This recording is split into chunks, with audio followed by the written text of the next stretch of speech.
of the City of Brisbane are assembled here to strive and care for the welfare of our city and all its people. Lord, we ask that you guide us in the decisions we make today. Amen.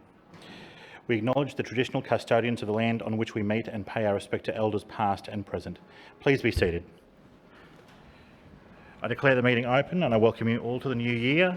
I remind all councillors of your obligations to declare material, personal interests and conflict of interest where relevant, and the requirement of such to remove yourself from the council chamber for debate and voting where applicable. Councillors, are there any apologies?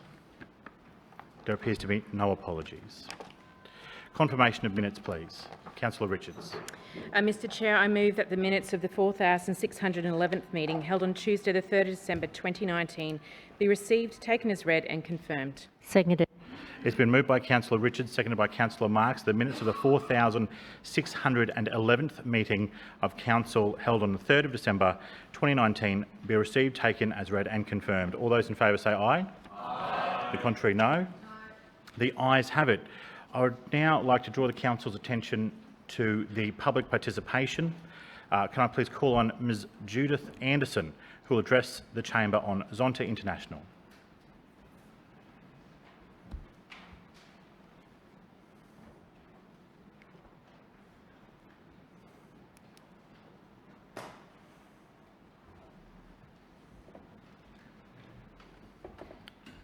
Welcome, Ms Anderson. Mr Pearce will just make sure that everything's set for you. So your microphone's on. There's a small clock on your left there. So you will have 5 minutes for your presentation, and that time begins when you begin. Welcome. Please Thank proceed. you. Mr Chair, Lord Mayor and councillors, I begin, as the Chair did, by acknowledging the Turrbal and Yagara peoples as the first custodians of these lands near the Brisbane River. It's a pleasure and a privilege to speak to you today about Zonta International. I sought permission to address you because on the 8th of November last year marked 100 years since Zonta was established in Buffalo, New York. For any organisation to survive for a century is remarkable. In Zonta's case, I believe it continues to thrive because our founding mission remains relevant: to empower women and girls worldwide through service and advocacy. Each member of Zonta sees a world in which women's rights are recognised as human rights, and every woman is able to achieve her full potential. We see a world where women have access to all resources and are represented in decision-making positions on an equal basis to men, and a world where no woman lives in fear of violence. This focus on women's rights is what distinguishes Zonta from other community-based service organisations. Over the last 100 years, Zonta International has supported many international and local projects. I was personally inspired to become a member of Zonta in 1983, when Zonta funded the installation of clean water wells in Sri Lanka. This simple action reduced the daily burden of fetching and carrying water for the country's women and girls. In addition to international projects like this, Zonta works locally through clubs. Compared to service organisations such as Lions and Rotary, you won't find a Zonta club in every community. But here in Queensland, there are more than 1,000 committed members in 44 clubs, including 8 right here in Brisbane. We support women's shelters. We write submissions. We say a very strong no to violence against women. And as a hands-on project, we supply thousands of breast care cushions every year to women recovering from breast surgery. Further afield, Australian Zontans have assembled more than 1 million birthing kits over the last 25 years. These simple little kits contain the absolute basics for a clean birth. Things like a small cake of soap and a pair of rubber gloves. These kits have been distributed to developing countries around the world, preventing the deaths of countless mothers and babies just by enabling a clean delivery environment. Zonta also believes strongly that if you educate a girl, you educate her family and ultimately the community. So we provide a very wide range of bursaries, scholarships and awards to support young women and girls at all stages of their education.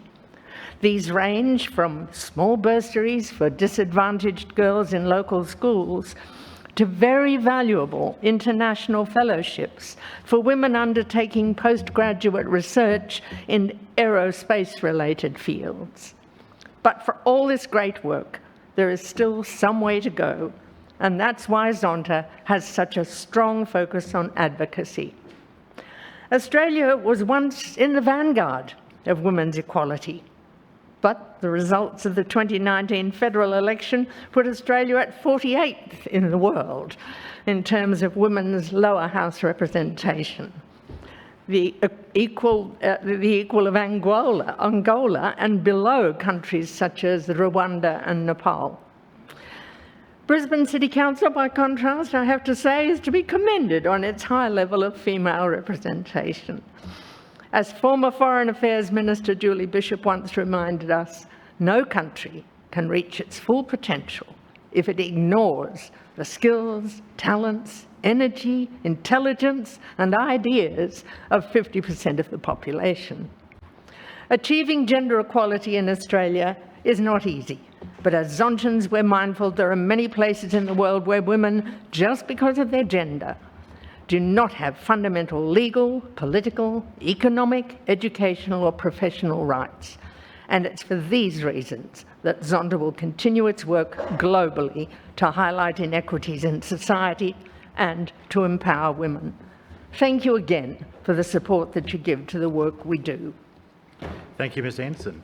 Could I please invite Councillor Maddock to respond? Councillor Maddock. Thank you, Mr Chair, and thank you, Ms Anderson, for coming to the chamber today to talk to us not only on this significant milestone in Zonta's history, but importantly also reminding us of the invaluable work that Zonta does day in, day out, not only locally, nationally, but internationally as well, in making sure that the rights of women are not only protected, but importantly also that in many nations, unfortunately, need to be raised.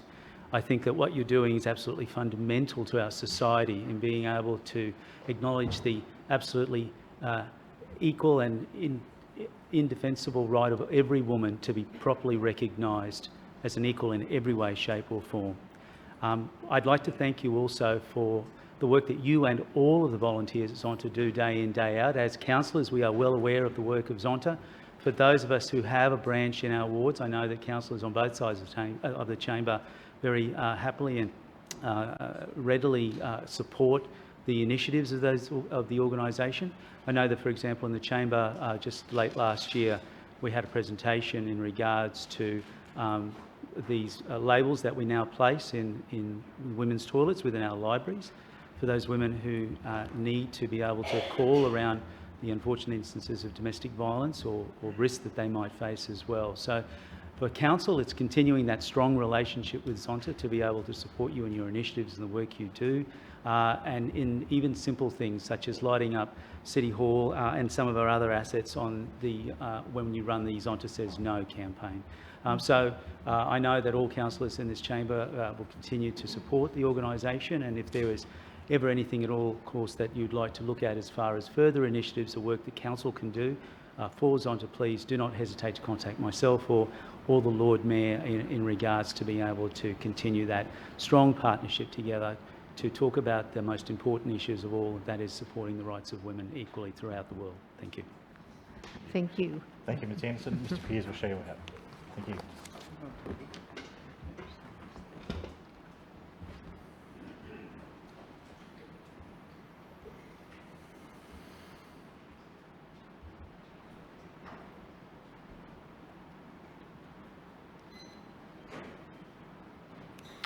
Councillors, I would now like to call on Ms Catherine Cullerton and Mr Nick Steiner, who will address the chamber about a request for land in Victoria Park to be assigned to the mini farm project. Councillors should have on their desks a small note from these presenters to help outline what they're discussing today.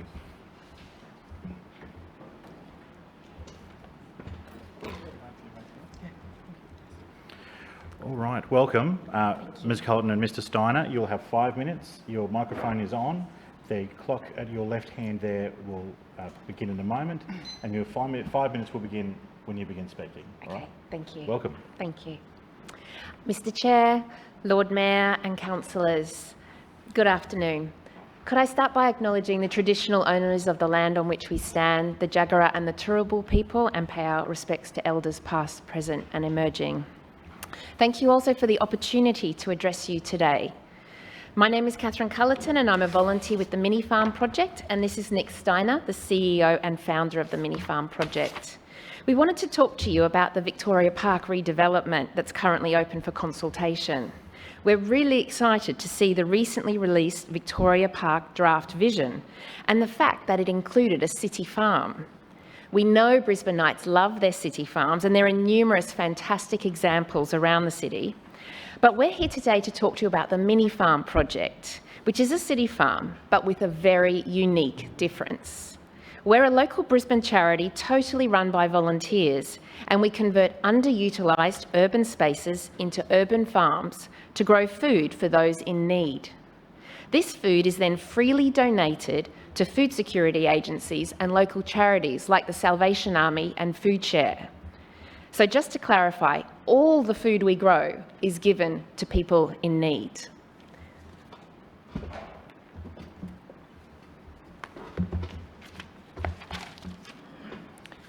Thank you. Our current site is in Councillor Cunningham's ward in Camp Hill on Bennett's Road.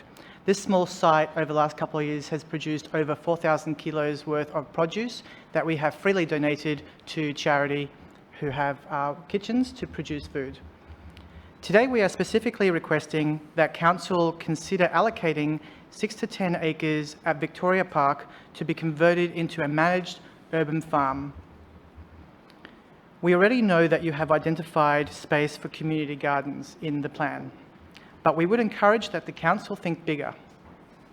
Our vision is for a large-scale managed urban farm to grow food for people in need, provide a gateway for employment to the long-term unemployed, build community through volunteer programs, provide an education centre for urban farming in South East Queensland, access school-based learning programs, and be open to the public and thousands of visitors, both domestic and internationally.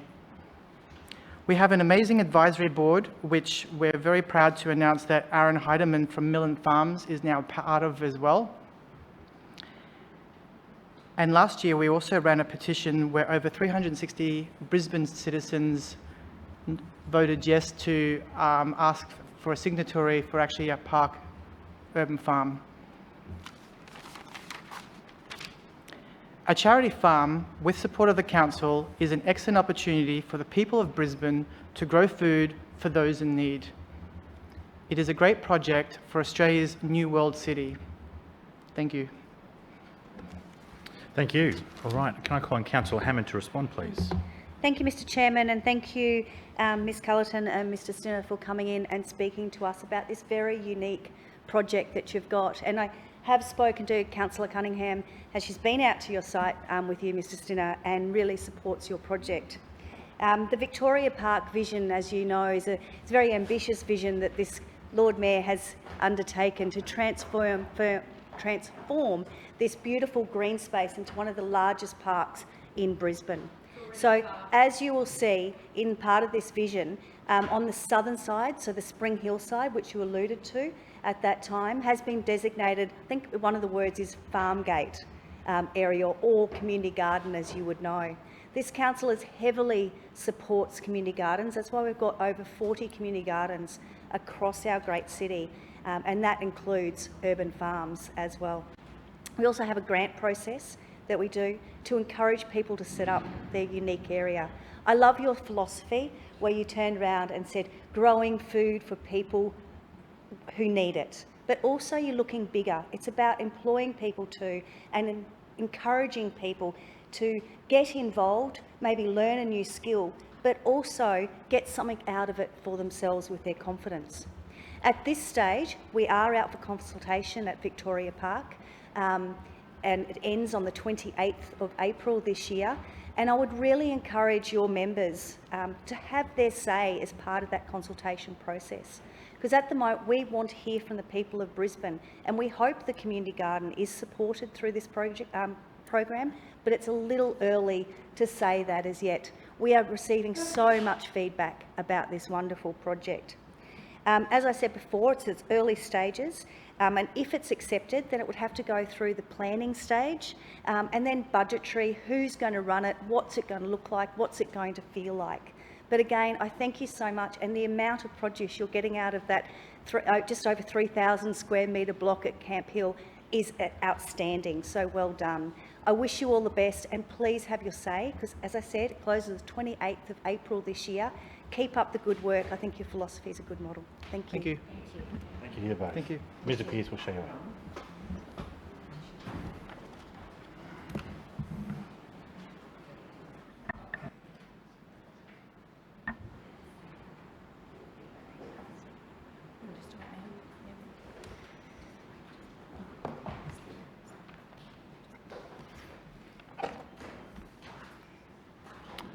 Councillors, now begins question time. Are there any questions of the Lord Mayor or a chair of any of the standing committees? Councillor Landers. Thank you, Mr Chair. My question is to the Lord Mayor.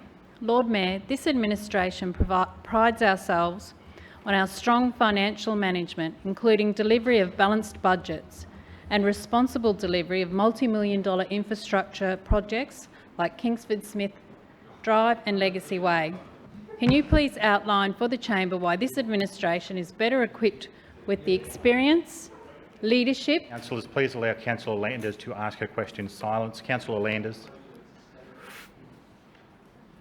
Please continue. —leadership and ideas to run Brisbane City Council? Are you aware of any alternatives? Lord Mayor.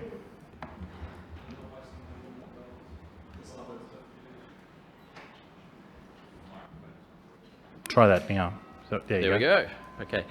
Thank you, Councillor Landers, through you, Mr Chair, for that question.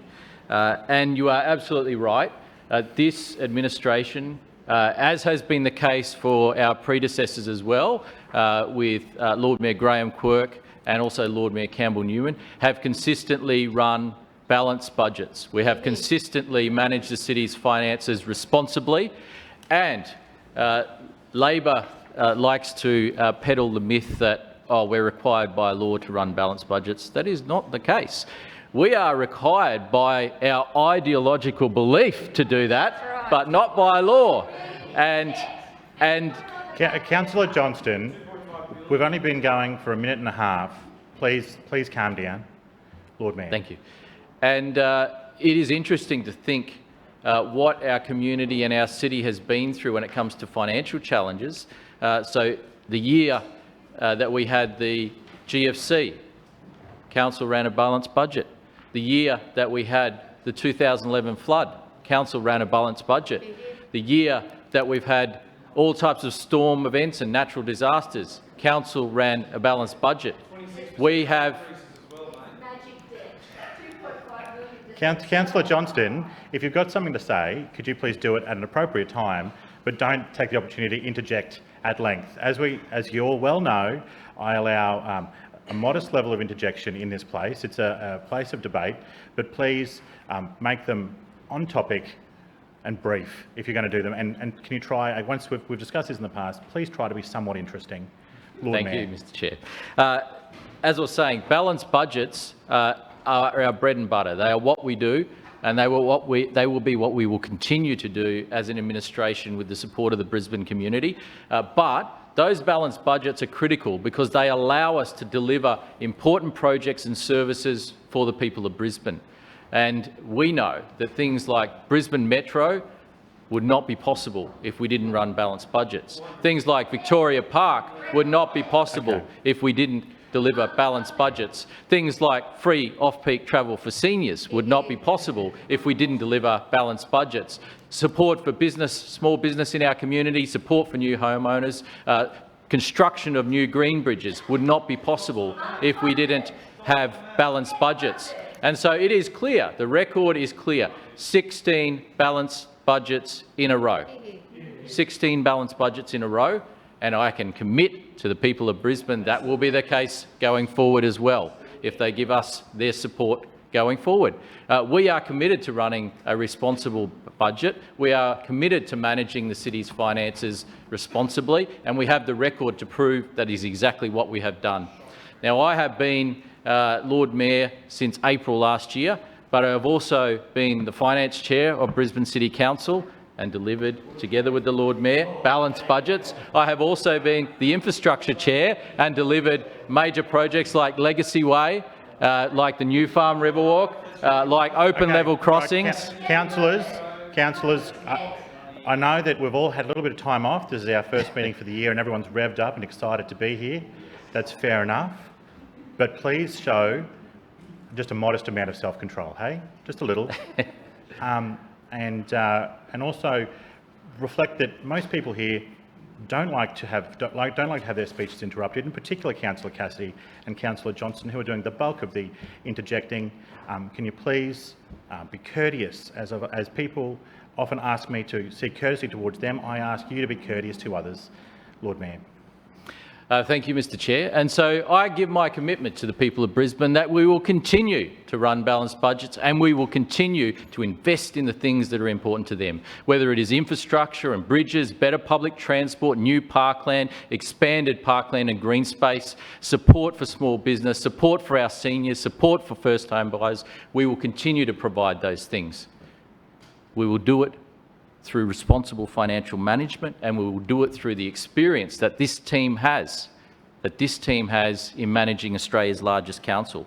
But, Councillor Sanders, you asked if there was any alternative, and I must answer that part of the question as well, because I have been, like many members in the Brisbane community, waiting for that alternative to appear, waiting for that alternative agenda and vision to appear, because exactly to the day, 6 months out from the election, Labor knifed one Lord Mayoral candidate and they put another Lord Mayoral candidate in their place. They also knifed their Leader of the Opposition and put another Leader of the Opposition in their place.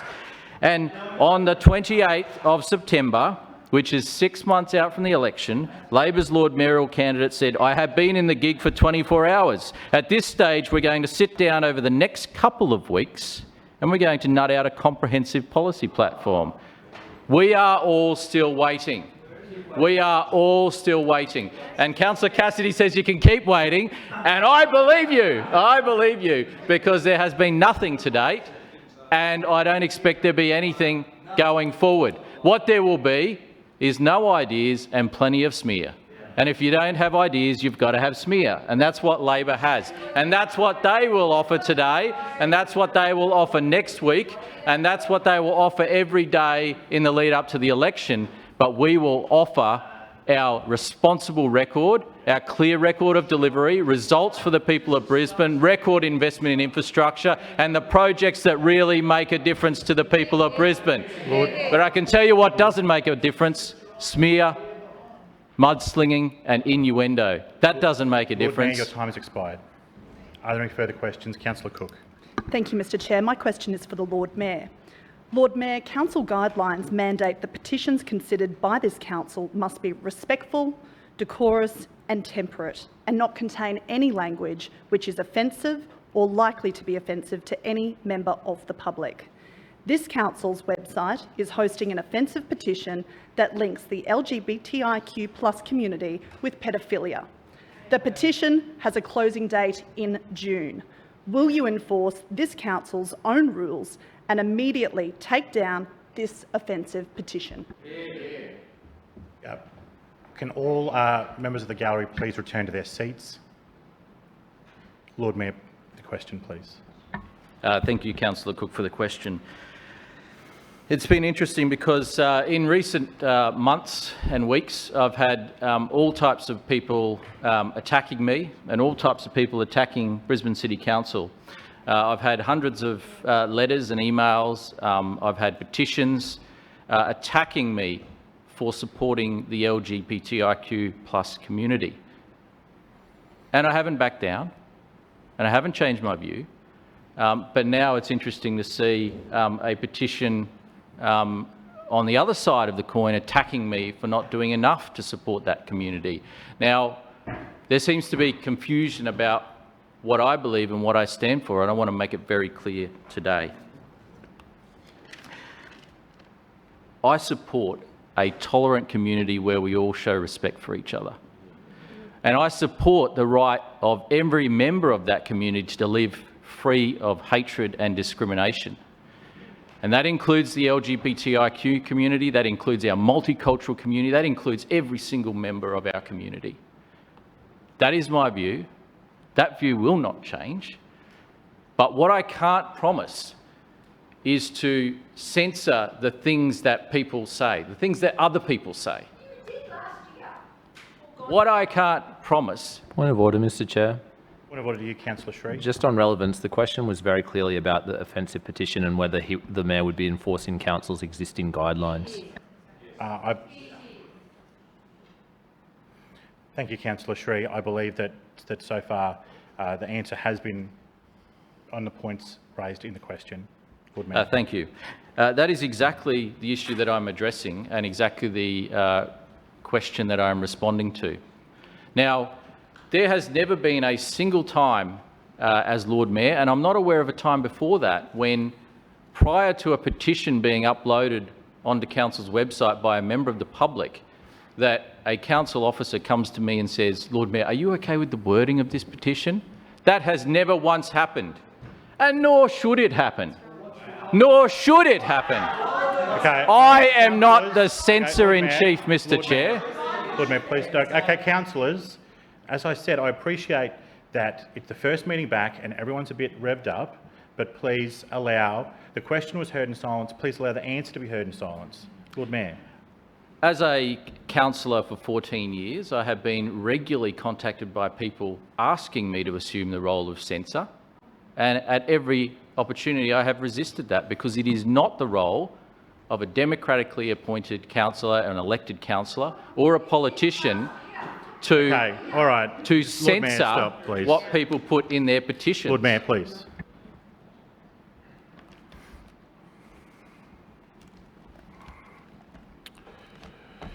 Councillor Johnston, I direct you to cease interjecting. Excuse me, Councillor. I direct you to cease. Councillor Johnston, I direct you to cease interjecting, and if you do not comply with my direction, you will be warned. Lord Mayor, please continue your answer. Thank you. There have been plenty of times where I've been contacted as a councillor by someone who was offended by an ad on a council bus or an ad at a bus stop, and they're saying, you should do something about this. And every time I've said the same thing. I am not a censor. That is not my role. And that is appropriate. That is appropriate for a democratic entity like the Brisbane City Council. Someone that's... Now, Councillor Cassidy, I'll take that interjection, because what you're talking about is North Korea. That's the kind of administration you would like to see, where the Lord Mayor assumes the role of censor. Lord Mayor, please. Councillor Cook, you have a point of order, please. I trust that it is a genuine point of order, and I ask that it be a point of order, not merely an opportunity for you to make a point. Councillor Cook.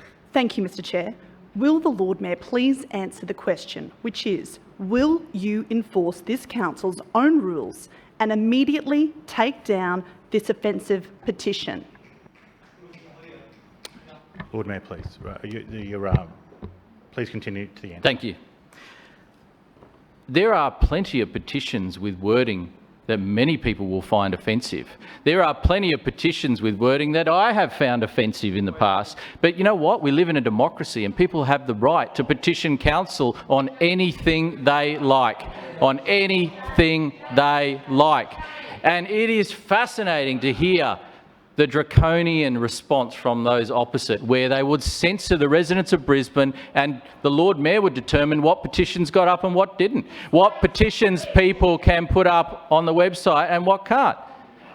That has never been the role of the Lord Mayor, and nor should it. It is anti-democratic, and it is fundamentally interfering in the role that independent council officers rightly play.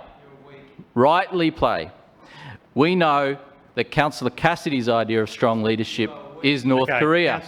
Councillor Cassidy, all councillors, You want to hear the answer or not? All right? Well, I disagree with you, Councillor Cassidy. So, please, once again, I appreciate this is a very sensitive topic, and I ask once more for courtesy from all councillors, please. Lord Mayor. The council officers, when a question was raised on this particular petition, they didn't come to a politician for advice. They sought legal advice, and that is the process that they go through. There's no political interference in this process. And so they sought legal advice, and the legal advice came back and said that the petition was, while it may be offensive to some people, was consistent with petitions right across council and, in fact, right across the state government entity, where right now you can have a look at the state government's website and you can see language which many people would find offensive about abortion and euthanasia. And that is up there on the state government's website right now. So practice what you preach.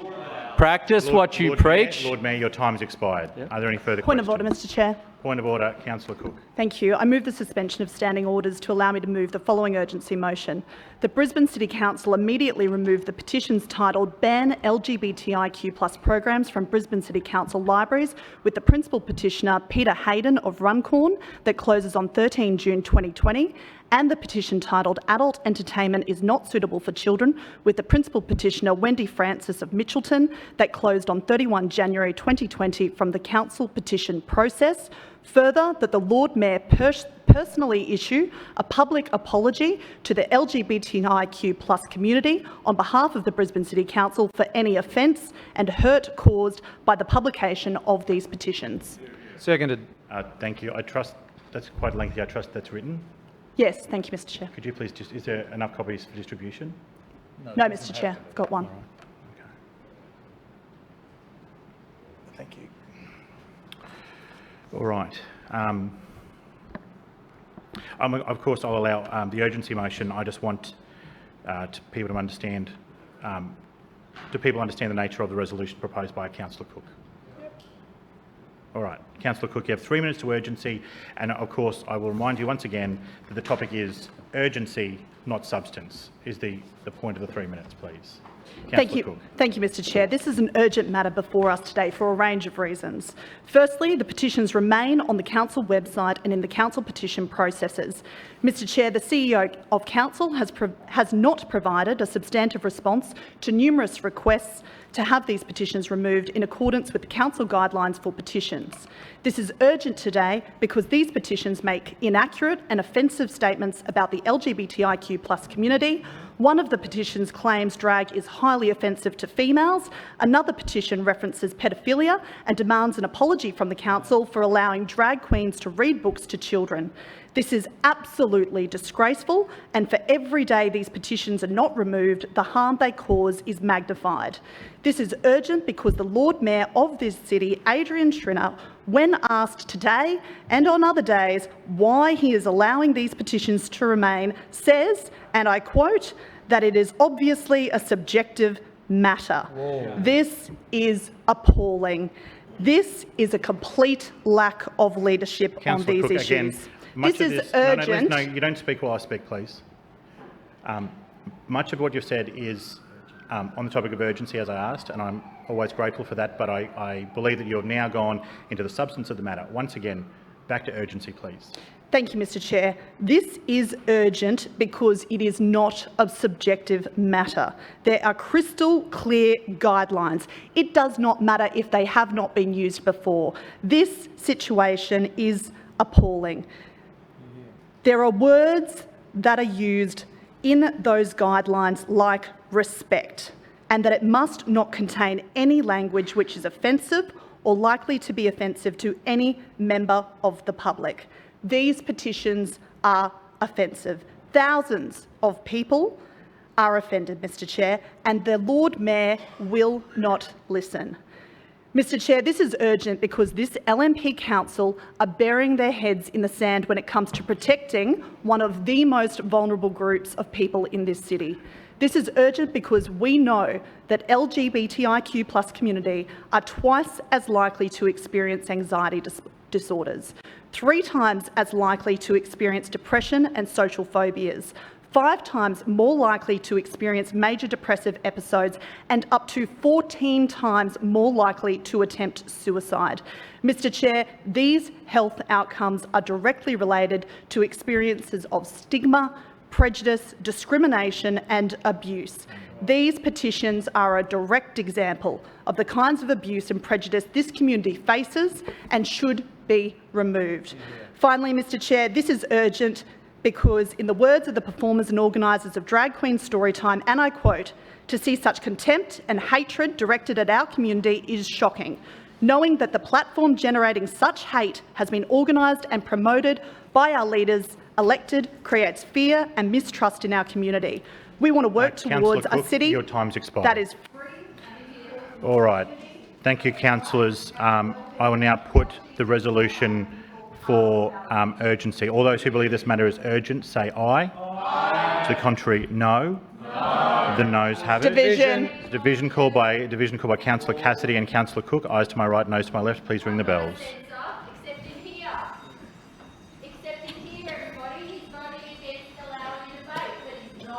Hey, Councillor Johnston, please don't address the public gallery.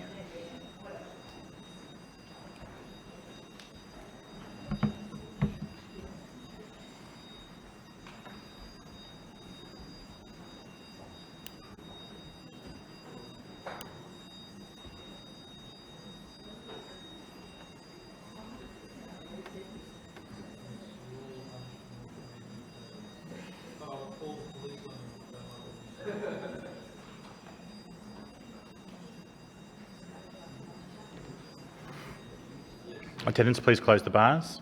Clerks, please read the result. Mr. Chair, the noes have it, the voting being 7 in favour and 20 against. The noes have it. Please return to your seats.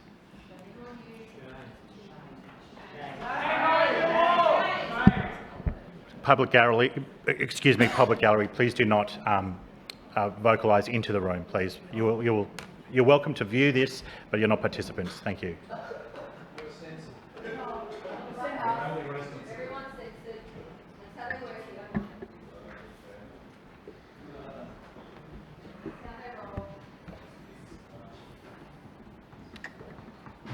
All right.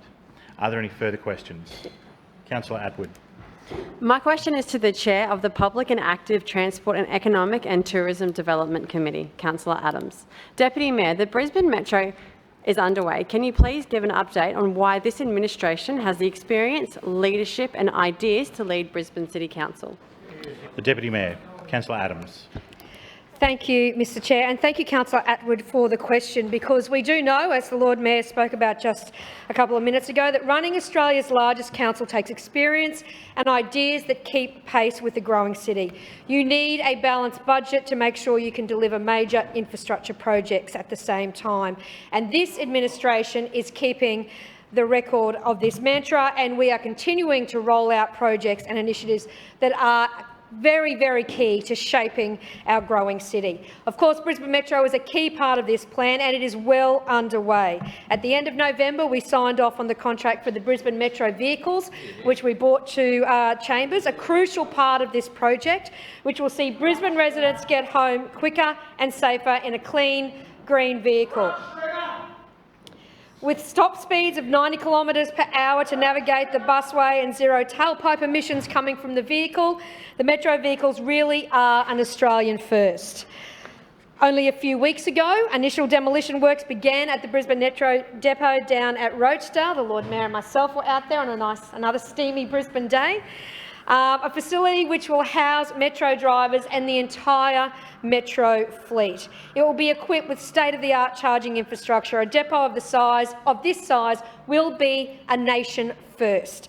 Then fast forward to this week, the first batch of early works are underway at South Brisbane for the Cultural Centre station. We've got drilling beginning with the lowering of a new pump station. Following this, the final intersection upgrade will start. We've already done many of the intersections around the South Brisbane, and on the North Quay side, the final intersection will start, and we will see more and more activity as the months roll on. These are the works that I'm sure you've heard me ask ad nauseum for over the last 12 months from the state government.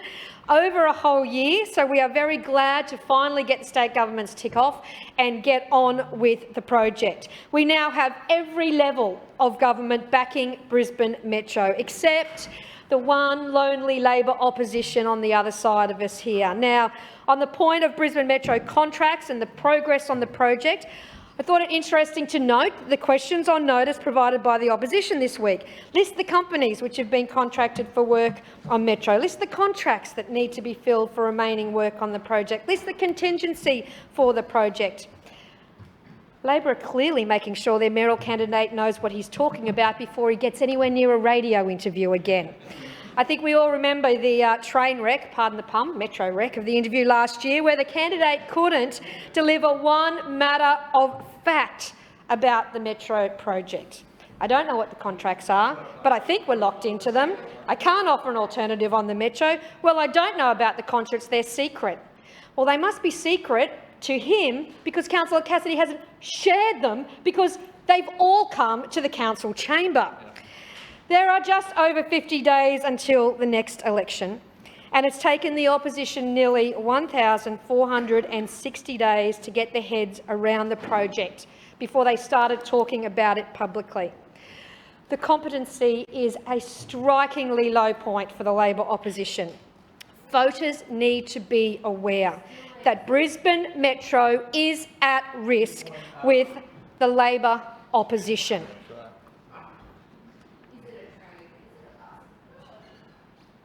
I'll take the interjection. Is it a train? No. Is it a bus?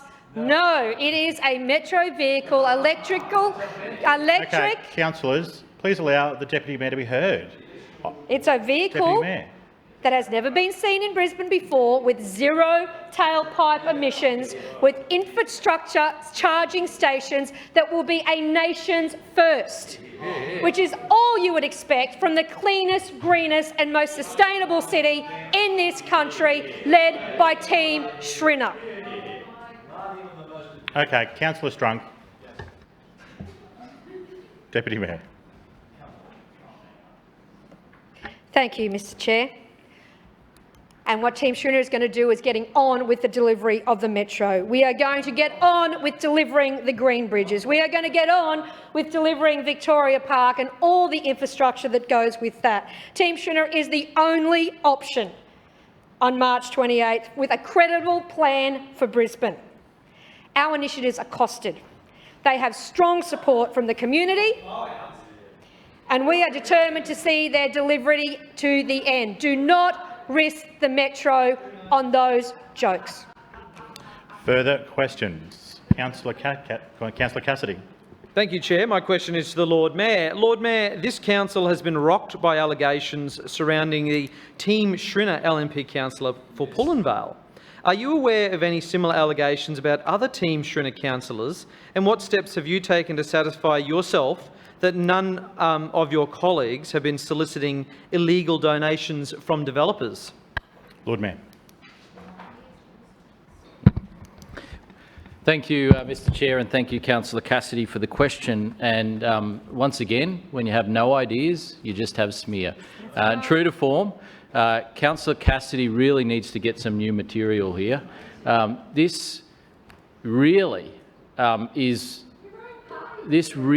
something that the people of Brisbane are increasingly seeing and just thinking this opposition who want to be in administration have nothing to offer except negativity, throwing mud, and the interesting thing is here, this is something that I've commented on the past when it comes to Councillor Richards, and I have nothing further to add. If there is any matter that anyone has, they should raise it through appropriate channels. And so, asking a question in question time, speculating about something that you know nothing about, is not the way to run Australia's largest council, and it's not the way to present an alternative vision. And so I would simply say no. In response to the question, no, I am certainly not aware of anything else. I am certainly not aware of any allegations. And if Councillor Cassidy is in fact aware of any allegations, then he should take the appropriate action rather than trying to score some cheap political points. We have seen Councillor Cassidy again and again, week after week, using innuendo, using all types of claims. And I'll give you an example. This outrageous claim that he has made about council contracts being awarded to close family members. Point of order. He Relevance, Chair. Point of order. This is a question Councillor about Cassidy. about soliciting thank you. illegal developer donations, not about KMPs. I believe that the Lord Mayor's on topic, so Lord Mayor, please continue. I'm providing an example. I'm providing an example, Mr. Chair, of where Councillor Cassidy likes to ask questions laden with innuendo and smear, but he doesn't actually want to hear the answers. And so that example I was providing previously, I said at the time, if Councillor Cassidy has a concern, talk to the CEO, contact the CEO's office, get the information that you're seeking and find the answer. And guess what? There's nothing to see. Nothing to see here. There's no... Okay, Councillor Cassidy, you know, you were just asking for a clear answer, and then whenever an answer is provided, you do talk all over the top of it. Right. You know, so can you please allow the answer to be made? Lord Mayor. Thank you, Mr. Chair. And so, look, the important thing for Labor, and Councillor Cassidy is asking a question laden with smear and innuendo. The important thing is not actually getting the answer, because they're not interested in the answer. They just want to ask the question. That's all. And so I've answered the question, and the answer is no. No. I repeat that. No. I am not aware of any. And if Councillor Cassidy is aware of anything, he should take the appropriate steps. And in fact, he is obliged. He is obliged by law to take appropriate steps. Councillor Cassidy, please. And so I would simply say, rather than Councillor wasting Cassidy, everyone's don't ignore time with these political smear questions laden with innuendo, that if you have something, do something about it. If you don't, well then stop asking these political questions.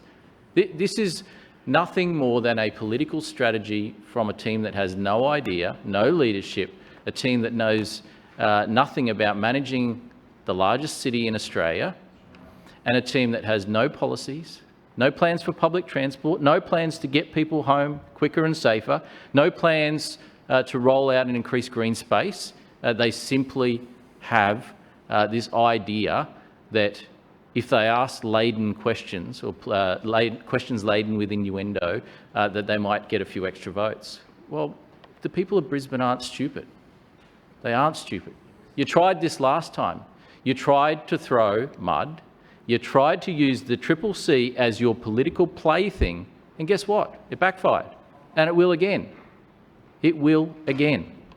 Because, and this is not just coming from me, the CCC themselves have actually indicated that they've had enough of being used as a political plaything for candidates seeking election. And that is exactly what's happening with Labor. And I've predicted it since last year. Johnston, why are your interjections so long? Like every time, this is not a speech, Councillor Johnston. Please cease interjecting. I've warned you already. Please stop.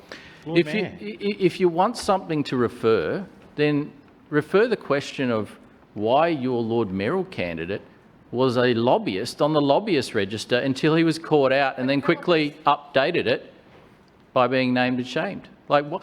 This is a really good question that you might want to investigate, because the interesting thing is... All right, okay.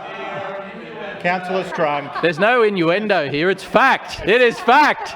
It is fact. All right, okay, everybody stop. Everybody stop. You come with smear, I'll come with facts. Everyone stop. Everybody stop, please. As I said, first meeting back for the year. Everyone's very keen to be here, I can tell, so please control your enthusiasm. Lord Mayor, you've got 12 seconds. Thank you, Mr. Chair. I will continue to focus on the things that are important to Brisbane, and I ask Labor councillors to do the same. Are there further questions? Councillor Toomey. Thank you, Chair. My question is to the Chair of the Infrastructure Committee, Councillor McLaughlin. Councillor McLaughlin, over the recess, Council completed and opened a number of infrastructure projects across Brisbane. Can you please give us an overview of these completed projects and this administration's commitment to getting residents home quicker and safer? Councillor McLaughlin. Oh, thank you, Mr Chair, and thank you to Councillor Toomey for the question. As we've already heard here today, this administration is dedicated to delivering projects that will get residents home quicker and safer. While we've heard about a couple of the big ticket ones, we've delivered over 90 projects this term that have improved safety across our city's traffic network. And while many were at home over the Christmas period, a number of council officers and the contractors were working hard to deliver projects and to keep Brisbane running. You'll recall, Mr Chair, that before Council finished last year, I went through an A to Z of the projects that were underway, and I don't have the time today to go back to that A to Z guide, but I will go to a couple of those projects I'm sure other councillors will be interested in, because we continued to complete and open projects across the city. We've also undertaken consultation with residents on several projects, like the proposed upgrade of the Montague Road and Victoria Street intersection, which is scheduled to start construction this year. And further, residents continue to have their say as part of the North West Transport Network study. And I'm advised that we've received over 2,000 submissions to date on that particular project. Other projects, Mr Chair, of note from that period, and I'll return to the Christmas theme, the Santa SAM, the speed awareness monitors, rolled out for the second year in a row, was well received by the community. That's the SAM signs with the Santa motif, which draws attention to that particular safety measure that we've introduced. And the SAM program overall has seen a marked decrease in the number of motorists travelling over the speed limit when passing those signs, with an average speed reduction of more than 8 kilometres an hour across Brisbane since late 2013. There are, Mr Chair, 177 active SAM sites across Brisbane City, which are rotated within the wards in consultation with local councillors.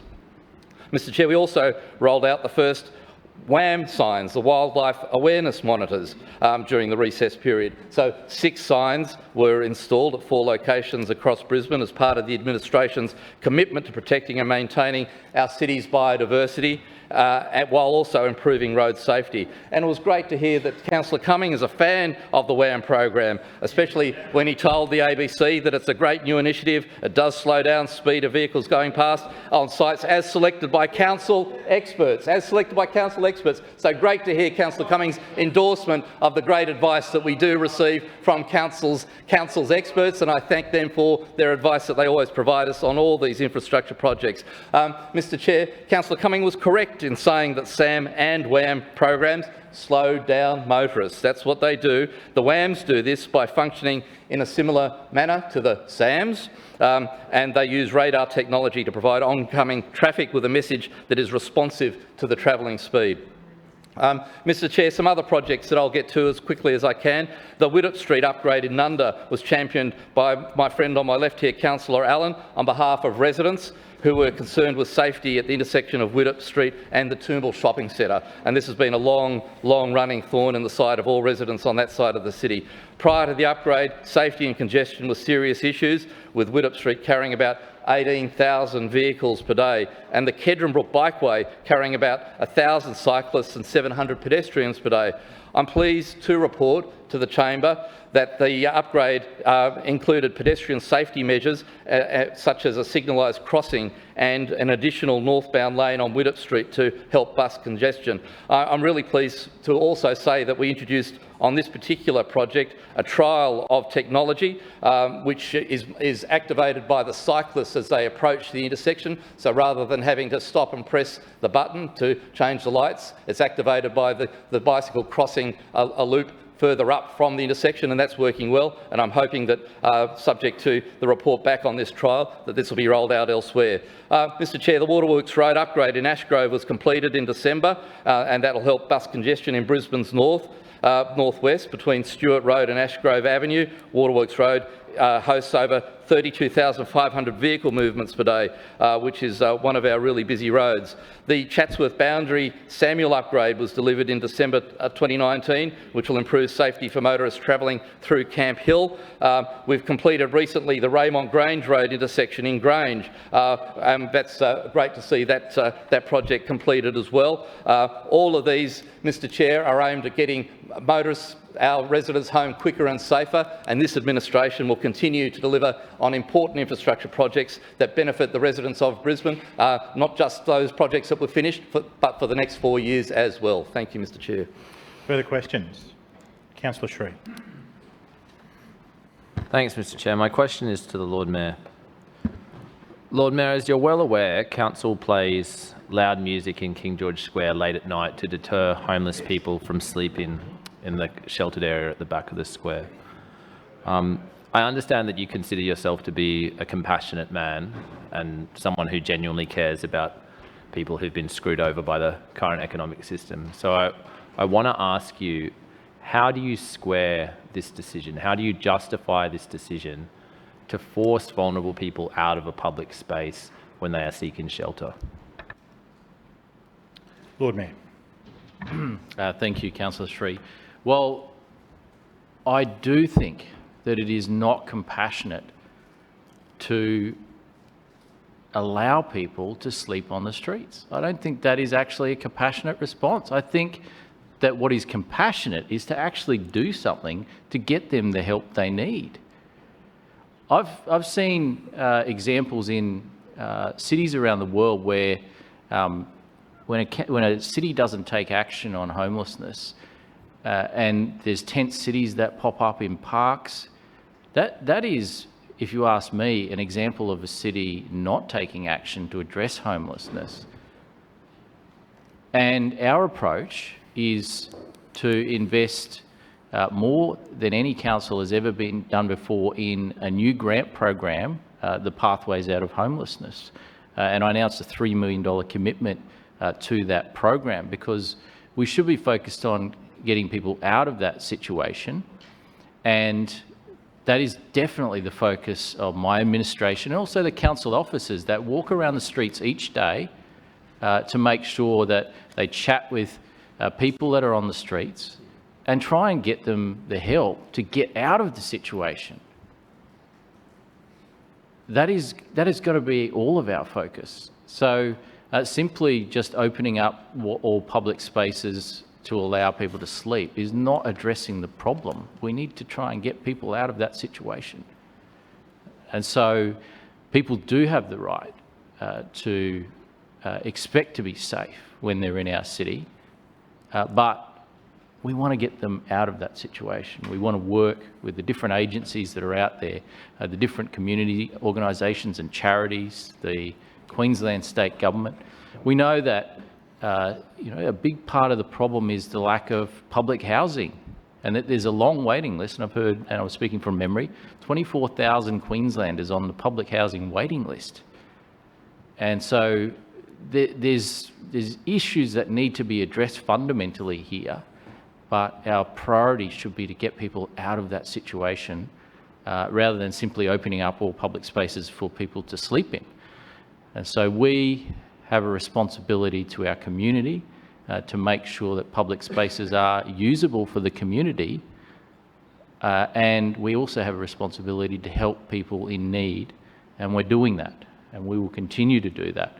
These issues are complex in their nature, and the more I talk to different people about it, the more I realise there's no simple solutions. If there was a simple solution, there would be no homelessness in our city, and there would be no homelessness in other cities around the world. So these are complex issues, and we take a compassionate approach as a city, but that you can't mistake opening up our parks and public spaces so that people can sleep in them as being compassionate. That's not the test of what's compassionate. The test is, what are we doing to help them get out of that situation? That should be the true test, and that's what we'll continue to focus on. Further questions? Councillor Huang. Thank you, Mr. Chair. My question is to the Chair of the Field Services Committee, Councillor Howard. Councillor Howard, Given the recent wet and dry weather we have seen in Brisbane, creating the perfect conditions for mosquitoes, can you please tell us what Council is doing to control the mosquitoes in our city? Councillor Howard. Well, thank you, Mr Chair, and I thank Councillor Huang for the question. Indeed, Councillor Huang, living in our beautiful subtropical city of Brisbane does come at a cost when we get into these hot and sticky days of summer, and that cost is mosquitoes that thrive in our subtropical coasts and wetlands.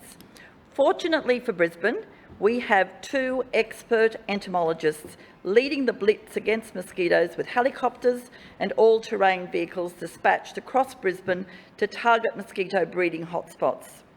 We have done 11 aerial sprays so far this financial year, more than 14,000 hectares of mosquito breeding grounds, with our last spray undertaken just 6 days ago on Wednesday the 29th of January. Our entomologists expect that we may be deploying helicopters again soon, with more than 100 millimetres of rain forecast for Brisbane this week and high tides coming up on the weekend.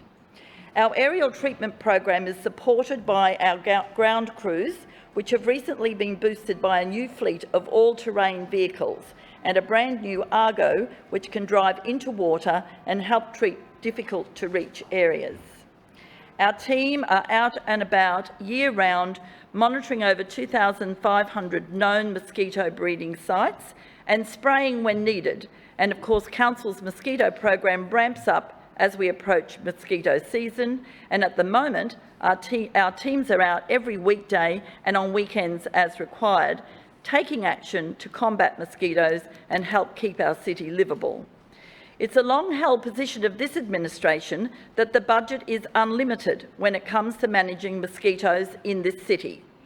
Council has budgeted $5.2 million for mosquito management this financial year, up from $4.9 million last financial year. I say again to those opposite who seem to have trouble paying attention to council business that whilst our $5 million is allocated for mosquito and pest management in this year's budget, this figure is simply an estimate and place marker for bookkeeping purposes. We will always allocate whatever resources and budget necessary to our mosquito program. Council is always able to respond immediately to any and all works identified by our 2 expert entomologists. As this chamber is well aware, we remain the only council in Australia to employ 2 expert medical entomologists. Every and any request from these experts has been immediately responded to and completely fulfilled. That has been and always will be the case. This is not new information. Councillor Cassidy and those on the other side of the chamber are well aware of this, or at least they should be. Officers tell me that Councillor Cassidy has been briefed countless times in person, over the phone, by email, every which way, and he still seems to have trouble recalling the facts. They are quite frankly gazumped, and I don't blame them.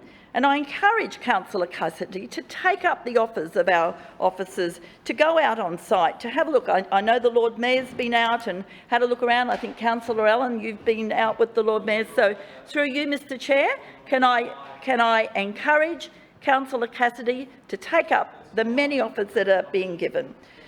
Councillor Cassidy, please stop interjecting and, again, repeating yourself, the same thing again and again and again. It's tedious. You've made your point. Please be quiet once you've made your point. Councillor Howard. Thank you, Mr Chair. Through you, Mr Chair, I make the offer to Councillor Cassidy. If he would like to go on site, very happy. I'll personally help him arrange to do that if that's what's necessary. Every year we have a budget that is handed down that comes into this place with all the facts and figures laid out for everyone to see. Every quarter, we have quarterly financial reports that lay out all of Council's expenditure, plain as day for everyone to see. Now, maybe Labor think that these documents are important to Council business or aren't important, I don't know, but paying attention to what is readily available to everyone will immediately tell them that the Council is always prepared to put whatever monies are necessary into this very important program. So the reality is that Council has spent 4.79 million of a 4.94 million budget. I don't know about you, but I'm having trouble finding a 1.1 million underspend there. So Labor once again is making stuff up. So through you, Mr Chair, Brisbane deserves better. We know that Team Schrinner is about managing the business of this city in the best way that it possibly can, and we absolutely know that we can trust this Team Schrinner to provide that funding that is necessary for mosquitoes. Councillor Howard, your time's expired. Thank you. And that concludes question time. Councillors, I draw to your attention the E&C for adoption report, please. Excuse me, the recommendations for adoption. Item A, the lease of premises for the Doughboy Ward Office. Lord Mayor. Mr Chair, I move that the recommendations of the Establishment and Coordination Committee meeting during the summer recess 2019-2020 on matters usually considered by that committee be adopted. Seconded. It's been moved by the Lord Mayor, seconded by the Deputy Mayor, the report of the recommendations of the Establishment and Coordination Committee during the summer recess 2019-20 on matters usually considered by that committee be adopted. Is there any debate? Lord Mayor. Point of order, Mr Chair. Point of order, Councillor Marx. Mr Chair, I request that Clause C of the report of the recommendations of the Establishment and Coordination Committee be taken seriatim for debate and voting purposes. Clause C will be taken seriatim for both debate and voting. The Lord Mayor. So we're moving through the other items first. Excuse me, right? We will do A, B, we'll do the general comments, then A, B and D first, and then C second and separate. Lord Mayor. Thank you. Before I move to the formal items, I just wanted to make a couple of comments. First of all, welcome back everyone to Council. With two meetings scheduled before the caretaker period, I know they were always going to be interesting meetings, but as a general observation, though, about what's happened over the summer period, it's been a challenging start to the year for the community, with the year ending with drought and bushfire, and beginning with bushfire in many cases, and then just recently some parts of our state suffering from floods and storm damage. And then, obviously, in recent weeks, with the challenges around the coronavirus and the concern in the community locally and around the world about that, there is, it is no doubt a challenging start to the year. But the thing that I have observed, which has been really reassuring, is the way that the community comes together in response to these challenges. And it is something that we should encourage and support, and really get out there on the front foot to thank the community, and the generosity that has been displayed in response to both drought and bushfires and other natural disasters has been incredible. I don't think I've ever recalled a time when I've seen so much money raised by the community in such a short period of time. And it has been absolutely fantastic, and that is the Australian spirit, it's the Queensland spirit and the Brisbane spirit coming together to support each other in times of need, and that is absolutely something that makes me so proud, and something that we should support and encourage. On the other issue that I mentioned, the coronavirus and the concern that's out there in the community, obviously this has got a lot of media coverage. It is something that is rightly causing concern, but it is something that we should all view in a way that doesn't generate even more panic or concern. I think there's enough of that out there at the moment. We need to be measured in our response. I know for a fact that there are already many parts of our community that are feeling impacts of this virus, even though the virus hasn't hit the community. For example, our multicultural communities, in particular our Chinese and Asian communities, have been the subject of a number of fake health alerts, some discrimination and racism, and that is something that I know we all stand united in resisting. The number of Chinese New Year functions and Lunar New Year functions that I've attended, and I've known that other councillors in this chamber have attended, has been something that has given me heart, because if we allow fear to govern our response here, if we allow panic to govern our response, people will look to us and that will be their response too. If their leaders are staying away, if their leaders are cancelling functions, then they will rightly be concerned and that panic will only grow. So we've been very clear to make sure that the Lunar New Year functions that Council supports are going ahead. The only reason that would change would be if we had advice from the State Government Health Department or the Chief Health Officer or Medical Officer otherwise. We will obviously take that advice seriously. But at this point, it is business as usual. We should celebrate the start of the Lunar New Year. We should celebrate the contribution our multicultural communities, in particular our Asian communities, make to our city. And we should also go and support businesses in places like Sunnybank, where we know that is a multicultural hub for our community. One of the first things I noticed when I took the family out to Yumcha the other weekend was how quiet Sunnybank was. And that is disappointing, because that really does have an impact on local businesses. And I know we've since seen the Premier as well getting out there. And so across all levels of government, across all parties, this is something that we should all be focused on, supporting our community, sticking together and making sure that people know that right now panic will not achieve anything. And certainly blaming sections of the community is completely unfair and outrageous.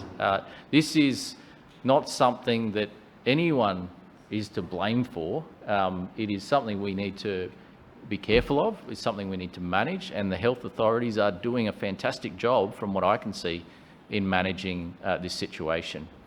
In terms of our council staff, once again, I'm aware that there is concern amongst council staff about what will happen next. The latest advice from Queensland Health is to confirm that there is no need to panic. There is no need, for example, to come to work wearing face masks. The advice is very clear, which is if you have been travelling to certain countries within the last 14 days, you should self-exclude. If you are feeling unwell, you should go to your doctor. But other than that, there is no need to panic. We obviously at all times should make sure we practice good hygiene practices, and it's even more important now. And this is just some basic stuff that we can do to help the situation.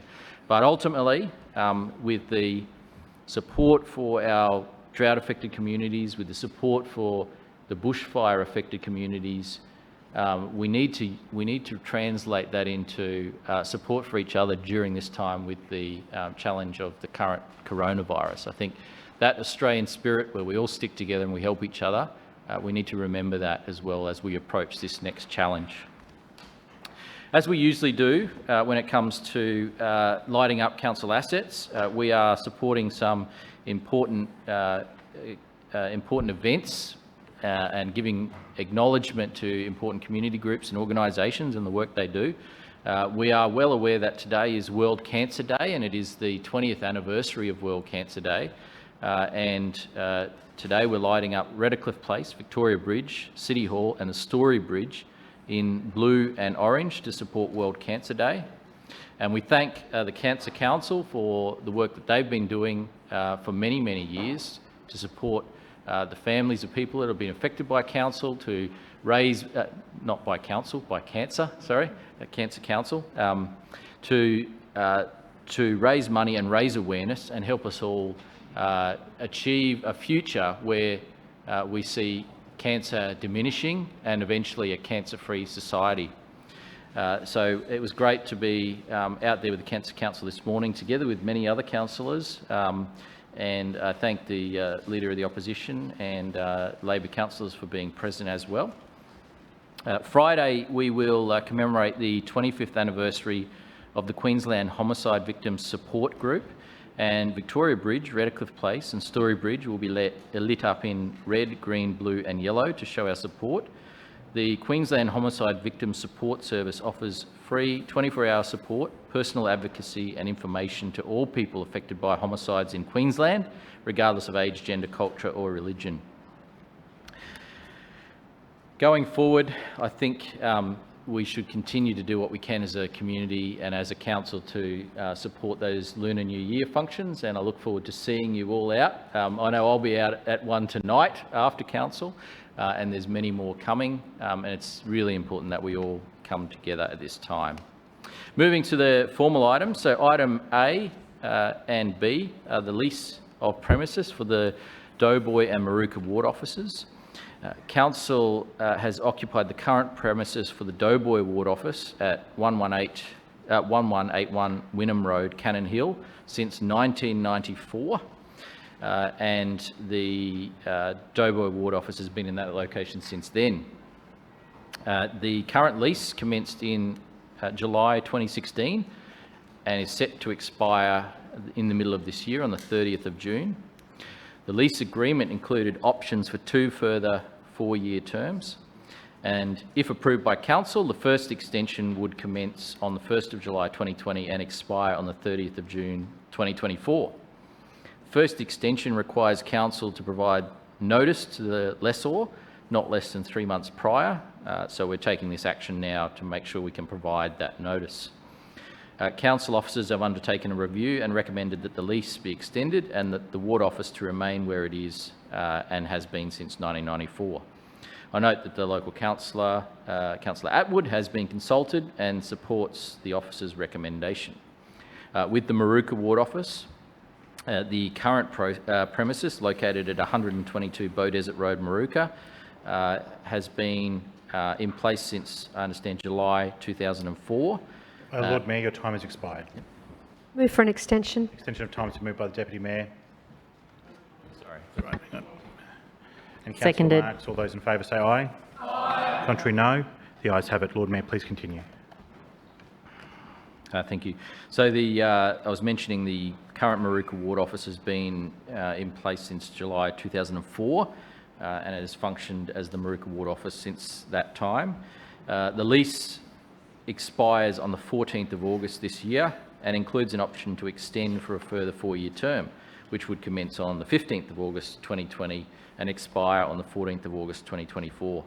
As with the Doughboy ward office, the lease requires council to provide notice not less than 3 months prior to the expiry of the lease of our intention, either to stay or to move on.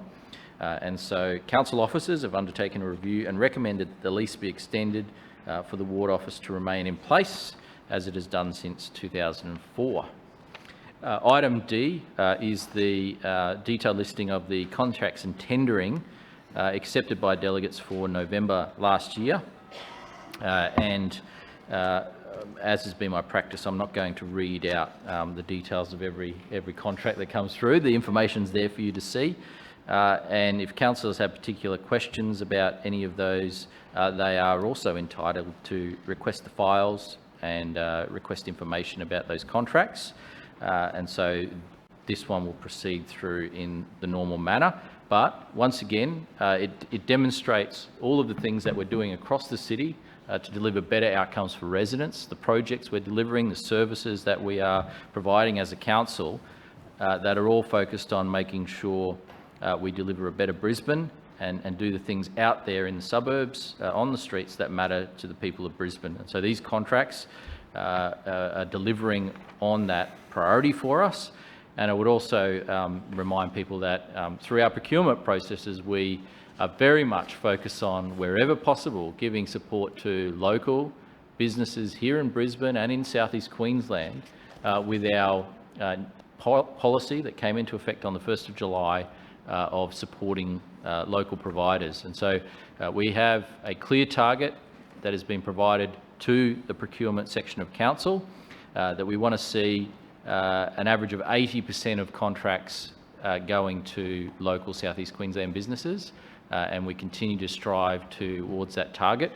There are some months where we exceed that target. There are some months where we're just under, but definitely we will continue to strive to get that 80% of contracts. And I think that is a good thing. It's something being well received by the community and well received by local business as well, who appreciate that focus on the local benefits of projects.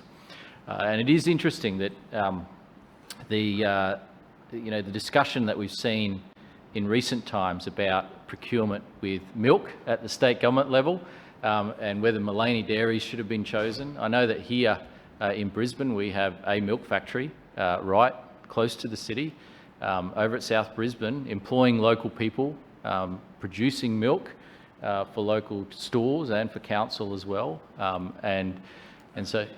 This is the thing, Councillor Cumming, I'll take that interjection.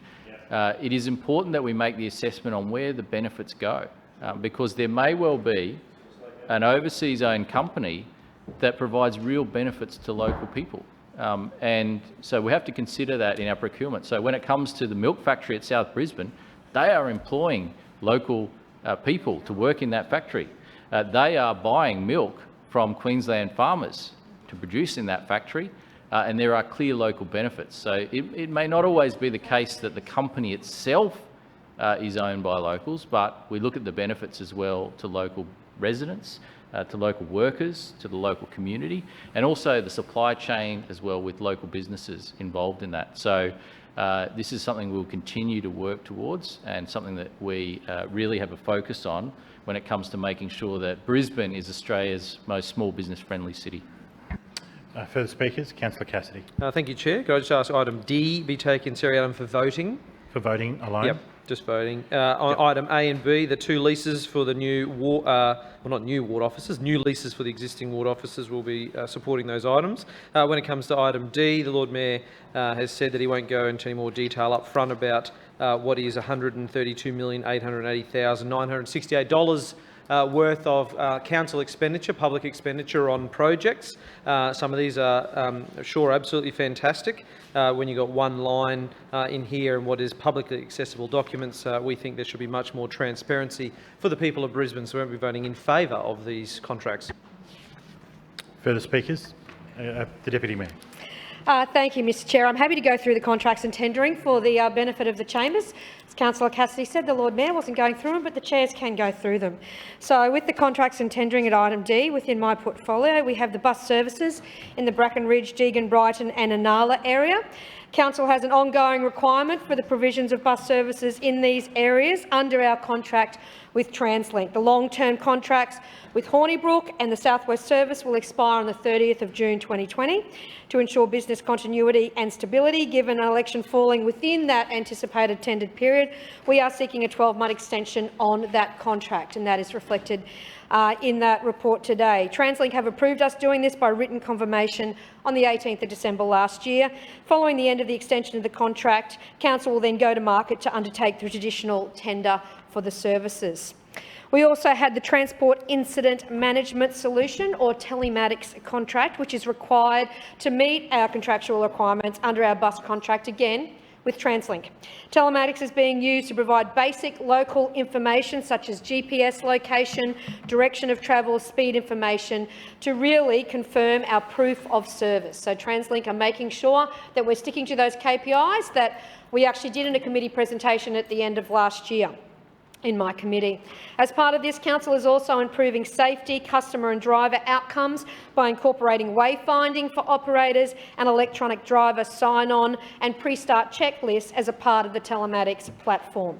As TransLink is requiring Council to install this technology, they have agreed to pay for its installation. And once complete, Council will seek reimbursement of the costs associated with the installation. Aliva is the successful company on this occasion, as they have readily available technology, the ability to meet the project deadlines and integration with our existing council systems.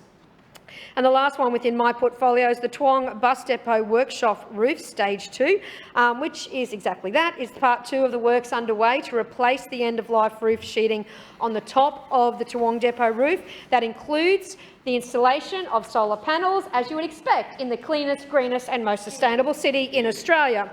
And work begins in early January. It will take around 4 months to complete. Further speakers? Councillor Johnston. Yes, sorry. I thought Councillor Adams might go a bit longer than that, but no.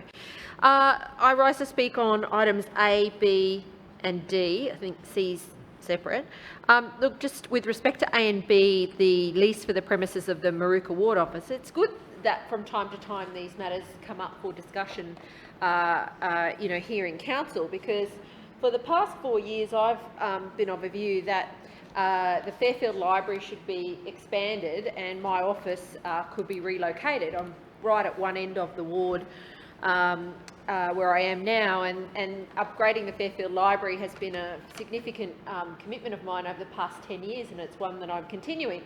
I certainly see it would make an excellent space for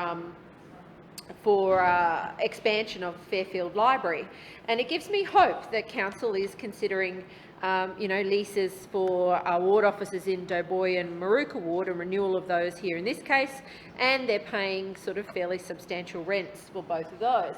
So I just flag with council and the Lord Mayor and the CEO who's sitting here, I won't be giving up on this.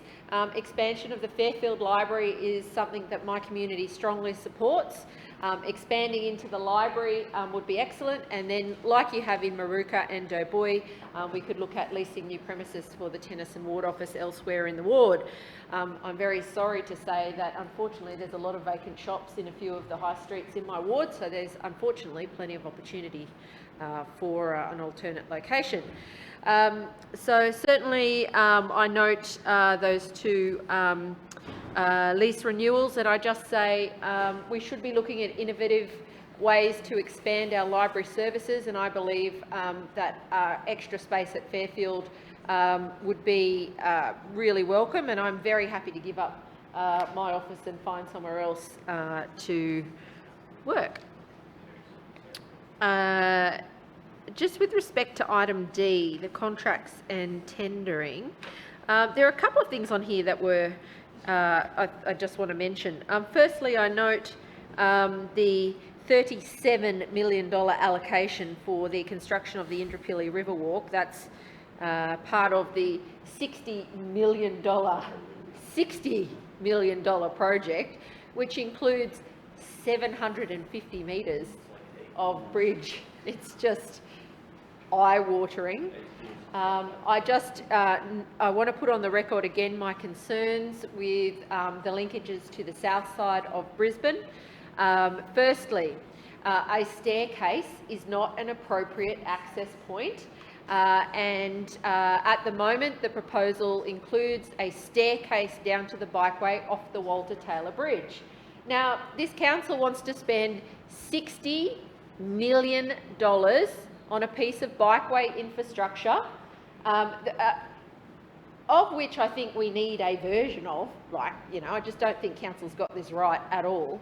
But there is no improvement for any Walter Taylor Bridge users. They will have to use an extremely steep staircase that comes down to a T intersection with this river walk that they're going to build. It is dangerous, it is improper, it is a poor design, and I've been saying it since this project was first brought up.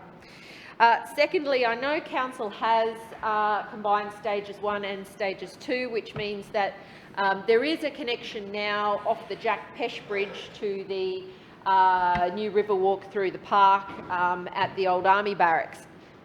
However, I saw something really interesting on the state government's bike plans for the sort of Kangaroo Point, I think it is, area.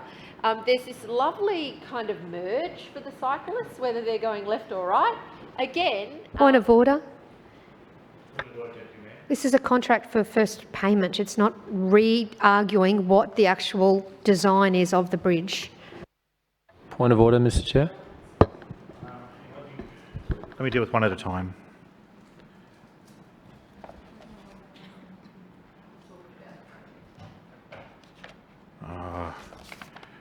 Look, in the end, I'll allow Councillor Johnson to make her general comments. Councillor Sri, that was you, wasn't it?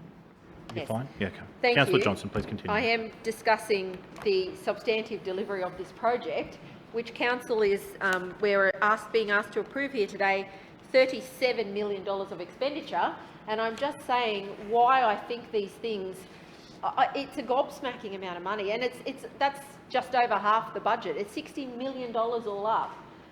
And there's a staircase for my residents. I don't think that's okay. And I mean, Councillor Adams wants to shut this discussion down. That's just awful. Anyway, there's a hard T intersection for, again, residents who come off the Jack Pesh Bridge as well, and they'll have to come to a stop for the cross traffic. So I think and this is, I mean, it's what, 3 years ago I put all this in my submissions? But the bigger problem is now, councils say, well, people can use the Jack Pesh Bridge, but no, they can't, because they cannot get to it. On the approach to the Jack Pesh Bridge on Wharf Street in Chelmer, there is a staircase. It is unfortunate because of the way there is an embankment along there. So there is just no safe access for people on an off-road path, either using the Walter Taylor Bridge or the approach to the Jack Pesh Bridge. Now, the big pelotons will be fine. They'll be able to manage on the road. But the biggest issue we have is if we're going to invest in infrastructure which is designed to improve active travel, it has to work for all abilities. And we have a huge number of school children who cross the bridge to get to the private schools on either side, but particularly kids going from the south side to the north side to access St Peter's, Indooroopilly State High, which is their catchment, and around to Nudgee Junior or Ambrose Tracy, as it's now known. Then there's Holy Family, you name it. There's so many kids going across that bridge every day going to school. Those kids are not confident necessarily on the street, and they need dedicated off-road pathways. Those kids should not have to negotiate staircases on principal bike routes. Those kids should not have to negotiate staircases as part of a $60 million council project. And I note Councillor Adams saying this is just the allocation of the money. Don't allocate this money until these design flaws are fixed. This project, if it is going to work, has to make sure that people on the south side of the river can use it, not just people on the north side. And I can tell you, the Bug's not entirely happy with it. The Cycling Queensland people weren't happy with it. Okay, they're not happy with me saying 60 million is a lot of money, but honestly, it's a ridiculous amount of money. All I want is to make sure that residents who will access this infrastructure from the south side of the river have safe access points that do not involve staircases. I don't want to see accidents happen. I want to see people with safe access off-road. So I note that this council's allocating $37 million, and I just remind everybody that it's for staircase access to a bikeway for residents from the south side of the river. You know, and you know, the other option, of course, is that to get to the Jack Pesh Bridge, the kids have to go under. There's no footpath at all under the Bridge Street underpass. That is where a pedestrian was killed last year. There's no safe cycling infrastructure or off-road infrastructure there at all. And the minute they get to the end of that street, they're hitting staircases on the road. I don't understand why council looks at these things in isolation. Well, I do. It's all about politics to them. This was supposed to be a $5 or $8 million project to save Julian Simmons, and now suddenly it's a $60 million white elephant of a project that only excuse me, Councillor services Johnston. one Please, side of the river. councillors, if you have a private conversation, can you please take it into the corridor and allow all councillors to be heard in silence? Councillor Johnston. Oh, I'm just sorry. It looks like the Deputy Mayor's ignoring you, Mr. Chairman. I thought you might want to do something about that. No? No? Your clock's on, Yeah. right? So you can speak if you wish. Well, you can stand there in silence if you I know, wish. but when you speak, I listen, and I heard you say No, you should take your private conversation no, outside. Councillor Johnston. I heard that pretty No, I know that. Look, I appreciate. The Deputy Mayor did it. I appreciate a The joke Deputy Mayor as much did as the it. next person, I but thought you might want to repeat even it. right now, while I'm speaking, you're speaking over me. So it kind of disproves the point you were just making. Yeah. So A bit as like I the said, Deputy Mayor ignoring you. as I said, you see again. You said you allow you don't speak when I'm speaking. Do it Yeah. again, and again. Now, if you wish to continue speaking, you may. You have Well, that's- 57 seconds. Oh, excellent. I think I will. Can I just thank the Deputy Mayor for demonstrating to all of Brisbane why these rules only apply to one side of the chamber. So look, I just want to say that this project can be better. This is an extraordinary amount of money, and it needs to be done in the way that best services all Brisbane residents, not just those on the north side of the river. I also note that the lease in here for the Mount Cootha to Jimmy's on the Mall, the Mantle Group, I had concerns about this last year, and they've only deepened extraordinarily with the reports in the paper about underpayment of staff. I heard on the news the other night that now it's not going to be open for another year. I honestly don't know what this administration's doing. How long is Mount Cootha going to be closed? Councillor Johnston, your time has expired. Are there any further speakers? Anyone at all? Councillor Hammond. Thank you, Mr Chair. I rise to speak on item D, and just to correct the record from the previous speaker. There is options, but first of all I'll say the West Bug are fully supportive of this project, and the route from Chelmer is under the bridge. I think the councillor is getting a tad confused with the Walter Taylor Bridge, where there is stairs, where the bikeway infrastructure is the Jack Pesh Bridge, where I've Googled it as well as having a look at the map. There is a shared bikeway on both sides of that bridge. Yes, there is stairs, however, but that's an option for pedestrians at that point. So I would like to make it very, very clear on the record, there is a shared pathway on the south side. I think the good councillor is getting confused with Walter Taylor Bridge. It is the Jack Pesh Bridge, sorry, that is the bike.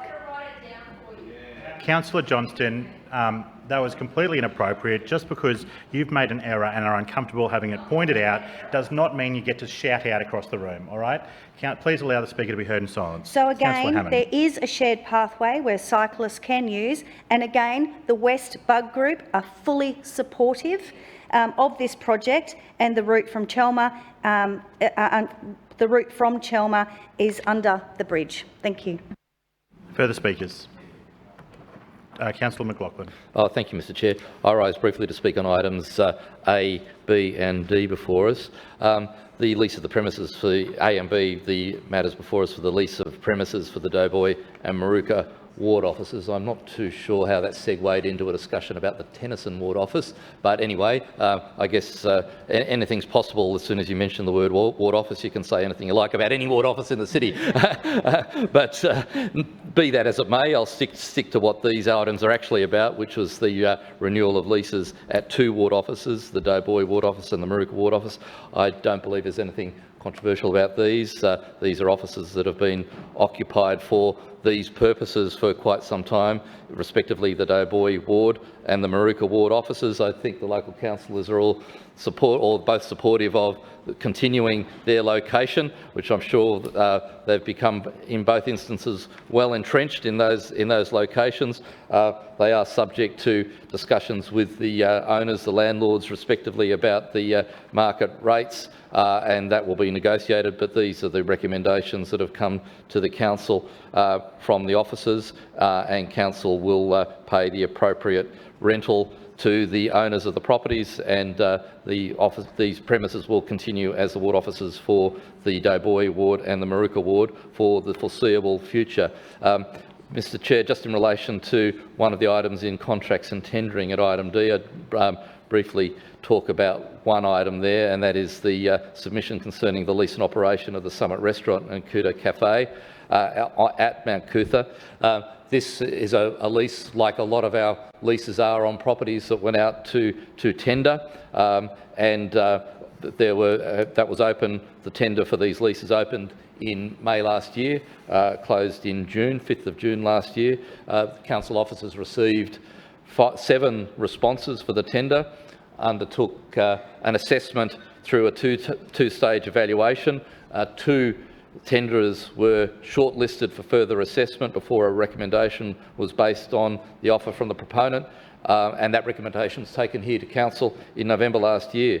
It was, as councillors are aware, delegated to the CEO by the resolution of council, and The council officers are now, I'm advised, working with the proponent and the current operators in the interim to ensure a smooth transfer of operations. So that's the story in relation to that particular lease. It's scheduled to begin on the 1st of March 2020. But it remains subject to approval of trustee leases from the Queensland Government, but it will be a lease that lasts for a period of 20 years. Thank you, Mr Chair. Further speakers? There being none, Lord Mayor, on items A, B and D. I'll now put those items, firstly A and B together. All those in favour say aye. Aye. To the contrary, no. The ayes have it. And now item D. All those in favour say aye. Aye. To the contrary, no. The ayes have it. Division called by Councillor Cassidy and Councillor Cook. Ayes to my right, noes to my left. Please ring the bells.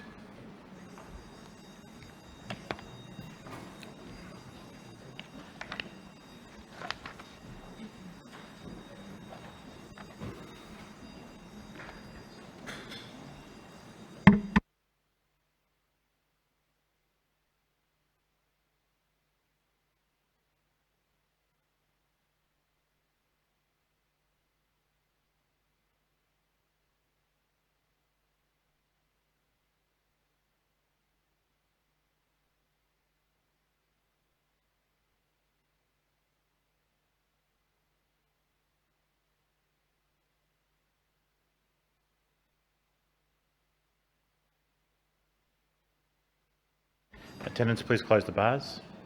Clerks, please read the result. Mr Chair, the ayes have it, the voting being 21 in favour, 1 against and 5 abstentions. The ayes have it. Please return to your chairs.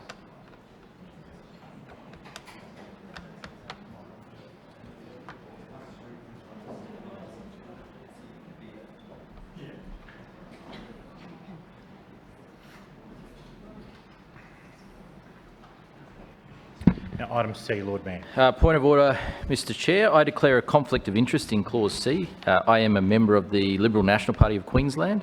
Optus Networks Pty Ltd made a donation to the Liberal National Party of Queensland of $1,000 in February 2016.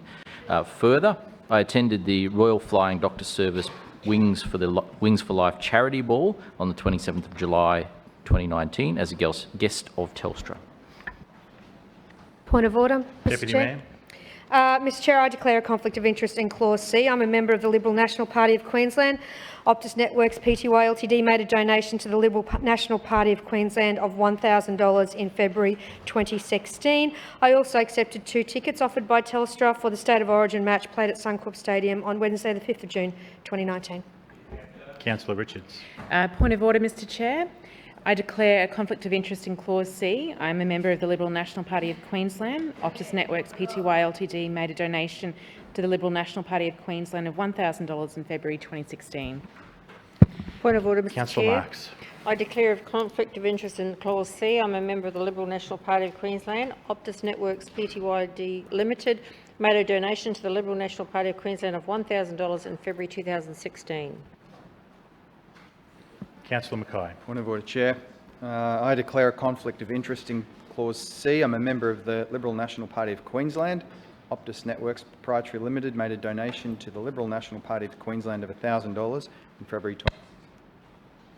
Point of order, Mr Councillor Chair. Davis. I declare a conflict of interest in clause C. I'm a member of the Liberal National Party of Queensland. Optus Networks Proprietary Limited made a donation to the Liberal National Party of Queensland of $1,000 in February 2016. Point of order, Mr Chair. Councillor Murphy.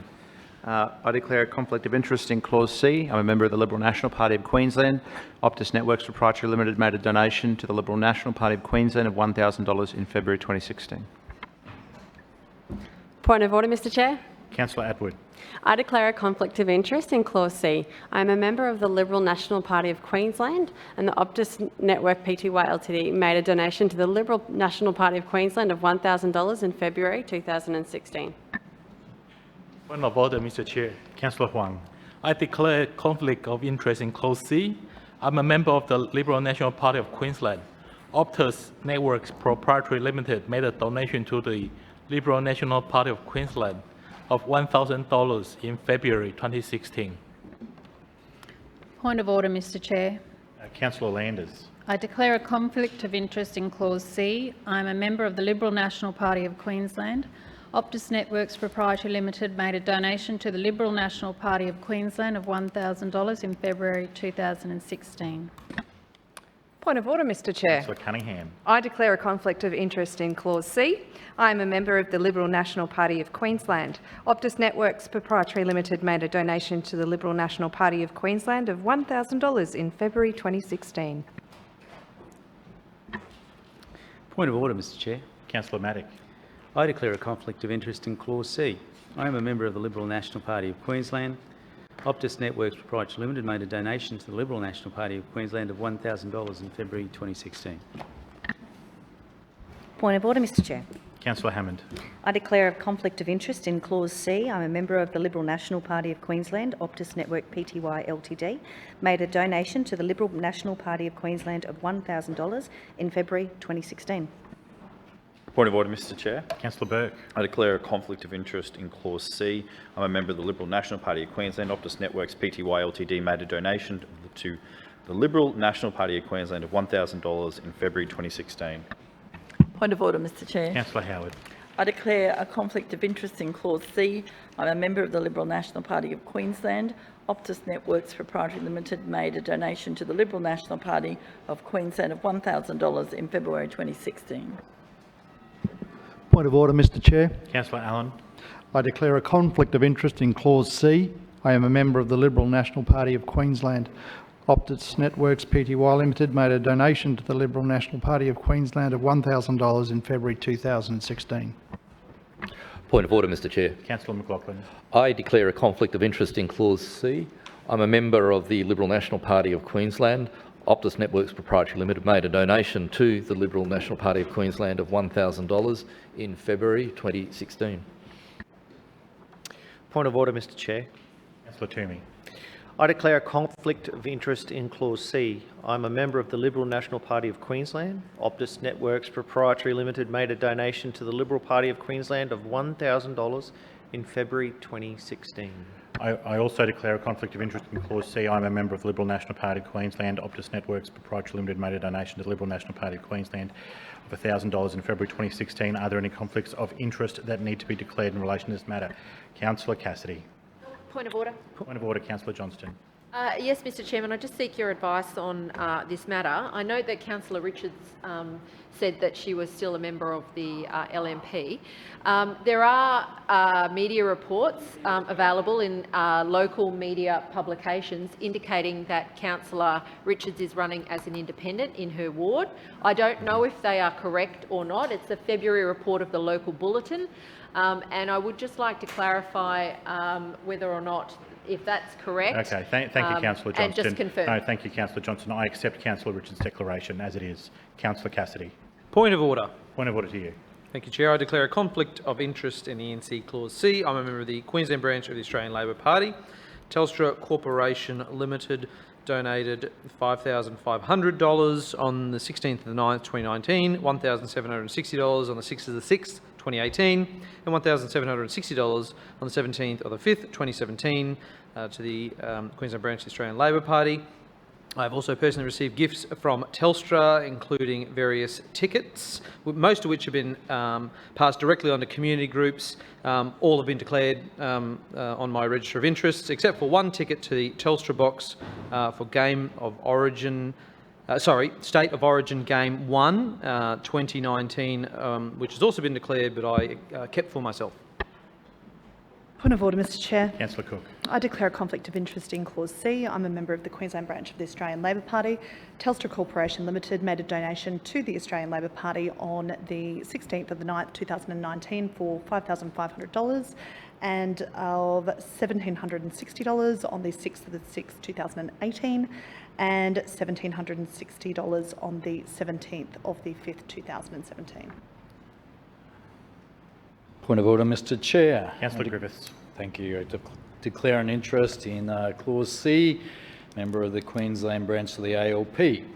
Telstra Corporation made a donation to the Australian Labor Party with the Queensland branch on the 16th 9th 19 for $5,500 And I also made a donation on the 6th of 2018 for $1,760, and for the same amount, $1,760 on the 17th of the 5th, 2017.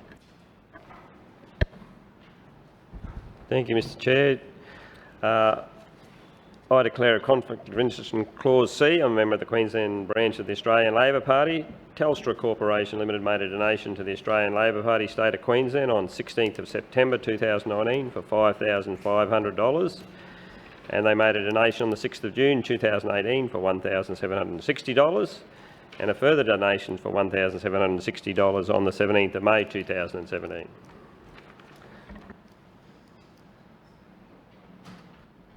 Point of order, Mr Chair. Councillor Strunk. Yes, I declare a conflict of interest in item C, clause C. I'm a member of the Australian Labor Party, Queensland, who received 3 donations. The first one from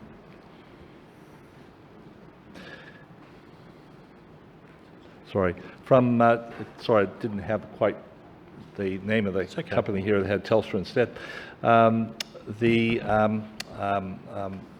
I've got Telstra stuck in my brain now. The Optus Corporation.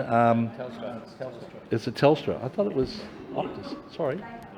Oh, sorry. That's all right, mate. That's all right. My apologies, Mr Chair. From the Telstra Corporation on the 16th of the 9th, 2019 for $5,500. A further donation on the 6th of the 6th, 2018 for $1,760, and an additional $1,760 on the 17th of 5th, 2017. Thank you. Lord Mayor, as a majority of the councillors, Councillor Johnston. I don't believe it's a conflict of interest, but Telstra did provide my office with tickets which we provided to the community. This was to a movie last year. I did check with Piphold at the time and she said I did not have to declare them as we did not use them. I think you might have under the new rules, that may have been true at the time, but under the new rules I think you must declare properly. And would you like a set of words provided to you to assist you?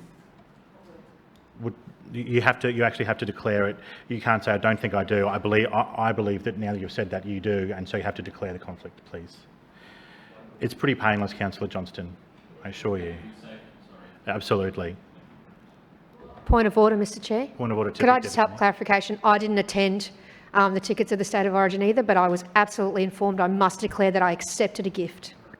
I think under the circumstances, Councillor Johnston, a very simple declaration would be satisfactory, and in your interest. Declare that Telstra provided community members in Tennyson Ward via my office with tickets to the movies, I think on 2 occasions about 2 years ago, and I want to make sure that none of them were accepted by me, but they were provided to the community via my office.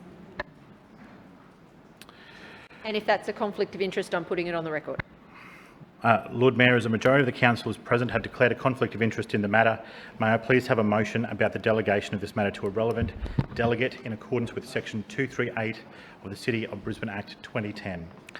Mr Chair, I move that this chamber resolve that, as a majority of councillors present have declared a conflict of interest in this matter, deciding this matter be delegated to the Chief Executive Officer in accordance with section 238 of the City of Brisbane Act 2010. Seconded. It's been moved by the Lord Mayor, seconded by the Deputy Mayor, that as a majority of councillors present have declared a conflict of interest in this matter, Council resolve that deciding this matter be delegated to the Chief Executive Officer in accordance with section 238 of the City of Brisbane Act. Is there any debate, Lord Mayor? Further debate? There being none, I'll invite Lord Mayor. Do you wish to sum up? No.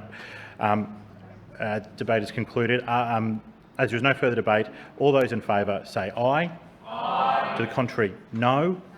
The ayes have it. That matter is now delegated. Councillors, can I draw your attention, please, to the second E&C report, the decisions of the Establishment and Coordination Committee meeting of the recess 1920. Lord Mayor. Mr Chair, I move that the report setting out the decisions of the Establishment and Coordination Committee as delegate of council during the summer recess 2019-20 on matters usually considered by that committee be noted. Seconded. It's been moved by the Lord Mayor, seconded by the Deputy Mayor, the report setting out the decisions of the Establishment and Coordination Committee as delegate of the Council during the summer recess of 2019-20 on matters usually considered by that committee be noted. Is there any debate? Lord Mayor. Yes, Mr Chair. The first item, item A, is the Access and Inclusion Plan.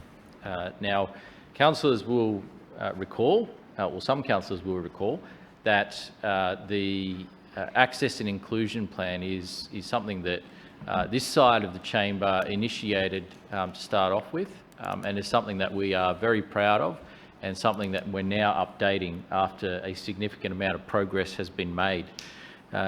The accessibility of our city and the impact that that has on inclusion in our community is really, really important and is a key focus for council. There have been literally hundreds of millions of dollars invested into making our city more accessible and more inclusive, and that covers a range of different areas, whether it's programs to upgrade access into community halls and lease spaces around the city, support for community groups in doing that, or whether it is our major ongoing program of upgrades to public transport infrastructure like bus stops and ferry terminals across the city. There has been an incredible amount done, and whether it's also investment in things like footpaths, we are continuing to roll out the infrastructure that helps to make Brisbane a more accessible and inclusive city. It is often the simple things that make a difference, and I remember it was great excitement that Nina and I got the opportunity to use the Paris Metro for the first time, and we had 2 young kids at the time, and we had a pram, and it was just quite shocking that a lot of the stations in the Paris Metro only had stair access and lots of no lifts, and we had to rely on people helping us carry the pram up and down stairs with 2 kids in it.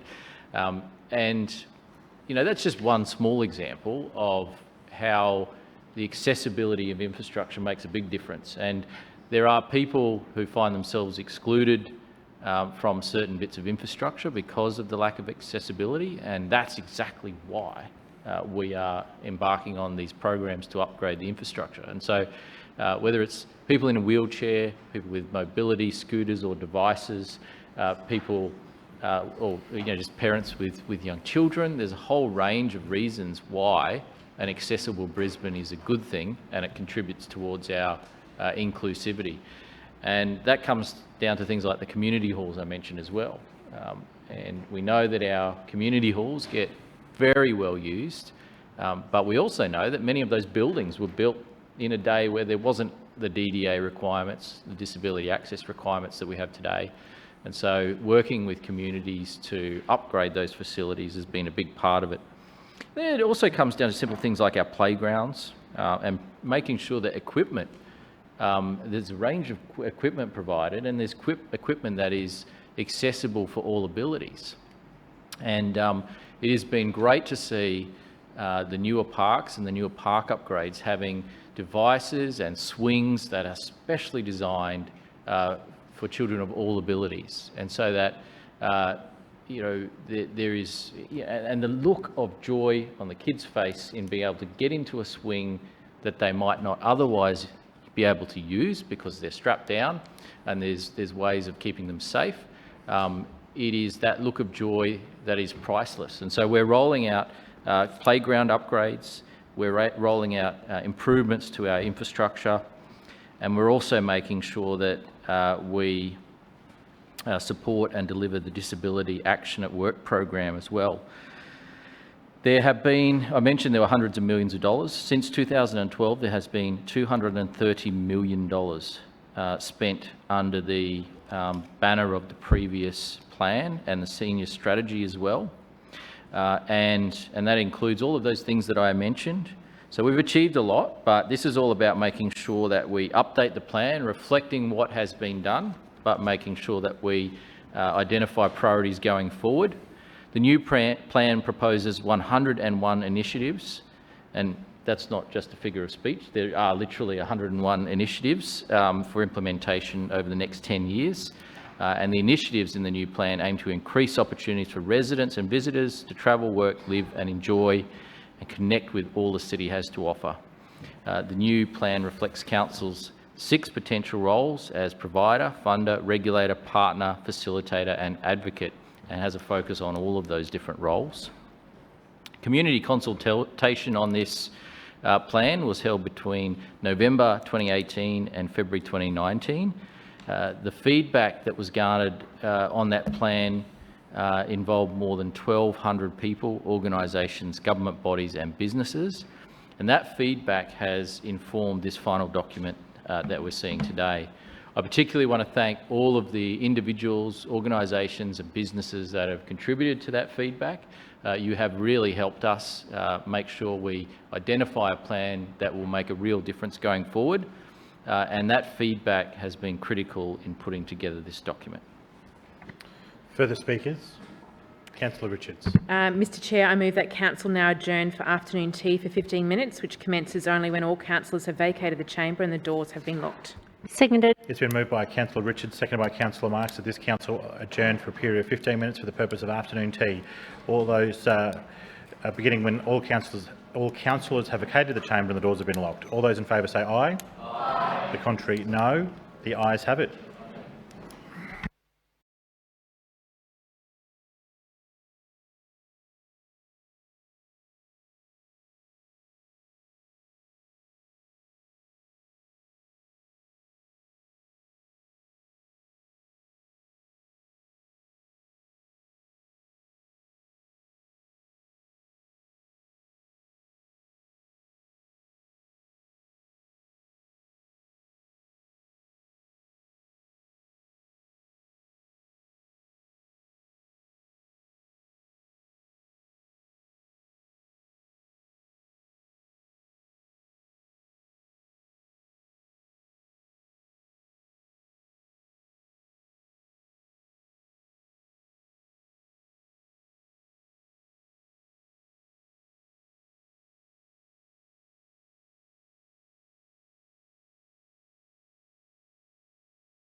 Further speakers?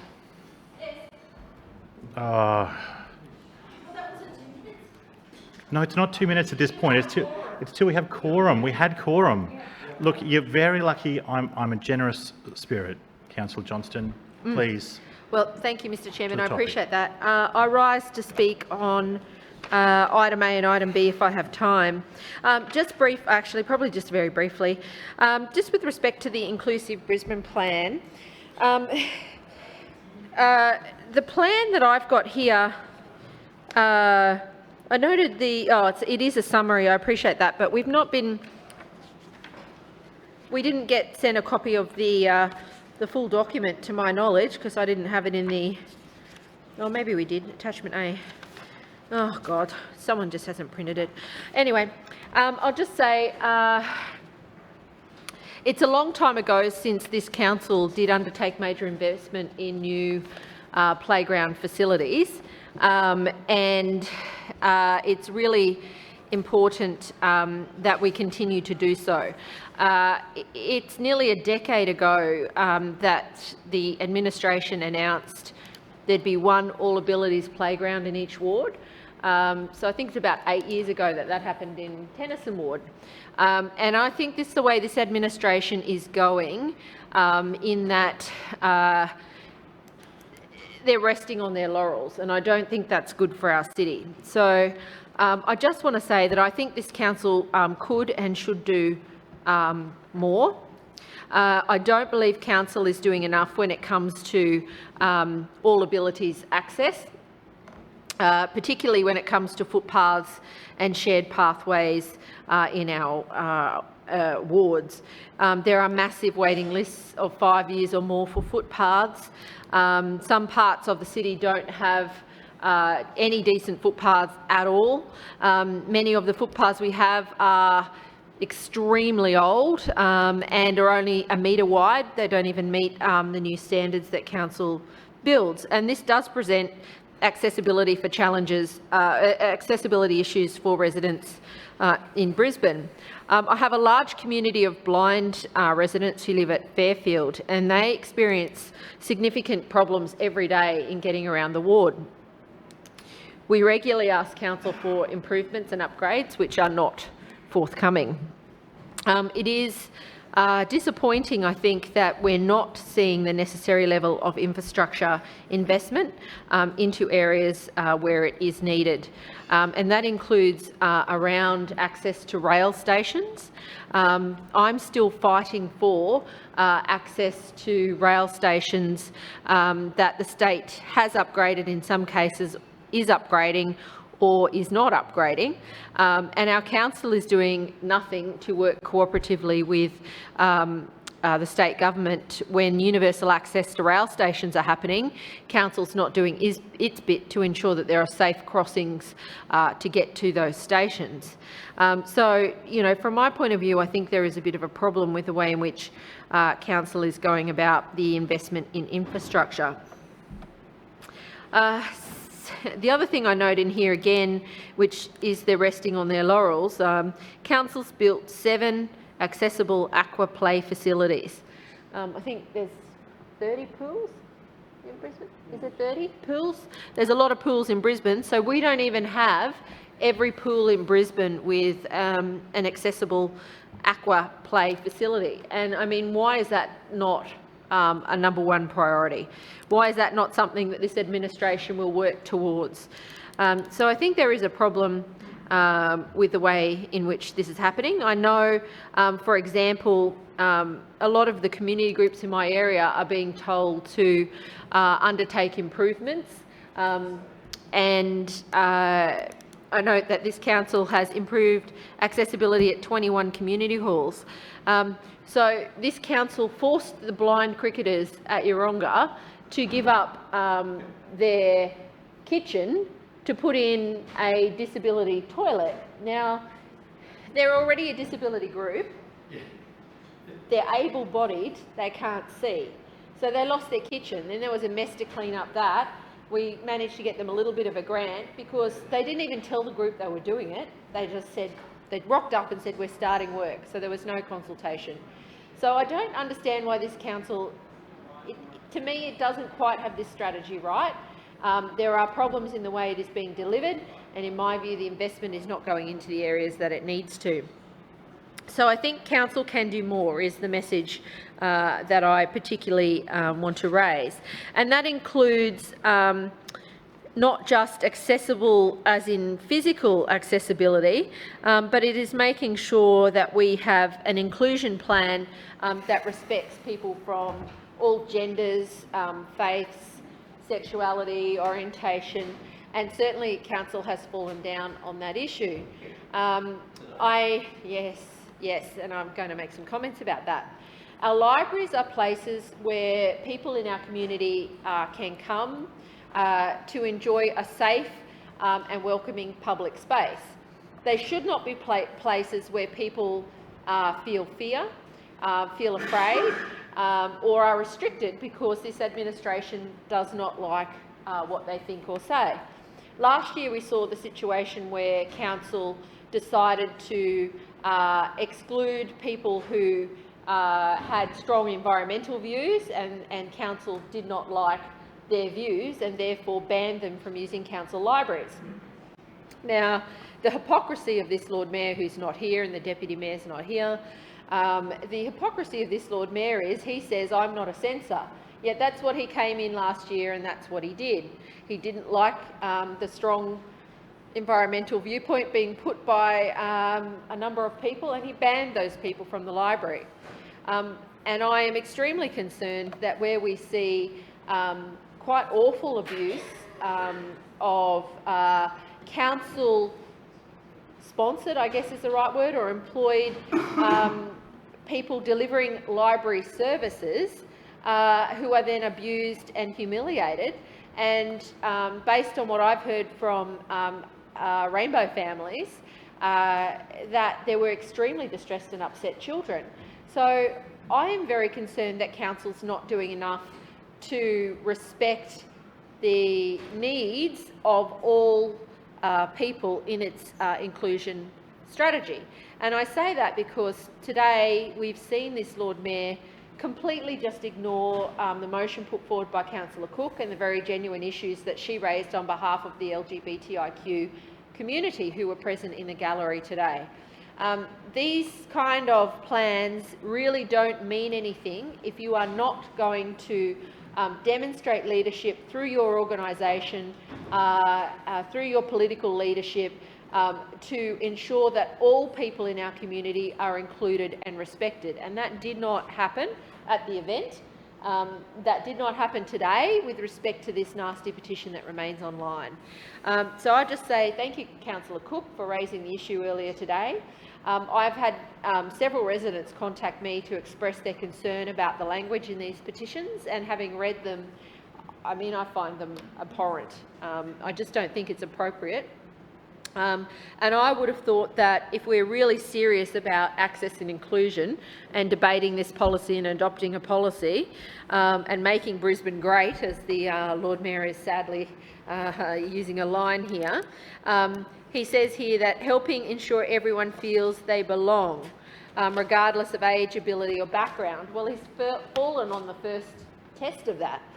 Because there are people here who feel excluded, there are people here who don't feel like they belong, there are people being vilified on the council website, and the Lord Mayor refuses to even acknowledge it's an issue that he can do anything about. It's not up to him. It is. The City of Brisbane Act gives him extraordinary powers, and he could ask the CEO to remove that petition or deactivate the link to that petition tomorrow, and he's chosen not to do so. And the LNP have backed him all the way. So on a day when they bring in here a city for everyone, an inclusive Brisbane plan, really their actions make a mockery of the words that are in this report, and it just reflects poorly on them that they say one thing and yet they do another when it comes to inclusion in this city. Further speakers, Councillor Matic. Thank you, Mr Chair. I rise to speak in regards to item A, which is a City for Everyone and the Inclusive Brisbane Plan of 2019-2029. Mr Chairman, this details Council's continuing commitment towards an accessible and inclusive city for people of all ages, abilities and backgrounds to be able to participate in all the city has to offer. It was this administration in previous years, Mr Chair, that introduced this plan prior to 2012. It was this administration under Graham Quirk at the time as Lord Mayor that was very passionate about ensuring that we should do more around the issues of accessibility within this city. And through the commitment of this administration and importantly also the funding, since 2012, Council has invested more than $230 million to deliver the Brisbane Access and Inclusion Plan and the senior strategy at that time, which has made a positive impact on residents and visitors of all ages and abilities. From 2012 onwards, Mr Chair, there have been a number of key achievements. We've seen 100% of city cats and buses with wheelchair and pram accessibility. The funding of 143 community programs through the Access and Inclusion Community Partnership Program. We've seen the Aquaplay facilities, and we see in this term also, Mr Chair, the continued upgrade of all pool facilities on a rolling basis through Langlands, the work we're doing at Weston at the moment, the improvements to Sandgate, the improvements to Pullenvale, around the issues of accessibility for all abilities and all ages, Mr Chair. We've seen the provision of more than 300,000 trips in council cabs, more than 40 playgrounds with enhanced accessibility for children of all abilities.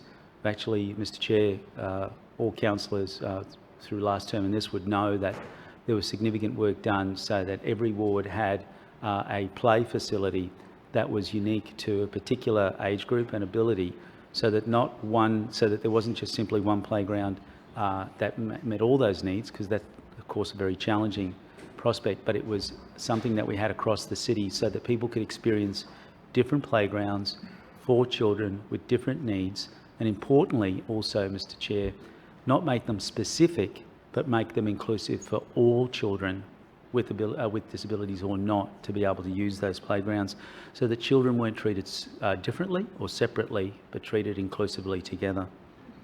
We had the delivery of weekly English conversation groups and libraries, which I've seen on a number of occasions in Brisbane Square, and the significant number of attendees from different backgrounds with different needs, making sure that we treat them equally and inclusively and teach them English.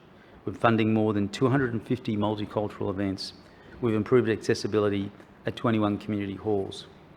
It's this kind of leadership that has seen this organisation receive more than 25 awards since 2012, not only locally but nationally, Mr Chair. The work the Brisbane City Council has done, particularly in the area of public transport, has been noted by different levels of government and by a number of different councils across the nation as leading in the work that we're doing, and we have shared our experiences and learnings from those with those councils to meet those standards, which are set by the federal government and by separate entities across the nation in meeting those disability standards. That's what this organisation has done. It has led at every instance around accessibility around our city.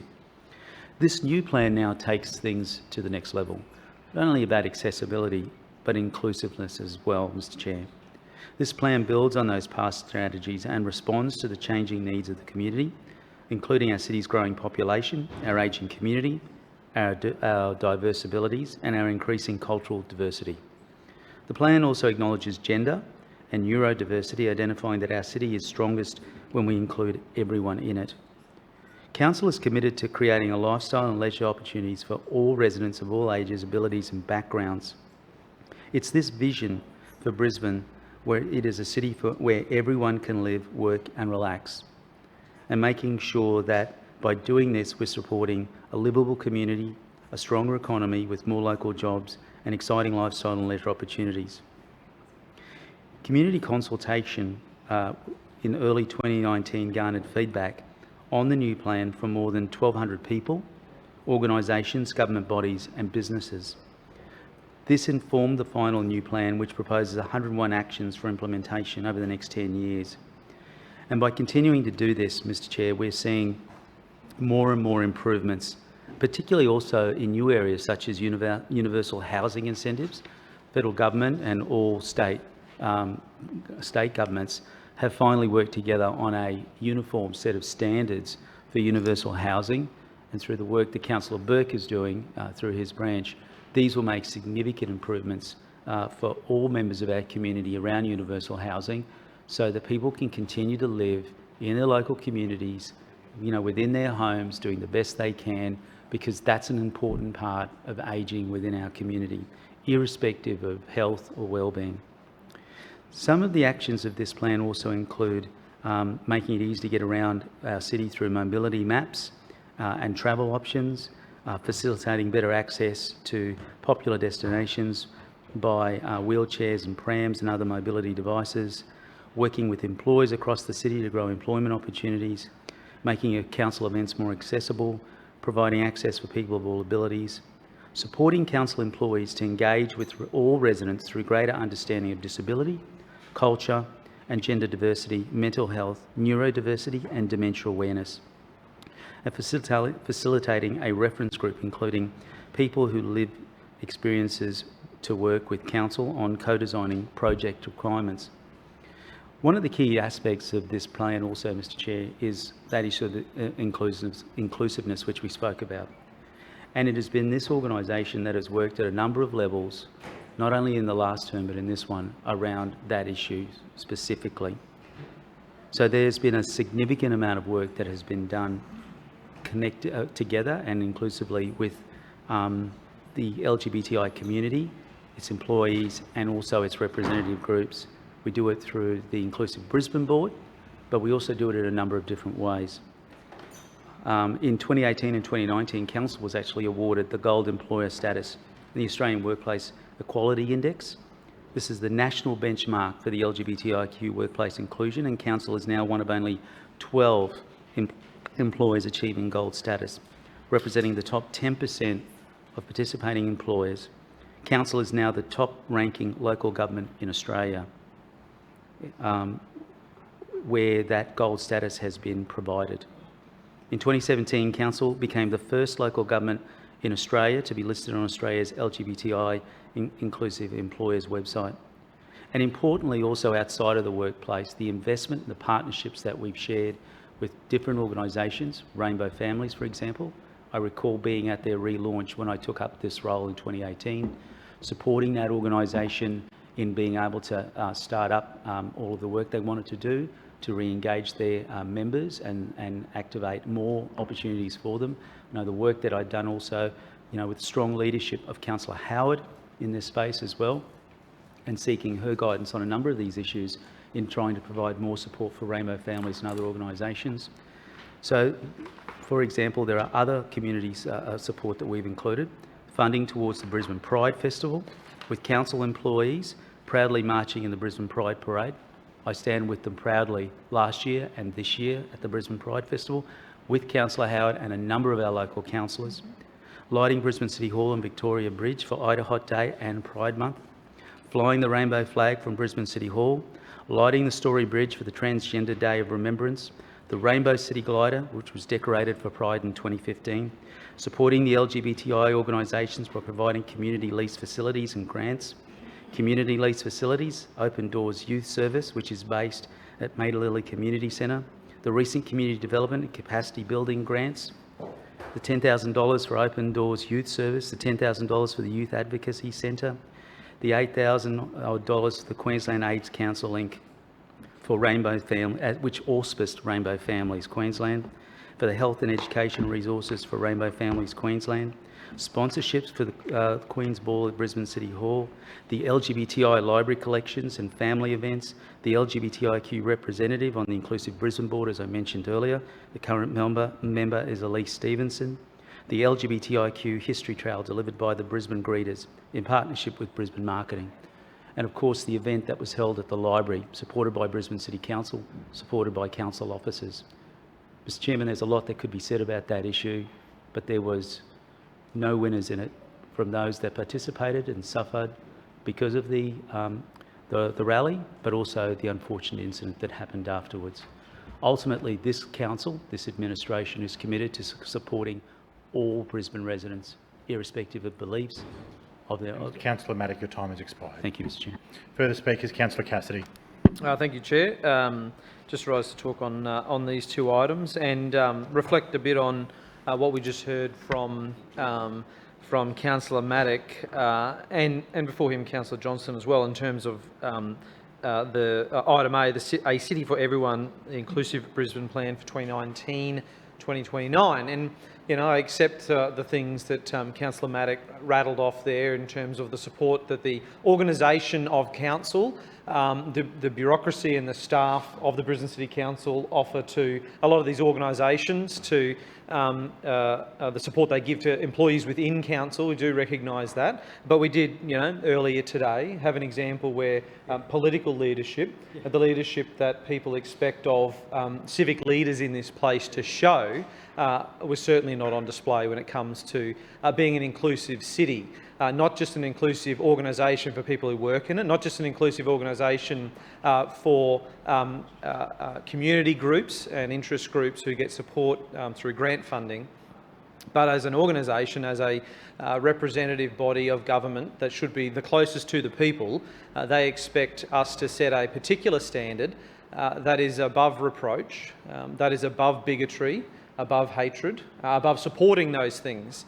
And we had an opportunity earlier today for the Lord Mayor to show leadership on that issue on behalf of the people of Brisbane, and he failed in that sense. So it's good to say we support these groups on one hand sometimes, but it's not okay when we don't show that support as leaders on the other hand. So a lot of the work that has gone on by council staff and the bureaucracy within council from 2012 to now, to carrying out pardon me, the Inclusive Brisbane Plan, the first one of those, and implementing the new plan, or putting the new plan together, and we'll go about implementing that. I congratulate them. There's certainly more work to be done, not just in terms of physical access and improvements to including more accessible facilities in all parts of Brisbane. One of those, which I've been pursuing for some time through various council chairs in this area, are things like adult change facilities in our outer suburbs. If someone comes down to the Sandgate foreshore, for instance, and is caring for an adult person that requires a hoist and adult change facilities, there is nothing available to them. They have to just put that person they are caring for on the ground, on the concrete, to carry out that change they may need. There's one, I believe, in the Chermside Pool, and other than that, very close to the city. So, yeah, I acknowledge there's been work done to assist the physical access to a lot of our facilities, but there is a whole lot more needed when it comes to that, and not just in terms of that physical access, of course. Social inclusion is so important, and we've seen an example today firsthand. Another example, attending the Survival Day march on the 25th of January this year, and talking to a large group of Aboriginal and Torres Strait Islander Australians out there at Zilmia on the 25th. There is still more work to be done to recognise some of those issues as a city as well, and to right some of those wrongs. And I acknowledge that council as an organisation has done some great things over time, whether it was in the 90s, the Bringing Them Home report, and recognising those institutions where the soul and generations were housed, were taken to around our city. Examples like that are very much appreciated. There are still some glaring examples, particularly one that is hanging on the front of this building here, the Daphne Mayo Tympanum, which depicts the march of civilisations and the death and destruction of Aboriginal people in our city. I'm not saying we get up there and chisel that off, but I'm saying that we need to recognise that that is a racist depiction on the people's place here, and we should recognise that, and we should move forward with the community that finds it so offensive, and say that that was absolutely wrong to have put that on there, and we recognise that was wrong, and moving forward we want to shine a light on that. And that is part of Brisbane's history, and that is part of Brisbane's social inclusion as well today, to recognising things like that. So yes, some good work has been done, and we absolutely accept that, and it's important to carry that on. But we can't just talk the talk when it comes to broad social inclusion. We need to absolutely walk the walk, and there are plenty of examples that need a lot of work. In terms of Healthy Land and Water funding agreement, we'll be supporting this item as well. Again, $440,000, not an insignificant amount of money, but the work that is needed in our waterways around Brisbane as a city that is rapidly developing and growing and seeing an enormous amount of pollutants going into waterways as a result of development and other things.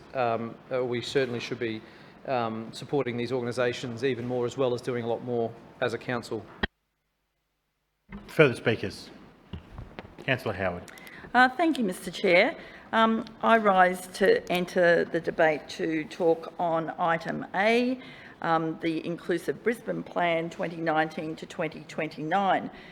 And Mr Chair, a lot has been said about leadership here today, and I'd like to say and put on the record how much I appreciate the leadership that we currently have on this side of the chamber and the leadership that we've had since I was elected as a councillor back in 2012. And as far as I'm aware, this was the first administration that ever put their money where their mouth was and provided funding to the LGBTIQ community.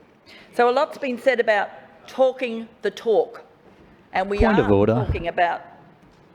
That is factually not true. That's not a point of order. Councillor Howard. Thank you, Mr Chair.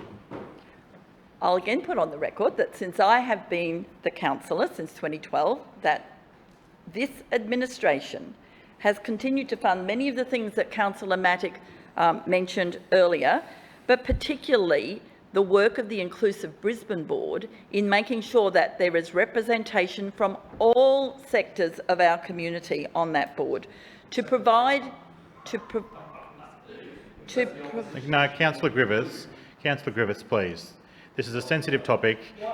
This has been a pretty respectful debate. Please don't attempt to lower the tone.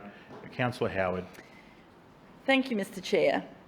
And it's interesting, isn't it, the interaction, you know, the respect that's been talked about. What is it, I think, that Councillor Cook says, the standard you accept, the standard you walk past is the standard you accept. So I would just like to say that everybody on the other side has been listened to with respect, and I'd like the same to happen to me, in fact, Mr Chair. So, Mr Chair, let's just go back to leadership.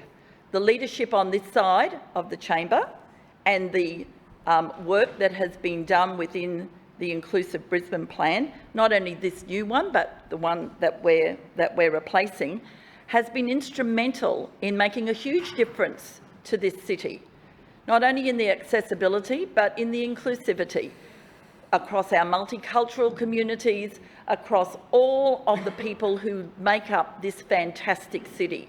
It's one of the things that I am most proud of when I stand up and talk to people, is the fact that this city and this administration supports anybody who wants to have a say about what they think this city should look like, how we should be progressing. We constantly are looking at ways to support vulnerable people. We're constantly looking at ways that we can support our multicultural communities who have added such a richness to our communities over the years.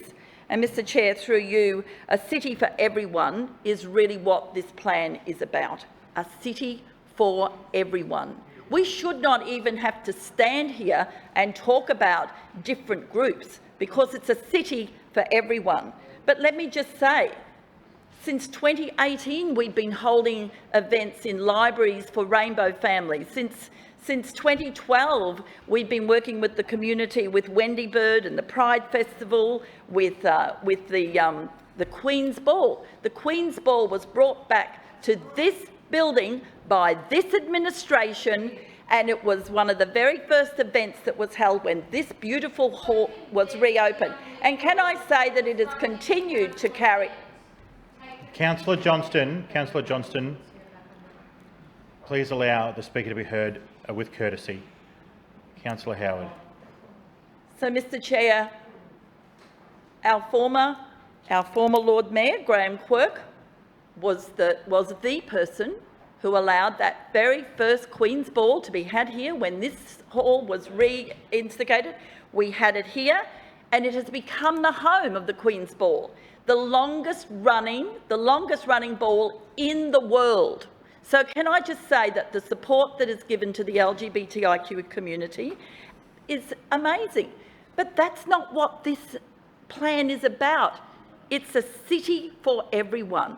A city for everyone, and that's what we should be talking about. We should be talking about the fantastic things that are in this plan that allow everyone in this city to feel included and to feel part of a community that is a friendly community and is world-renowned for that friendliness. Some of our international students that come here had the most amazing experiences because of the work of this council. Some of our work that we do within the libraries are such a wonderful, welcoming community, and they are welcoming. People who can't speak English go to sessions in those libraries. They make friends there.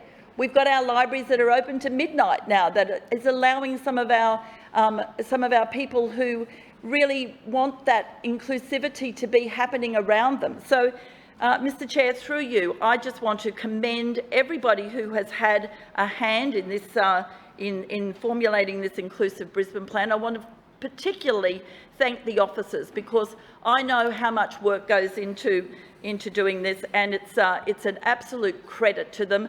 I particularly want to thank our library staff. I want to thank our library staff because I know what a difference they make to every single person in this community and how welcoming they are. So I'd just like to finish by thanking Councillor Matic and his team, and I commend this plan to the chamber. Further speakers? Councillor Griffiths. Yep. Thank you, Mr Chairman. I'm going to speak on this inclusive, this item, which is the Inclusive Brisbane Plan. I'm astounded with what I'm hearing in this chamber. I find it hypocritical from the LNP. And in particular, I find their stance today appalling. Nothing short of appalling, and it's ironical that the very day they're bringing in the Inclusive Brisbane Plan, they voted to keep up a bigoted, nasty petition that vilifies a certain group in the community. The Lord Mayor himself has said that he's not taking that petition down against Council's own policy. Now, this is also the Lord Mayor that voted against gay marriage. This is also... Point of order. Point of order to you, Lord. That is absolute rubbish. Claim to be misrepresented. Noted. This is also the Lord Mayor that hasn't and won't attend a Pride rally. And he was asked to attend. No denying that. He had something else on that day, more important. This is the Lord Mayor that won't go and meet the gay community. My concern is this is a Lord Mayor who's controlled by a certain faction of the Liberal Party and a certain faction I appreciate what you're trying to say, Councillor Griffiths, but can I mean, I've allowed some pretty generous interpretations here, but can I please draw you back to the substance of the matter at hand? Please, I'm happy to come back to this. I'm happy to come back to this. Point of order, Lord Mayor. Claim again to be misrepresented. It's noted. You'll have your moment at the end. Oh, he controls a faction. I got it wrong, did I? Councillor Cassidy. It concerns me. I'll go back to my point. It concerns me that such a bigoted, nasty and unnecessary petition is sitting on our website, sitting on Council's website, and it is wrong. And if it was a petition aimed at the Aboriginal community, it wouldn't be there.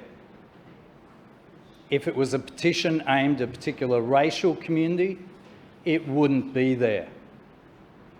But it's a petition aimed at the gay and lesbian, transgender, intersex community, and it is there.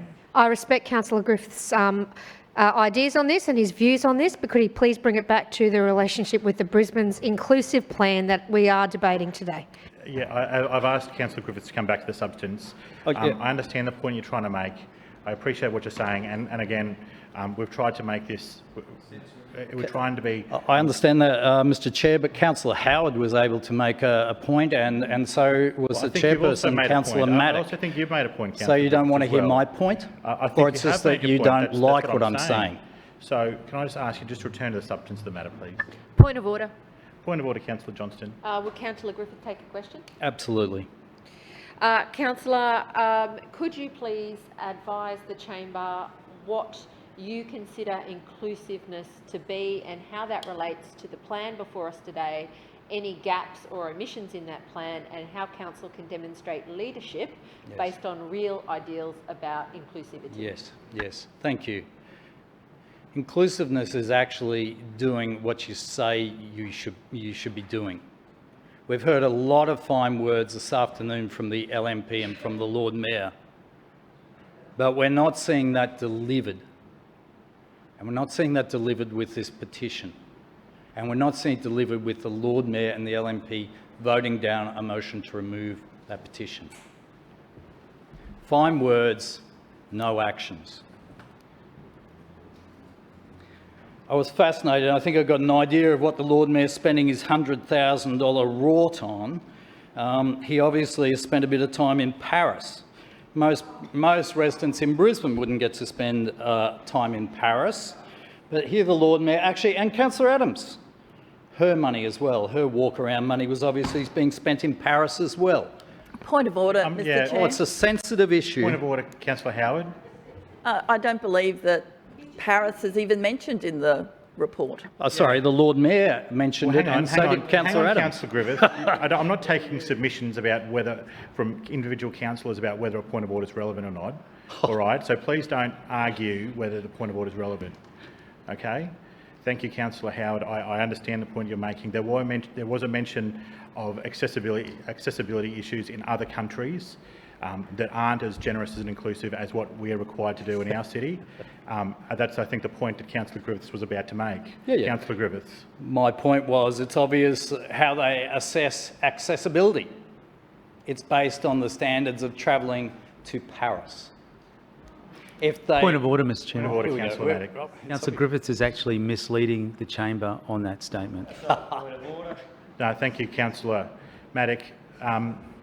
Look, Councillor Griffiths, if you want to spend your time in a class war, I will allow it, all right? Well, I object to that, Mr. Chairman. There's no class war here. I'm actually just saying we had a Lord Mayor and a Deputy Mayor talk and compare Brisbane and compare our accessibility to Paris and their travels and their wonderful journeys around Paris. That's good. I want to talk about actually my ward. And I represent probably one of the most disadvantaged wards in the city. And I'm sorry if you see that as a class war, because we actually should be providing services Councillor to the Griffiths, whole city. Don't speak over me. Don't take a cheap shot at me. You were having a go You're at people. taking a cheap shot at me. You were taking a cheap shot. Do not have a cheap shot at me. You were having a crack at people for going on holidays. Now, I've allowed you to speak pretty broadly on whatever you wish, really, and I'd like you to have some consideration for the fact that I've not actually stopped you from saying any of these things. Councillor Griffiths. I feel so privileged. Yeah, you should. I feel. I'm glad wow, you do. is that a glad threat, you do, Mr. Councillor Chairman? Griffiths. Is that a threat? No, don't be good. silly. I will take it. I won't take it as a threat. Don't be silly. Just get back to your point, Councillor Griffiths. I want to put down, and I've made my point about what I think of this administration's hypocrisy in terms of the inclusion plan, that's anything but an inclusion plan. And I refute what Councillor Howard says, that the Pride Festival wasn't funded before they came to power. That's not true. It was funded before they came to power. So when you speak, it needs to be truthful. In terms of... Wow. In terms of footpaths, I'm just astounded that we're patting ourselves on the back with what a great job we've done.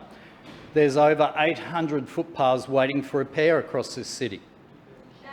Over 800. I know in my own ward, I've got a list of 60 and growing of footpaths that I can't afford to build and that we don't receive extra money to build, unlike LNP councillors. It's amazing It's amazing that people are waiting over a year to see a basic repair done on their footpath. You can call it class warfare if you want, but I know the people out my way just want basic footpaths. And unfortunately, when it comes for me allocating money for footpaths, it's actually who's the most needy. Who's got the wheelchair or the walkie-wheeler? They're not luxurious footpaths, they're for basic services. We're failing on our footpaths, certainly in the working areas of our city.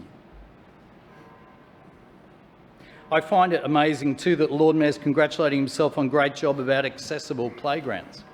I know, and I tweeted this week, Peggs Park playground at Maruka has been all cordoned off because it's inaccessible, because it's broken, because it can't be repaired.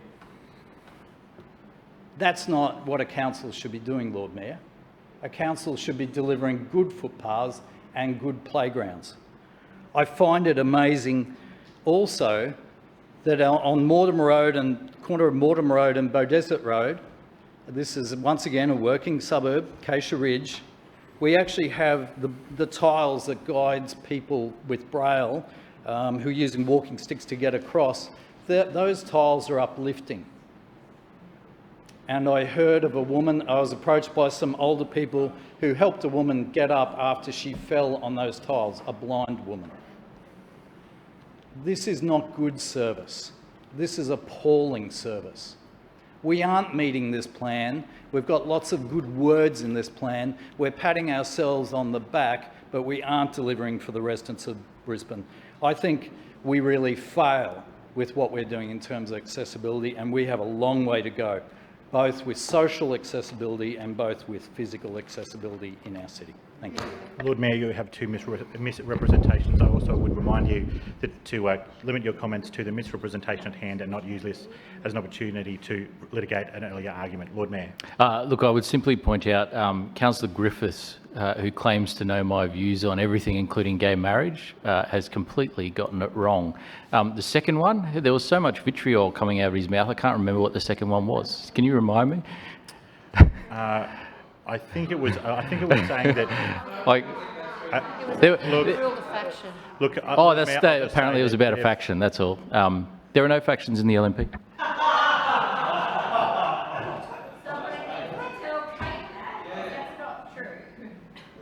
Further speakers? There being none, Lord Mayor.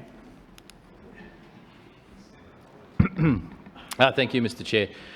Labor has the wonderful ability to turn something positive into something negative, and except it's not really a wonderful ability. It's why they're on that side of the chamber and not this side, and it is indicative. Their approach on this today is indicative of their approach on everything, which is not about making a positive contribution, but just by attacking, criticising, without coming up with any alternative solutions or approaches or project.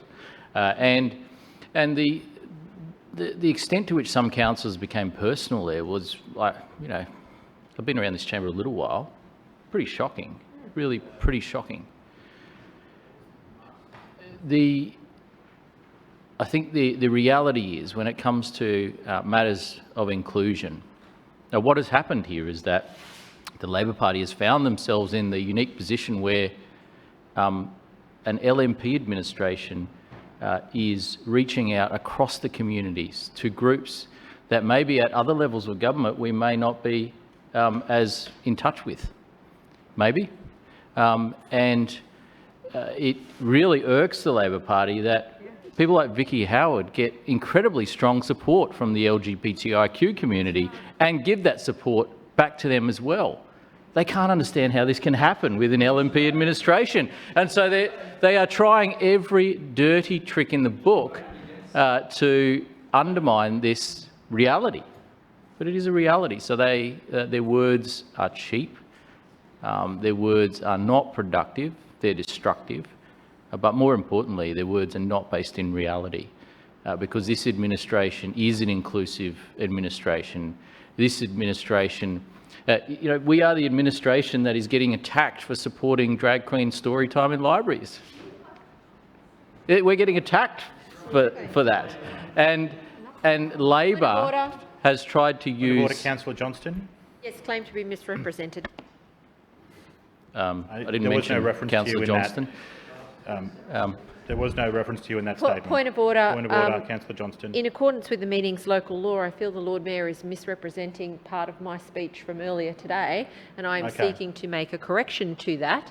The issue is him failing to deal with the petition issue, not No, this is a point of order, not a speech, Councillor Yep. Johnston. All right, I will allow misrepresentation, but it better be relevant. Lord Mayor. Look, not only did I not mention Councillor Johnston, I wasn't even thinking of her. She didn't even come into my mind. So the reality is we will continue to bridge potential divides in our community because we believe it's a right thing to do. We believe it is the right thing to do, whereas Labor tries to drive wedges. They are trying to drive wedges. Now, take, for example, this petition. There will be an opportunity where all councillors in this chamber will get to speak and share their views on what they think about this petition. And that's the democratic right of every councillor. And that is the appropriate thing. So if you want to get up and express a view on that petition, by all means, you've got that right. And you will have that right. And I know councillors will take that opportunity up. But what Labor is saying is that if you don't agree with what they think, you shouldn't be allowed to express your view. If you don't agree with their view of the world, then you shouldn't be allowed to express that view. That is totalitarianism. That is a dictatorship. And that is exactly what Labor is advocating. Okay, everybody stop. Everybody stop. Councillor Johnston, please. Lord Mayor. Now, Councillor Johnston has indicated that this House somehow bears resemblance to Extinction Rebellion meeting in libraries. Well, if a particular group continues to advocate for ways to break the law and illustrates to people how they can, in fact, break the law and avoid getting arrested, or how they can get around the laws, well, that is a cause of concern. And that's what we're talking about here. But you know what? Extinction Rebellion are entitled to their views. And it was fascinating to see in the Courier Mail today one of the protesters that had appeared in court, and he said he's given up on Extinction Rebellion because it's not working. It's not working. We've said that consistently, and it is not working because they're taking the wrong approach. They are encouraging people to break the law, and that is the wrong approach. Everyone has a right to speak their mind. Everyone has a right to protest. Everyone has a right to free speech. And we support that, which is why we've taken the position that we've taken. So ultimately, we will, and I want to give everyone this assurance, we will continue to bridge divides in our community, to work to make sure that people show respect for each other, and we support that, but also that people have a right to have a democratic say. We don't control what people think, we don't control what people say, but we can work together to make a more inclusive and harmonious society, and that is what this plan is all about. This plan is not words, this plan is actions that will be implemented, just like we have implemented $230 million worth of actions to this point. Not words, actions, investment, real projects that we have delivered, and we will continue to deliver on building a more inclusive and more accessible Brisbane, and I commend this plan to the chamber. Councillor Johnston, you have a misrepresentation. As I said earlier, all misrepresentations, please don't use this as an opportunity to relitigate your argument. Please limit your comments to the matter at hand. Councillor Johnston. Yes. The Lord Mayor claimed that we were attacking him regarding falsely claimed. The Lord Mayor falsely claimed that I and others had attacked, had attacked him about the issue of the use of the libraries for LGBTIQ events. That's not what I was saying. My concern this is a speech now. Thank you, Councillor Johnston. All right, thank you. And the fact that the petition is not being taken down. The resolution. All those in favour of both items A and B say aye. Aye. To the contrary, no. The ayes have it. There's no call for division. We will move on. The City Planning Committee report, please. Councillor Burke. Excuse me? Oh, excuse me. Excuse me. The Infrastructure Committee report, please. Councillor McLaughlin. Thank you, Mr Chair. I move that the report setting out the decisions of the Establishment and Coordination Committee as Delegate of Council during the summer recess 2019-2020 on matters usually considered by the Infrastructure Committee be noted. Seconded. It's been moved by Councillor McLaughlin, seconded by Councillor Huang, that the report setting out the decisions of the Establishment and Coordination Committee as Delegate of Council during the summer recess 2019-20 on matters usually considered by the Infrastructure Committee be noted. Is there any debate? Councillor McLaughlin. Thank you, Mr Chair. There are a couple of one item I'd like to talk to before I go to the items before us, if I may, and it's to provide Council with an update on the Wynnum Road corridor upgrade, with both Stage 1 and Stage 1 and 1B progressing within budget. As the Chamber will be aware, the Wynnum Road Corridor Upgrade Stage 1 and 1B project is part of Council's Program 2, the Infrastructure for Brisbane. The Wynnum Road Corridor is a key arterial road for Brisbane's eastern suburbs, carrying more than 56,000 vehicles per day. Stage 1 will provide 2 additional traffic lanes between Latrobe Street and Canning Bridge, East Brisbane, and the project will widen substandard traffic lanes, remove unsafe right turns and upgrade the Heidelberg Street intersection. The Stage 1B comprises interim works to improve traffic efficiency and safety between Canning Bridge and Riding Road, Norman Park. The project includes rationalisation of bus stops, extension of the peak hour bus lane between Hipwood Street and Hawthorn Road, and banning of unsafe right turn movements from Wynnum Road into selected side streets. I can advise that a dispute occurred between Council and the contractor, Fulton Hogan, whereby Fulton Hogan submitted a significant number of claims in relation to variations, extension of time and disruption.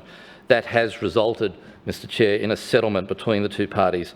The body of the claims largely related to extensions of time and delays caused by encountering significant public utilities plant during construction, requiring changes that impacted on the construction program.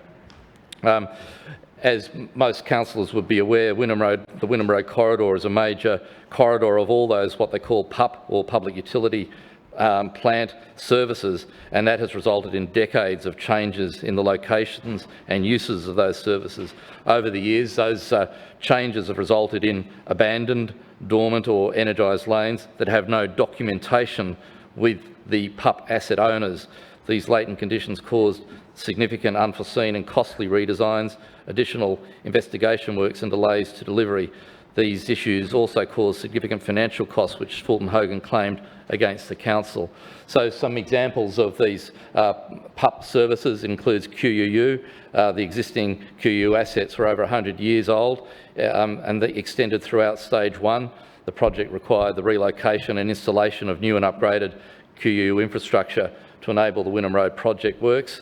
To facilitate the project prior to the works commencing, Council worked with QUU to complete an approved design, including upgrade for future growth.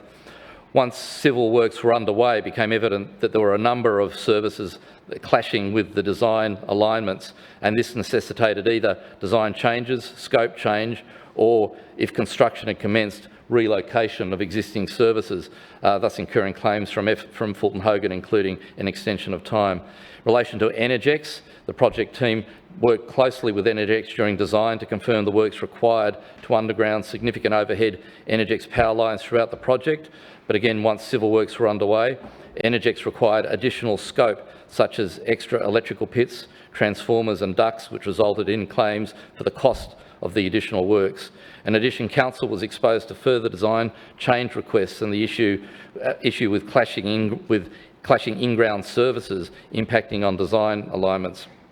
As a consequence of the Energex issues, further claims were submitted by Fulton Hogan, comprising delays and new work. APA, the gas provider, redesign works were required in several locations due to unknown in-ground services clashing with the proposed new design alignments for the gas infrastructure, and similarly, due to unknown services, Fulton Hogan were exposed to increasing costs and delays.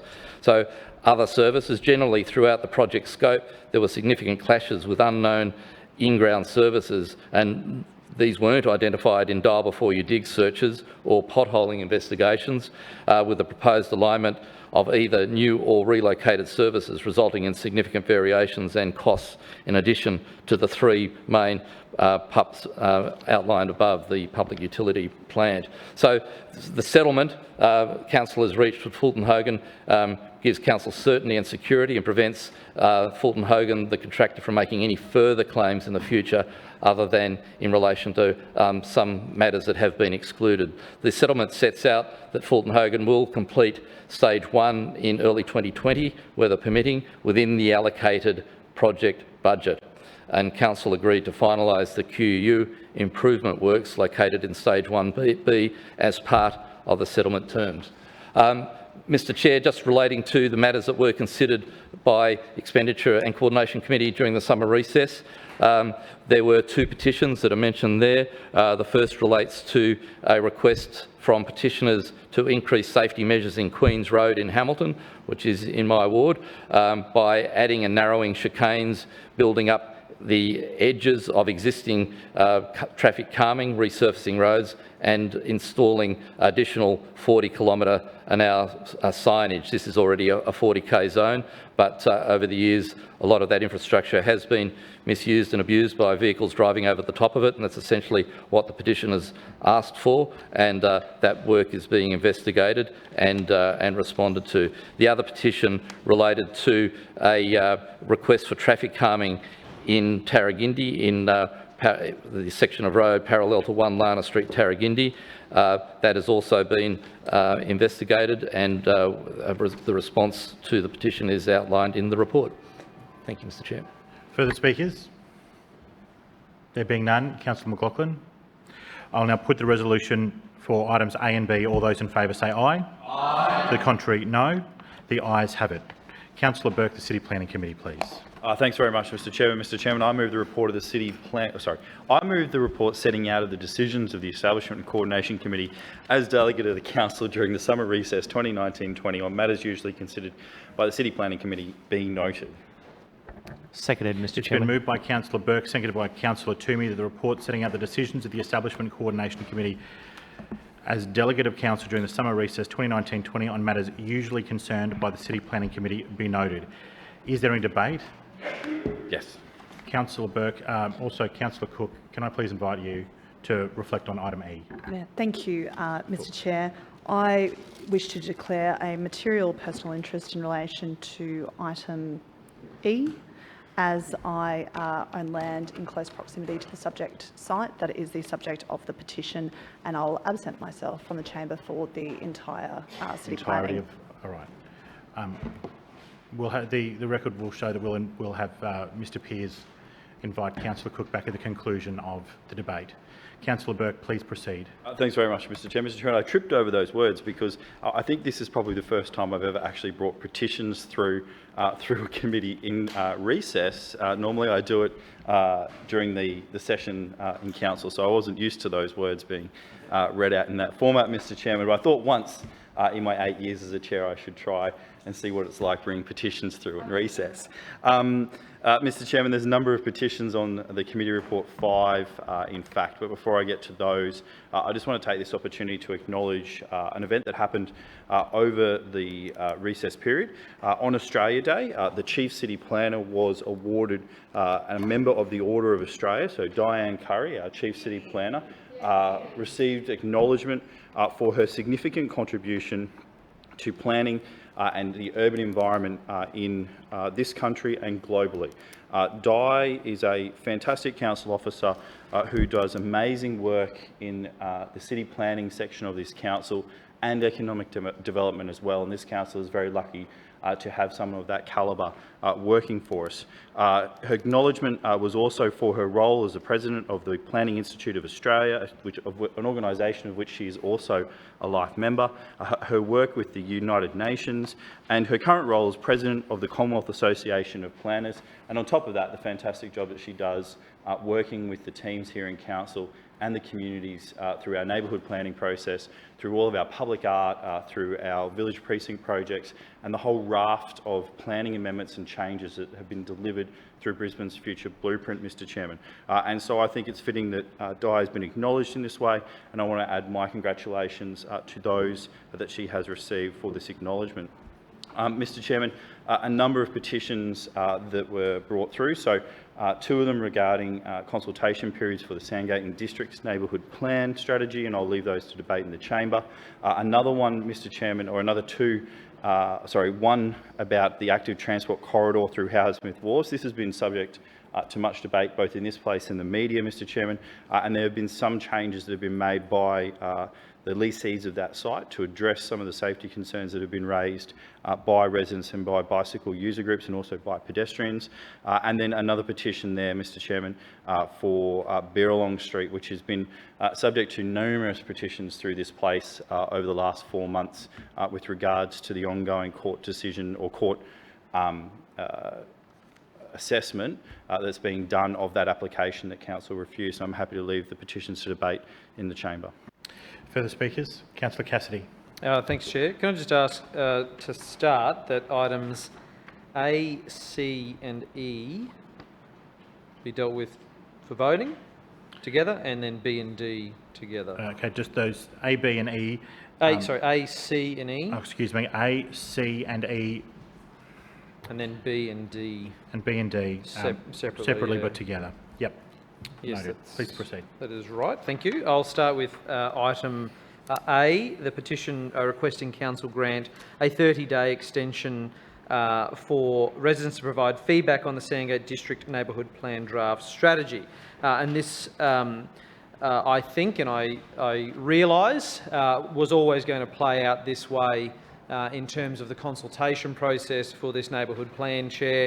The LNP have form when it comes to their so-called consultation around neighbourhood planning.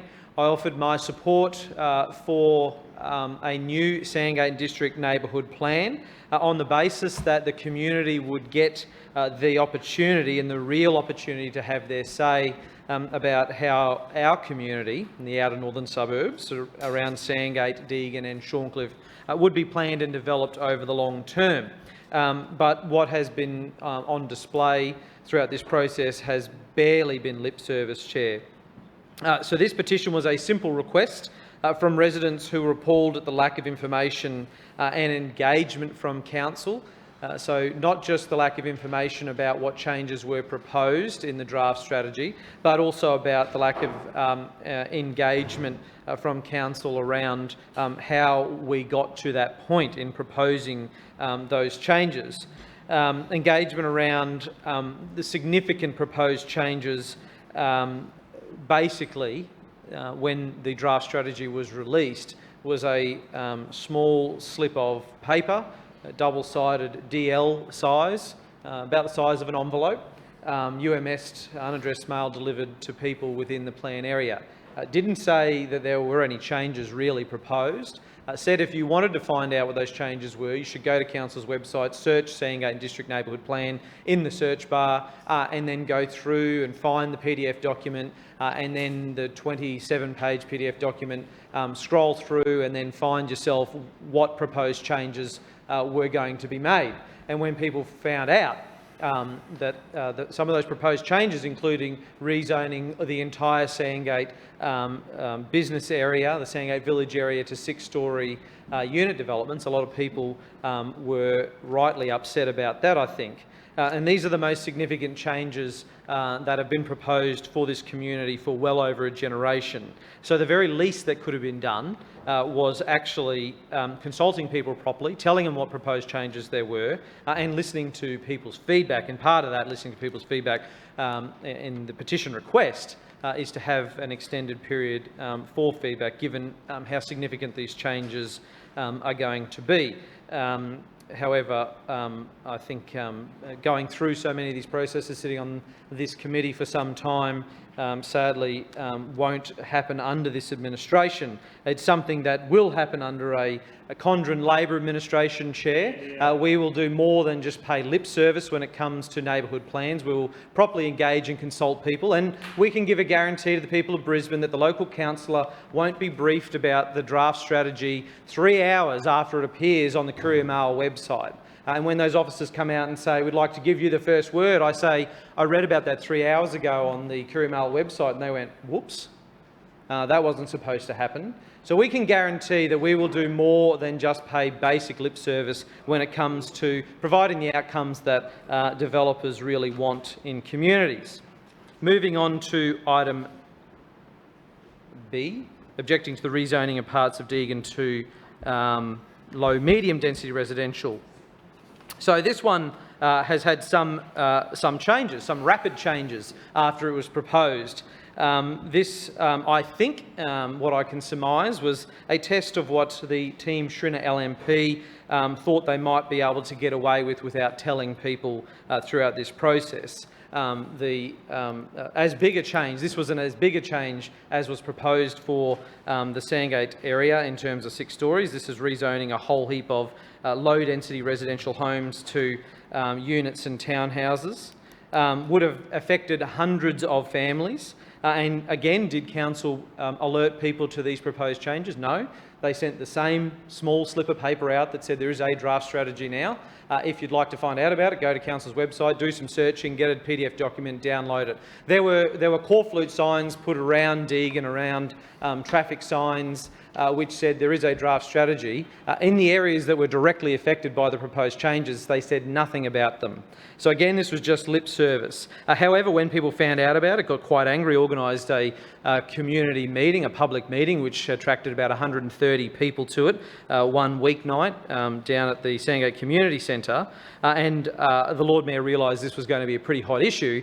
He all of a sudden found enough money in the budget to send personally addressed direct mail letters to people saying that he had quickly backed down, very quickly backed down. And then the LNP were out there saying that they had this great victory over themselves by backing down on rezoning parts of low-density residential to units and townhouses. And I think you can still hear the laughter in the community at their shallow attempts to try and save some face out there.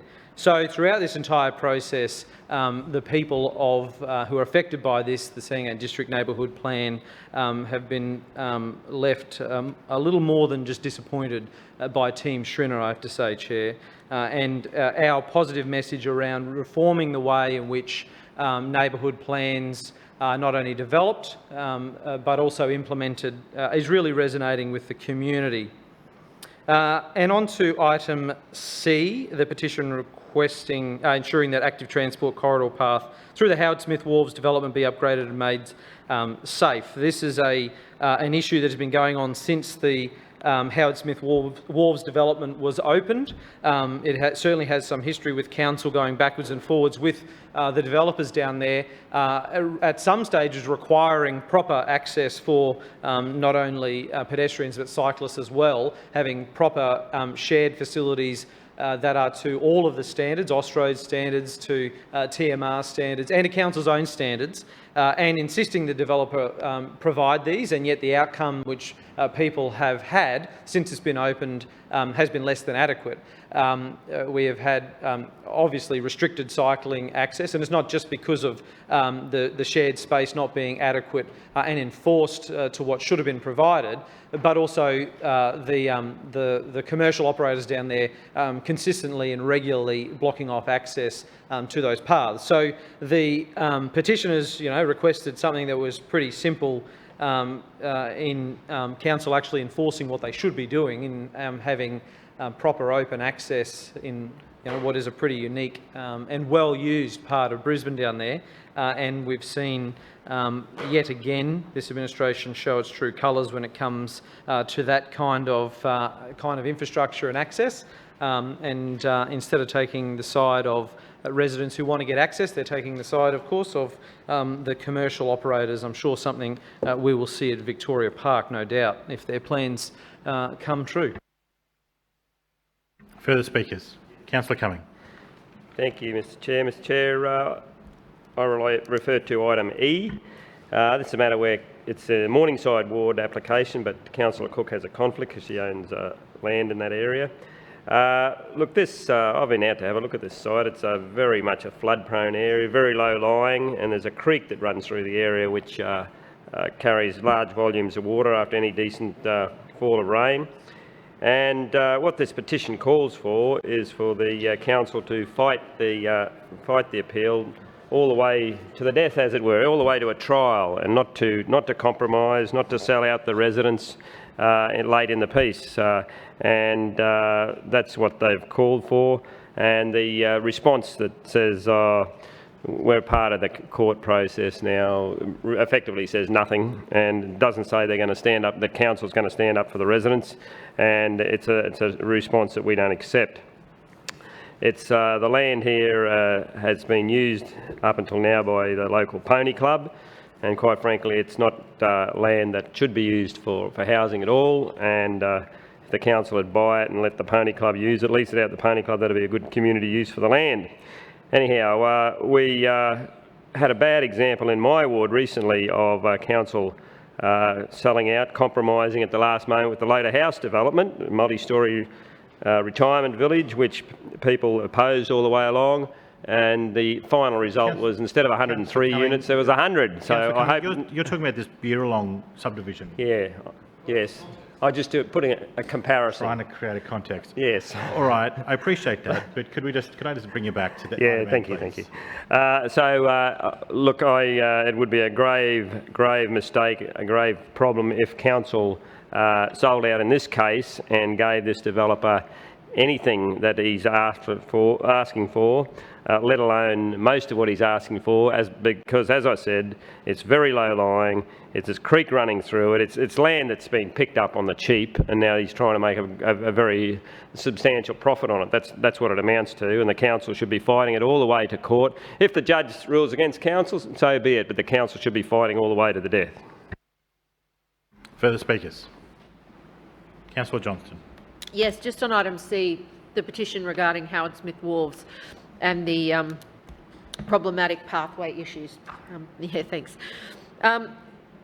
When the Howard Smith Wharves issue came to council, I don't know, maybe 5 years, 6 years ago, it's a very long time ago, I remember all the debate here about it. And David Hinchcliffe was still here in the chamber, and yep, I heard your interjection. And he was attacked by the LNP, standing in the way of progress. He was a problem, blamed for everything down there. Now, obviously, the project has proceeded. But when this design came through here for approval from this council, I stood up and spoke with the problematic way in which you could move through the site. Having been down on the site and had a look at it, it's just diabolical. It is not public open space any longer. There is not proper and safe access for pedestrians and cyclists. It is a highly congested and contestable space for vehicles, people, parking, commercial businesses, retail activities. And it used to be a fantastic walking and running track, through there and around to the pathways. When this matter was raised by the cycling community maybe a year ago, I was very happy to support their concerns about the lack of pathway access at Howard Smith Wharves. It is obvious, it is problematic, and it is dangerous. The petition response before us today was taken in secret behind closed doors by ENC, acting as a delegate of this council. Councillor Burke stood up and sort of made a little bit of a joke about it. He could have taken this to committee this morning and brought it up for debate and the ability to amend it next week here at council, but he chose not to do that. He chose to force a decision by the massive LNP majority onto the rest of this council that does nothing to fix a genuine and serious problem. We've just had a debate about accessibility. You've got paths that just end. You've got paths that roll around into retail areas. You've got vehicles parking in what is the shared space to do loading and unloading. It is unsatisfactory. It was a bad design to start with, and there should have been separated and better ways for people to move through the site, depending on whether they're on foot, on bike or in a car. This is a massive failure of planning to a known problem that was obvious right from the start. Unfortunately, that's how this LNP rolls. You look at Kingston Smith Drive, same things happen. Different issue, but same things happen. You look at the Metro, same thing is happening as we speak. They announce what they're going to do, and then they've kind of got to backfill to make it happen. That's not the way that major projects should be delivered. Now, the response today here has been condemned by the cycling community. They contacted my office and asked me what did it mean. I mean, they were told publicly that it had been refused before it even came here to council. So, you know, it's really disappointing that the LNP, you know, is acting as the final authority here and doesn't even respect the fact that petitions come through to this council. But to the cycling community watching and listening today, I say that this is a terrible outcome. I don't support it. Clearly, safety improvements need to be made at Howard Smith Wharves before someone is badly hurt. And I am terribly sorry that the LNP has chosen to make a decision out of session so that this matter cannot be amended or changed here. I will vote against this. I think what the LNP has done here is really wrong. You know, you need to be looking at safer options for all people who use that Howard Smith Wharves site, because it's not safe at the moment. Further speakers? Councillor Sri.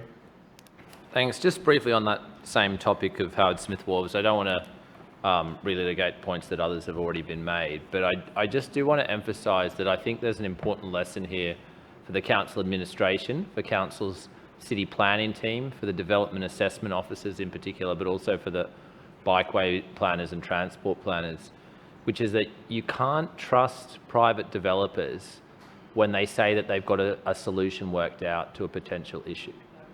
You can't take their word for granted when they claim that, oh, there's not going to be conflicts between cars and bikes, or oh, the conflicts between pedestrians and cyclists will be resolved through detailed design, because they have a vested interest in pretending that the cheapest proposal that they're putting forward is going to work, even when it actually isn't. And I think it's been very clear, looking at what's happened down at Howard Smith Wharves, that the council messed up by not imposing clearer, stricter conditions, and the developer has also messed up and has embarrassed themselves and damaged their own professional reputation in the process.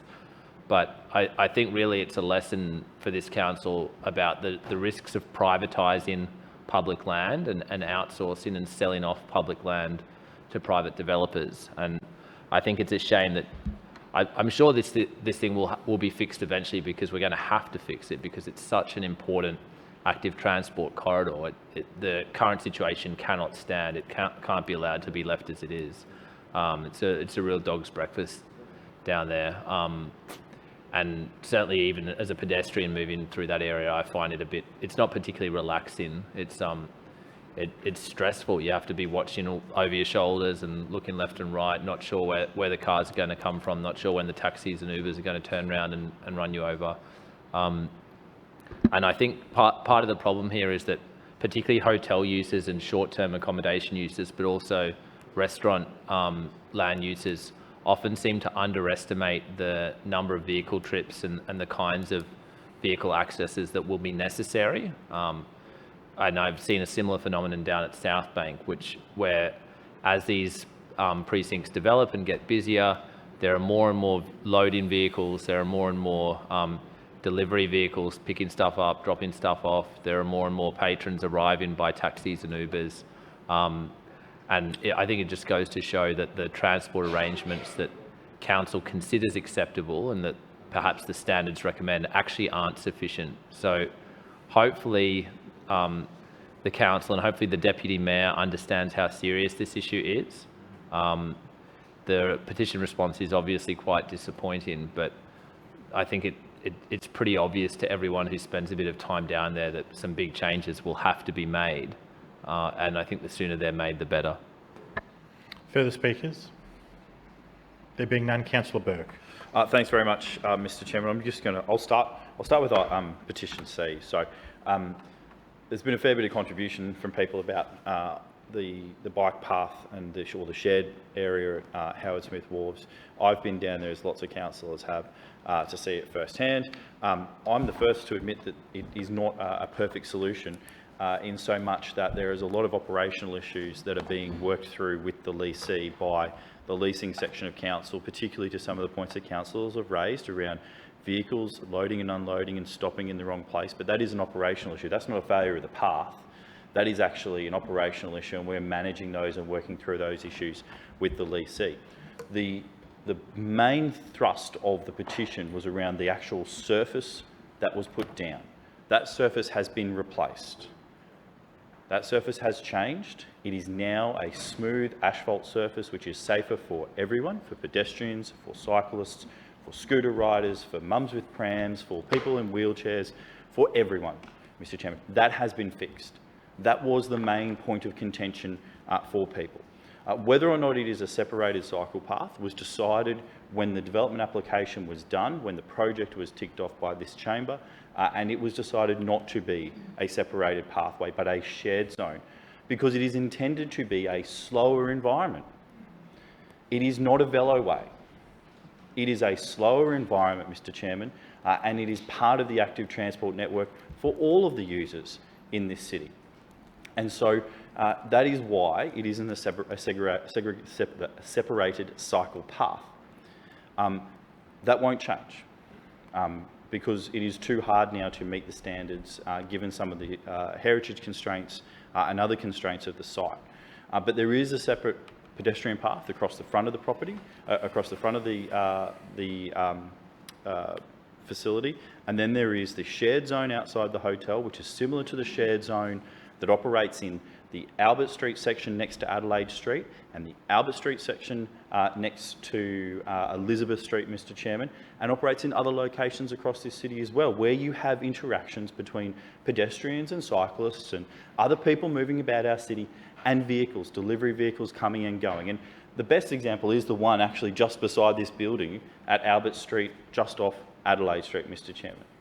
And so it works. Is it perfect? No. But there is operational issues that need to be addressed by the leasee and councillors working to have those addressed. So this big concocted outrage that the opposition is trying to put on about this, that nothing's been done and it's not happening, well, it has. Because the biggest issue from all of the media attention at the time was actually the surface of the path. And that has been fixed. And then we're working through with the operator on these other issues that have been put forward. Just to some of the points that Councillor Cassidy made around neighbourhood planning, Mr. Chairman, because we should have more consultation. Well, we already have more consultation than our statutory requirements, because it's 20 business days as the statutory requirements under the State Act for a neighbourhood plan. So for the formal instrument in neighbourhood planning, it is 20 business days.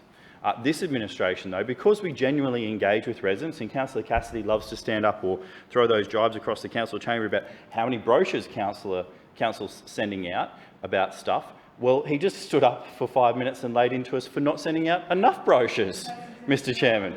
He just stood up and went, you should have sent out more brochures to people to tell them what's happening. Well, you can't have it both ways.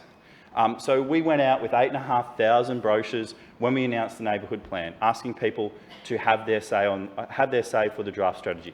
Once we got that information, we had a community planning team meetings, Mr. Chairman. We then went back out with another 8,500 brochures, 2 information kiosks, the stall signs around the community to get people to have their say. And I know that there was quite a few people that managed to have their say as part of that process, Mr. Chairman. So this is all part of the non-statutory consultation that Council does, which is more than our colleagues around the South East Corner do when it comes to these types of neighbourhood planning initiatives, Mr. Chairman, because a lot of them just use the formal planning processes as outlined in the Act by the state government. So we already go above and beyond because we want to engage with residents, we want to hear their views, we want to listen to what their issues are, what their concerns are, what their ideas are. And there's been lots of ideas that have been put forward as part of this process, and the officers are now going through those submissions, Mr. Chairman, on the draft strategy and looking at what changes need to be made to the plan. To Councillor Cumming, who obviously has no understanding, no idea, no vision, no experience when it comes to dealing with the court and the planning issues that come out of the court, Mr Chairman. If Councillor Cumming is so keen, to change how the court process works, thanks for that interjection, Councillor Johnston, because I'll take that. I'm the butcher and he's the lawyer, but he's the one who doesn't understand the court processes, but I do. So that says a lot for Councillor Cumming's law degree. Thanks, Councillor Johnston. So, Councillor Cumming through, if you really want... No more interjections. Councillor Burke. If you really want the state government to change the state planning laws that put greater power into council to make decisions and not be overridden by the courts, then you should be talking to your mates down in George Street, because it was the state Labor government that brought in the planning laws that we have. It was the state Labor government that gave us performance outcomes. It was the state Labor government that created performance outcomes and the mechanisms available for applicants to challenge those in the court. And if you don't like the process, Councillor Cumming, it's one thing to stand up in here, but have you written to the Minister for Planning? Have you written to Minister Dick? No.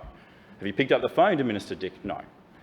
Because it is a process that is there. It is a court process. It is independent. They have independent experts and independent witnesses that are called, Mr Chairman, to give evidence around those planning decisions, and the judge makes a decision.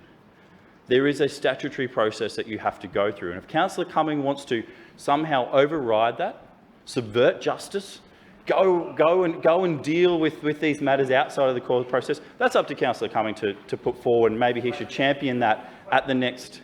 Maybe he should champion that at the next Labor Party conference, Mr Chairman, and put forward these draconian planning changes that we see from the Labor Party, where they want to go back to the one-size-fits-all approach.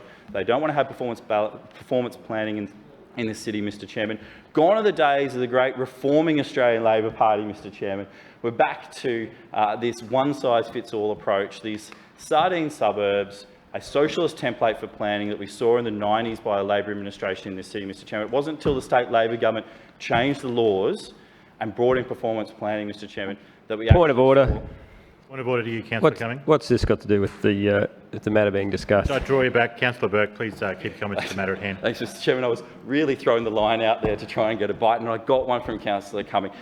As I said, if he really wants to champion these changes, he should be doing it through the appropriate mechanisms. Not once has he written to me saying, Councillor Burke, why isn't Council doing more to champion changes to the planning laws so that courts can't override Council decisions? Not once. Not once in his 20-something plus years in this place has he done that, Mr Chairman. Not once has he done that. Well, I'll take that interjection. Did you ever do it to a former planning chair, through you, Mr Chairman, to Councillor Cumming? No, he didn't. We know he sent a memo to John Campbell asking while he was the Deputy Chair for Waste Services, asking questions about waste services. But not once has he written to me asking to change the way that the planning laws operate when it comes to court appeals. So much does he like this idea that he doesn't put pen to paper. So you can't take what they say at face value. It is hollow words, Mr Chairman, said to try and prove a political point, not with the best interests of residents at heart. I'll now put the resolution, items A, C and E first. I'll say that again, A, C and E. All those in favour say aye. Aye. To the contrary, no. Aye. The ayes have it. Division. Division called by Councillor Cassidy and Councillor Cumming. Ayes to my right, noes to my left. Please ring the bells.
Attendants, please close the bars. Clerks, please read the result. Mr Chair, the ayes have it, the voting being 19 in favour and 6 against. The ayes have it. Please return to your seats.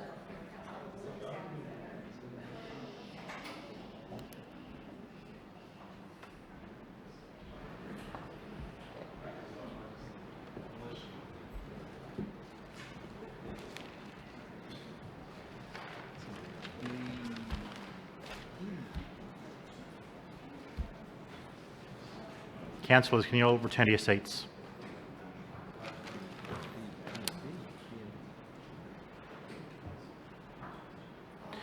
I'll now put the resolution in regards to items B and D. All those in favour say aye. Aye. The contrary, no. The ayes have it. There's no division. We'll move on to the next item. The ayes have it on that. Councillor Hammond, the Environment, Parks and Sustainability Committee, please. Thank you, Mr Chair. I move that the report setting out the decision of the Establishment and Coordination Committee as Delegate of Council during the summer recess 2019-20 on matters usually considered by the Environment, Parks and Sustainability Committee be noted. Seconded. It's been moved by Councillor Hammond, seconded by Councillor Richards, the report setting out the decisions of the Establishment and Coordination Committee as Delegate of Council during the summer recess 2019-20 on matters usually considered by the Environment, Parks and Sustainability Committee be noted. Is there any debate? Councillor Hammond. Thank you, Mr Chairman. There was 2 petitions that were put through in the Establishment and Coordination Committee and also 2 park namings. I'll leave it up for the chamber for debate. Further speakers? Councillor Atwood. I rise tonight, Mr Speaker, Chair. Yes, Mr Chair. Chair, yep. Sorry, to speak on item B, about the naming of Captain Doug Hislop Park. Mr Chair, I'm very humbled to stand before you tonight to recognise a local resident who risked his life more than once for the good people of Brisbane. Following his entrepreneurial example demonstrated by his father, who had a cargo business running between Brisbane and Southport, a young Doug Hislop hit the Brisbane River in the 1970s with his new business called Bowen Tugs and Barges, offering specialised transport services to the construction industry. But it hasn't always been smooth sailing. During the notorious 1974 floods, 4 barges broke free from their moorings on the river near Goodna. Whilst 3 were secured, the 4th became trapped against the Centenary Bridge. Doug spent 6 days straight on the river and drove against the barge until it sank. Whilst the Centenary Bridge was damaged, a far worse outcome was avoided by Doug's skills and resilience. Fast forward to the floods in 2011. In the middle of the night, Doug took to the river with his mate, the late Peter Fenton. Doug had been listening to the radio reports that a 150-metre-long concrete section of the River Walk at New Farm had broke free and was heading towards the Gateway Bridge. The river was peaking at 4.46 metres, and according to Doug, it felt like a big high tide. But the Gateway Bridge pylons had turned that section into something like rafting rapids. In a job the military had said was too dangerous, Doug steered Mavis the tugboat through the eddies and whirlpools on the edges, passing successfully under the bridge as dawn broke. Coming across the walkway, Doug's experience came through again as he nudged and spun the walkway straight up and down through and guided it past the Rivergate Marina and further along past the industrial depots. With the precision guidance of the missile, Doug and Pete got the walkway under the bridge and eventually to safety at Nudgee Beach. Captain Doug Hislop has rightly been honoured with the National Emergency Medal for his service during the 2011 Brisbane floods, Local Hero of Queensland 2012, a Commendation of Bravery Award 2013, and a children's book has been written about him, and Mavis the Tugboat. It was written by Diane Lonergan, who's actually here in the chamber tonight with us. It has been an inspiring Australian children's book, and it was no surprise that all of the profits from this book are going to the Mater Little Miracles. Today, on behalf of Lord Mayor Adrian Schrinner, I am excited to announce that in honour and recognition of Doug's substantial contribution to Brisbane City Council, we will be naming a park near the new Murray Recreation Hub on the banks of the Brisbane River, the Captain Doug Hislop Park. It is with pleasure to share this news earlier with the Hislop family, and I look forward to welcoming them to the community, and the community to official naming ceremony in the near future. Thank you. Further speakers? Councillor Griffiths. Yes, thank you, Mr Chairman. I just rise to speak on item D, which is the naming of the boardwalk at Bowie's Flat Wetlands at Camp Hill as Catherine Birmingham Boardwalk. Many of us in the chamber will have known Catherine when she served as councillor for East Brisbane. I know I had a very good relationship with Catherine. She was a very warm person who contributed a lot to our city. And that her family are very supportive of this naming, and of course we on this side of the chamber are very supportive of it as well. It's a good way to honour Catherine and the great work she did in the local community, and I think everyone welcomes that. Thank you. Further speakers? Councillor Burke. Thanks very much, Mr Chairman. I just rise to enter the debate on the park naming for Shafiq Torby Park at Darra. I joined with 100+ residents and family members last Saturday to unveil the official naming of what was called Balfour Park. It was named after the street, Mr Chairman, to Shafiq Torby Park. Mr Torby and his wife moved to Darra in 1959. They raised their 7 kids in Darra. He lived there his whole life, all 61 years of his life in Darra. He opened a drapery shop in 1959 that ran through to 1977. Then he opened a menswear shop in the Darra shops beside the railway station and served the community until 1983. He was a 59-year member of the Cementco Bowls Club. He was a 38-year patron of that organisation, president, and held numerous other positions on committees in that organisation, Mr Chairman, and made a life member in 1995. He was recognised for his services to the Lebanese community in 1988 with an OAM, Mr Chairman.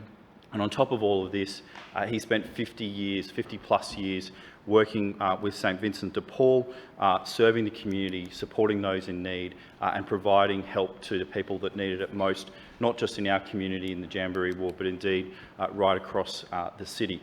His whole family was, the surviving members of his family were there, Mr Chairman. It's a very sad set of circumstances. Shafiq passed away about 18 months ago. His wife passed away about 9 months ago, 8 to 9 months ago, Mr Chairman. But we had relatives from Sydney, we had relatives from right across the Brisbane community. We had representatives from 3 different churches, including representatives from all of the Lebanese churches here in Brisbane. And it was a real celebration of the life of the Torby family, their contribution to Darra, and their contribution more broadly to the city of Brisbane, Mr Chairman, and to the Lebanese community, and the important role that they've played in making our city an inclusive and diverse city. Further speakers? Councillor Cunningham. Yes, thanks, Chair. I stand to speak briefly on item D, the naming of Bowie's Flat Boardwalk after the late Catherine Birmingham. This was something that I initiated after speaking to Catherine's daughter at a fete last year. Catherine's support in establishing Bowie's Flat Wetland in 2001 is one of her lasting legacies for my community. The boardwalk, which spans the water catchment area, remains a popular spot for bird watchers and residents, both young and old, who visit the ducks and the other species there. The wetland receives stormwater from the catchment of Bridgewater Creek and was created by Brisbane City Council in conjunction with N4C and the local community. The goal of Bowie's Flat Wetland is to treat stormwater and mitigate flooding whilst providing a local habitat and pleasant parkland space for visitors.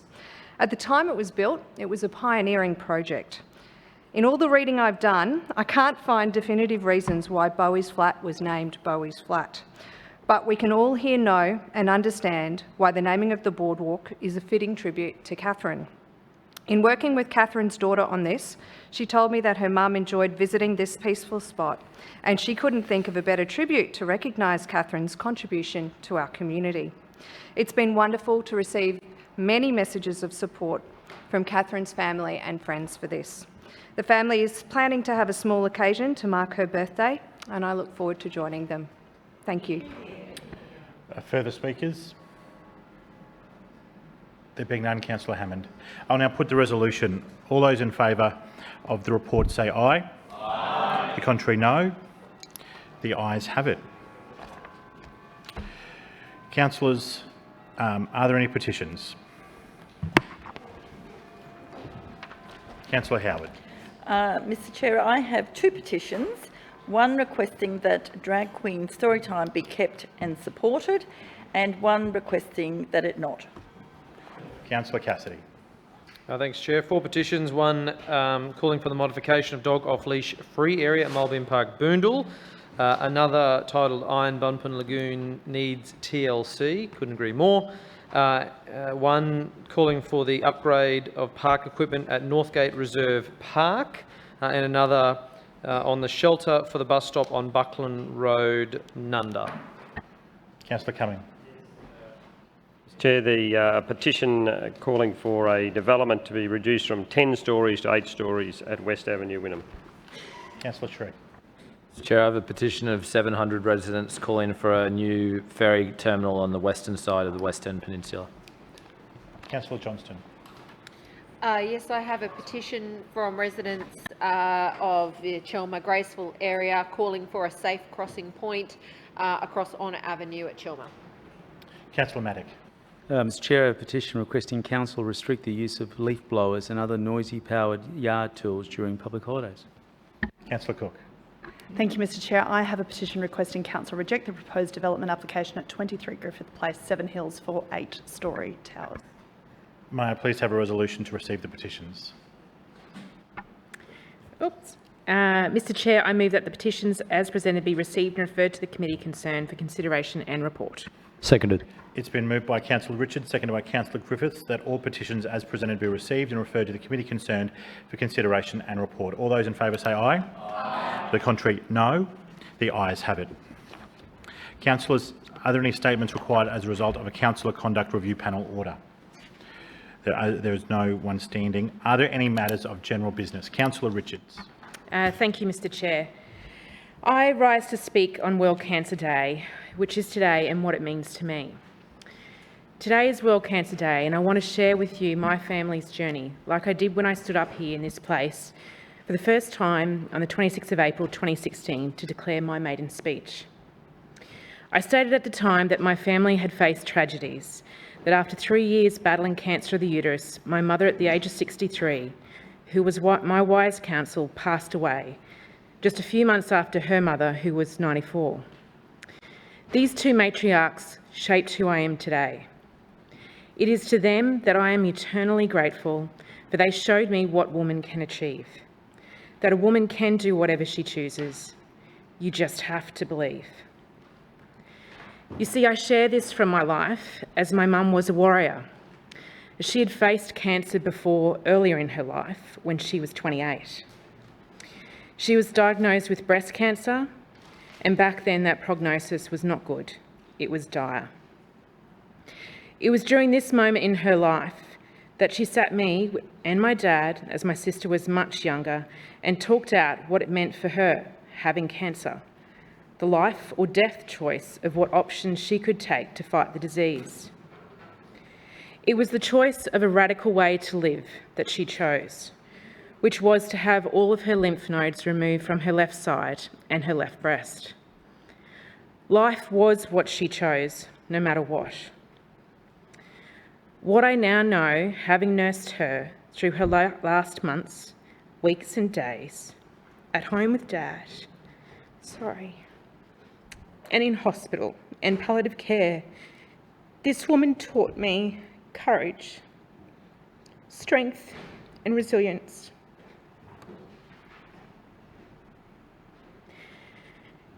It is these traits that are my foundation for who I am. Being a councillor for the Pullen Vale Ward is one of the greatest honours of my life. I am proud and honoured to serve the residents, community groups and local organisations of my ward for as long as I am a councillor. Nothing has changed.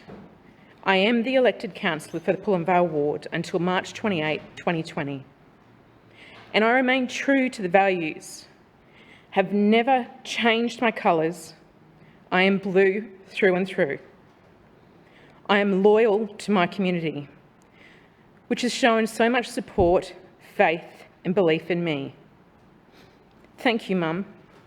for shining the light on courage, strength and resilience. Thank you, Chair. Further speakers? Councillor Cummings. Thank you. I rise to speak about a phenomenon that's caused a lot of concerns in the Wynnum Manly area over the last month or so. My ward has been blighted in early 2020 by a phenomenon which Council has failed to deal with, in my view. I refer, of course, to the vile smell emanating from the Esplanade. Now, the Esplanade runs for about 5 kilometres in Wynnum Manly, from Wynnum North through Wynnum, Manly and down to Loader. Rotten seaweed was washed up on the Esplanade in large quantities. I received an increasing number of calls over the Christmas-New Year period. People also raised the matter with me while I was door knocking over this period. And yes, I was door knocking over that period. I let the Council CEO, Colin Jensen, know about the issue, and according to Council staff, the odours caused by the rotting seagrass, the heat, the lack of rain, and importantly by the effect of 2 algae. One's a blue-green algae and the other one's one which I haven't heard an official name for at present.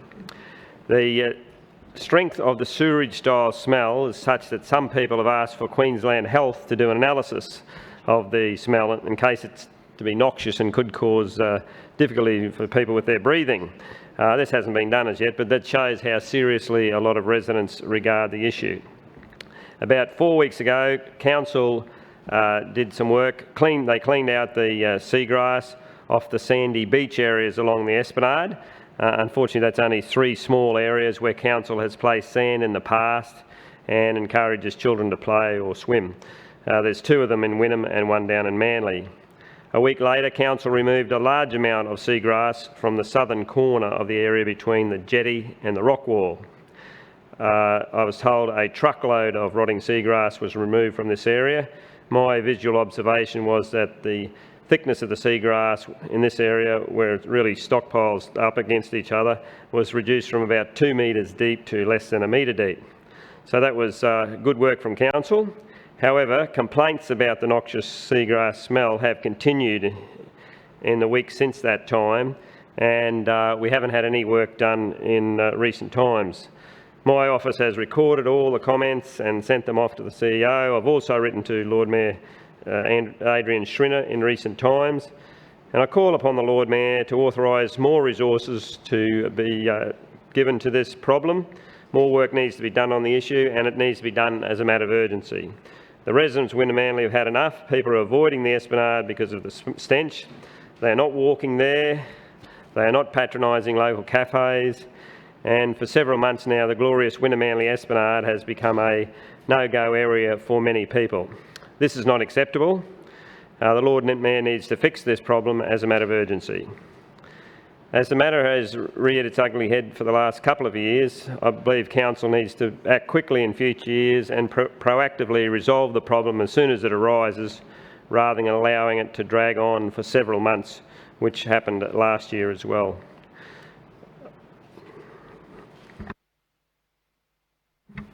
Thank you, Councillor. Further speakers? Councillor Huang.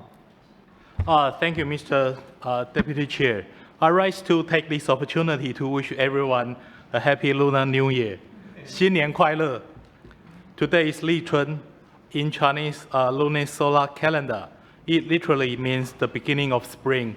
And since we are in the southern hemisphere, I see it as the beginning of the new season in the new year. This year is the year of the rat, and according to the Chinese zodiac, this signifies significant challenges. And so far, we have seen the challenges brought to us by the novel coronavirus, which already causing a significant impact in our community.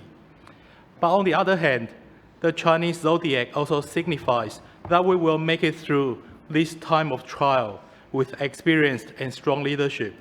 And I would like to assure all residents in Brisbane that Team Schrinner is offering the experience, energy and leadership that will ensure Brisbane of tomorrow is even better than the Brisbane of today.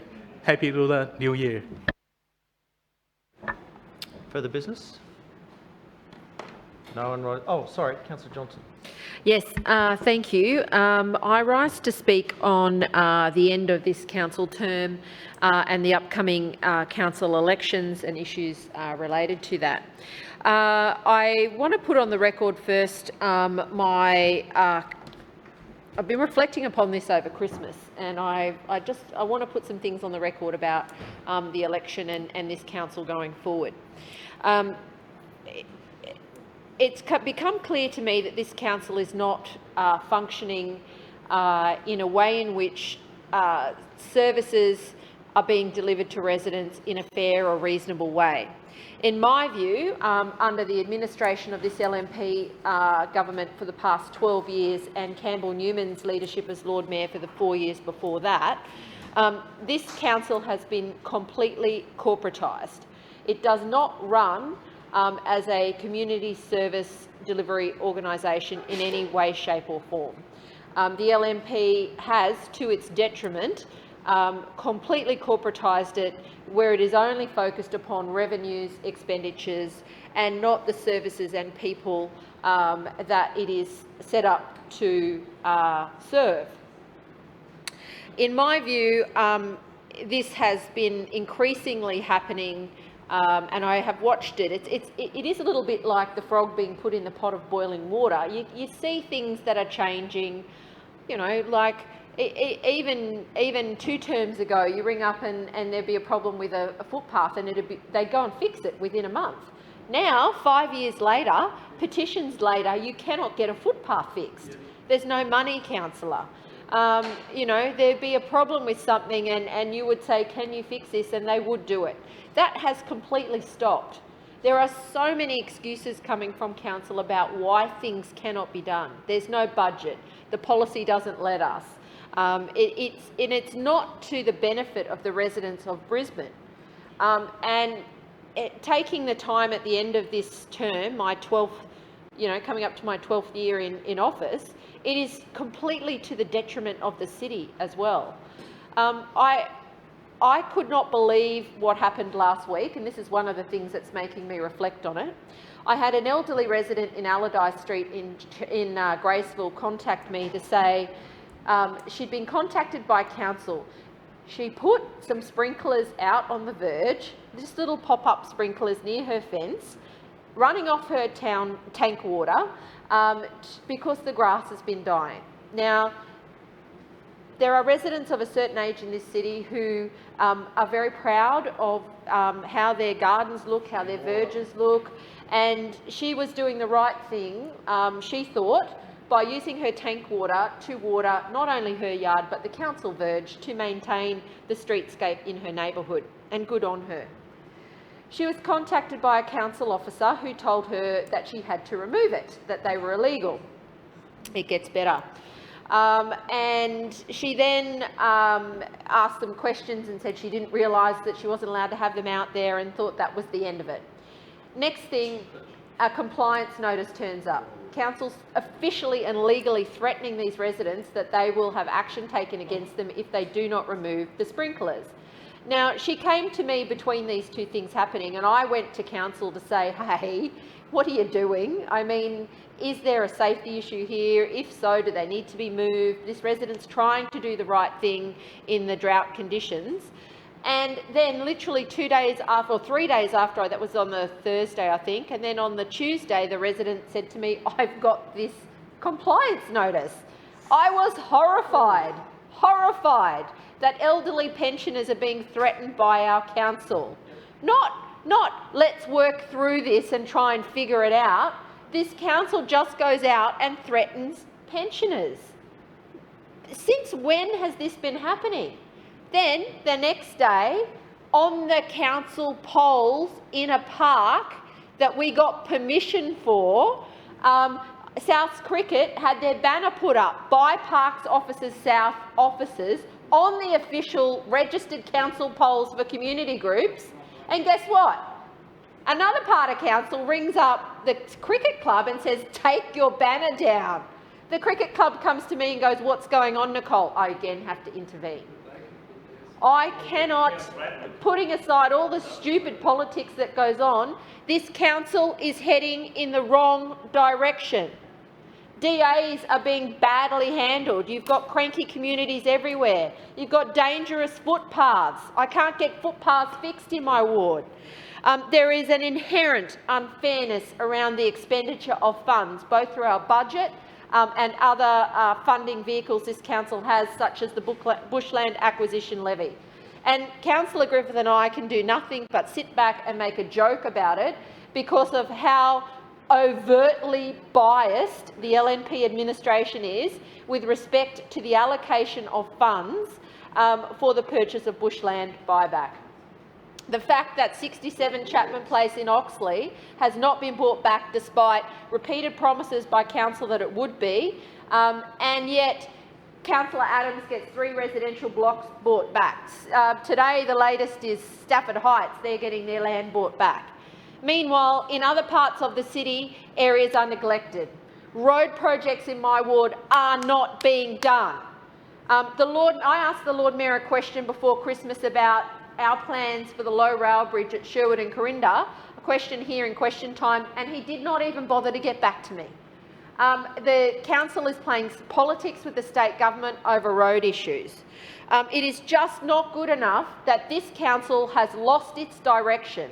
It has lost its focus, and it has become so corporatised and moribund in how it is now operating as a commercial vehicle only, that it has lost sight of what it needs to do to serve the residents of Brisbane.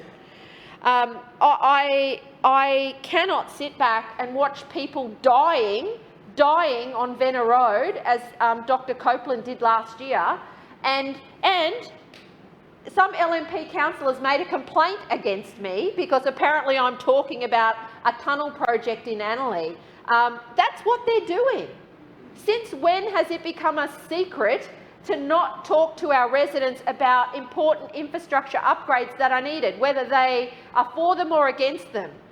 Since when is it this administration says you can't talk about something that my community has been talking about for 12 years?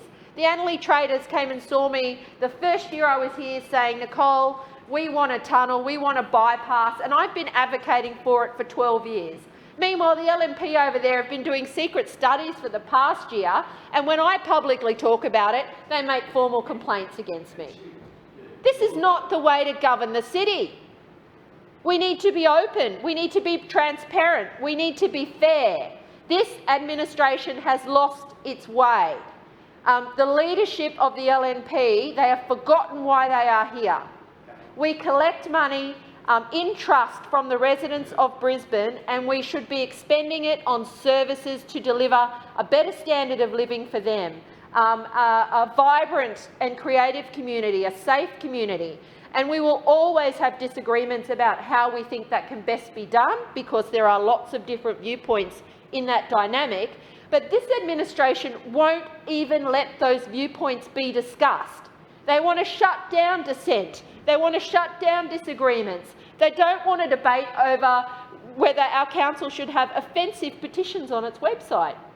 They don't want me to talk to my community about road projects, because for God's sake, they might actually have to do something in the southern suburbs because it is diabolically dangerous.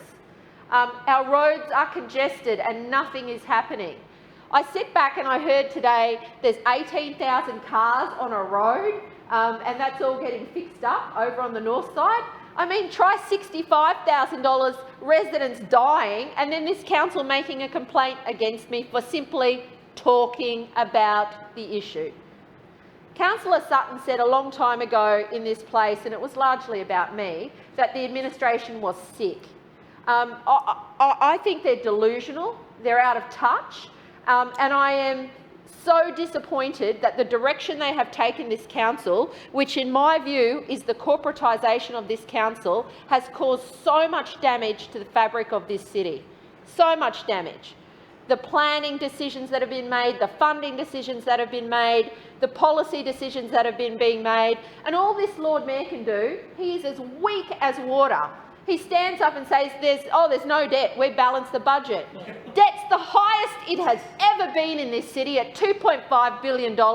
He put $500 million of that on the back burner a few years ago and I spoke out against it. There's no plan to pay it down.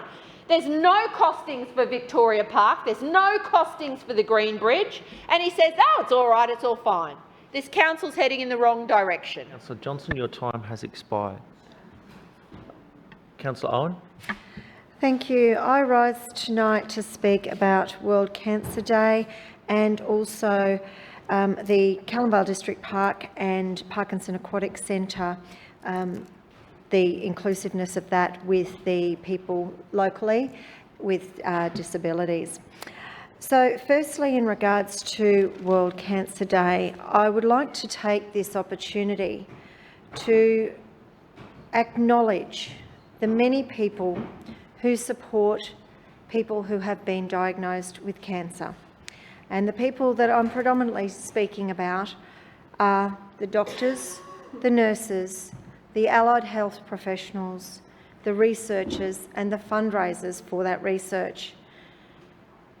Having experienced a family member having 6 different episodes of cancer over a 28-year period, it has been very much a roller coaster. And I know what it's like for family members to have that confrontation multiple times with the diagnosis, going through the many tests, the many biopsies, the many operations. But to all of those cancer survivors out there, your resilience and your approach to wanting to be there for your families and that will to keep on going is something incredible.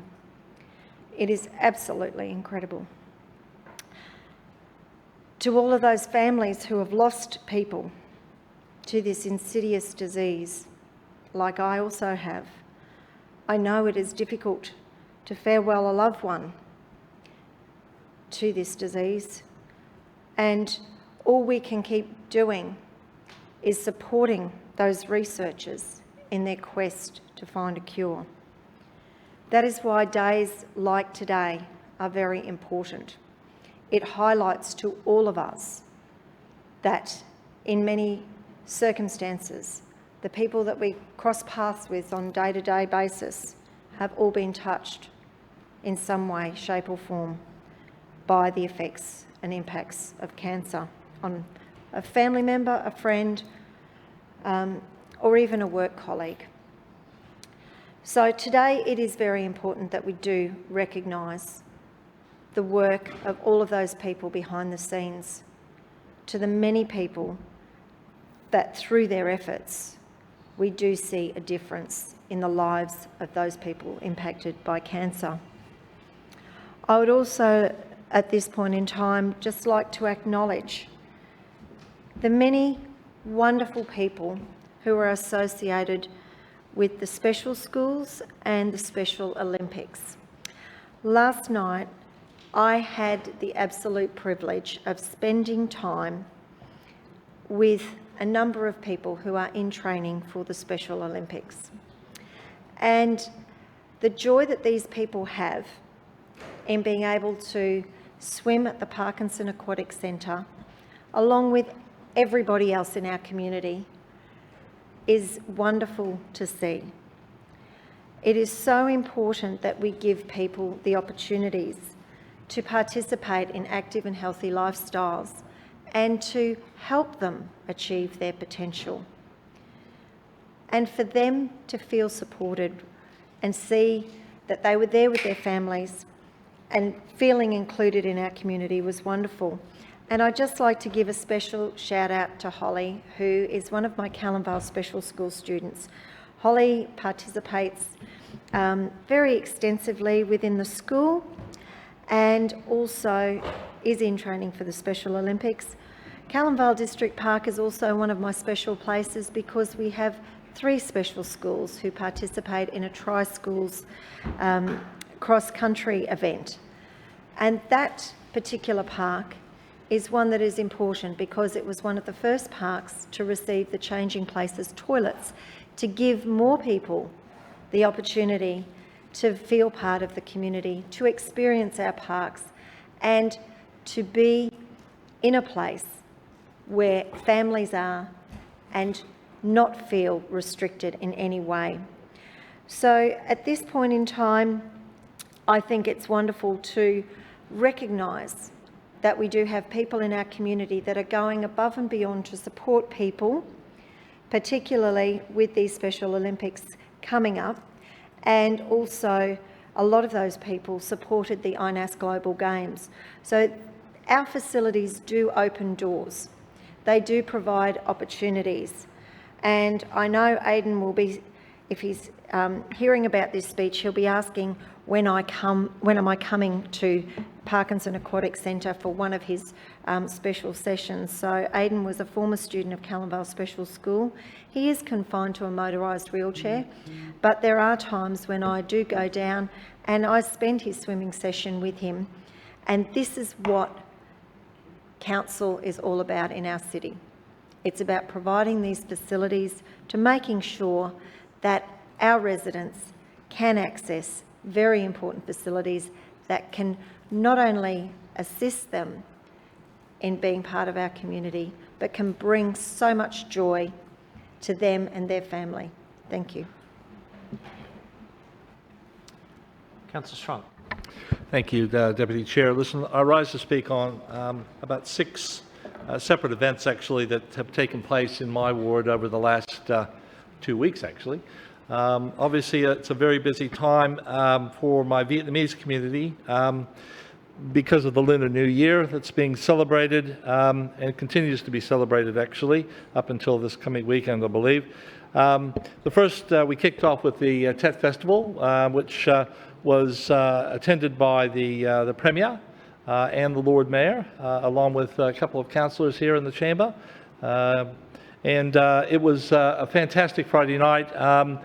The rain held off until after they closed up for the night, and then it came down in buckets. It actually collapsed about 8 marquees. But the Vietnamese community, the way they are and the way how resilient they are, by the next night, or really by probably the afternoon on the Saturday, everything was replaced, everything was up and going again, and it was ready for that Saturday evening. It was quite a, as I say, it was a very big festival. It's held in the Civic Centre car park, which is a great wet weather venue, and it certainly needed to be that. And then the Saturday, the rain held off again. So we were really blessed this year. 2 great nights, many thousands of people that enjoyed. A few days later, we had the Vietnamese seniors. They had their end-of-year Lunar New Year get-together. This is a very large organization, Vietnamese large organization, 150, 200 Vietnamese seniors that meet every week.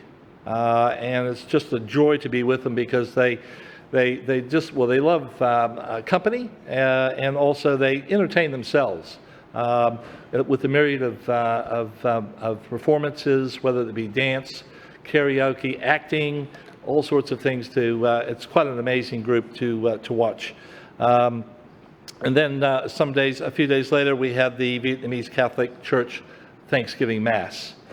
And I hadn't been to the Mass before, but I was invited to come along this year, and for a couple of different reasons, but which I won't go into, but it was just quite amazing. The church itself, of course, is going to decamp from the site in Lilac Street to Flint Street when they start building their new church over there, which all the approvals have come through and everything's ready to go. But what I was quite amazed was it was an outdoor Mass.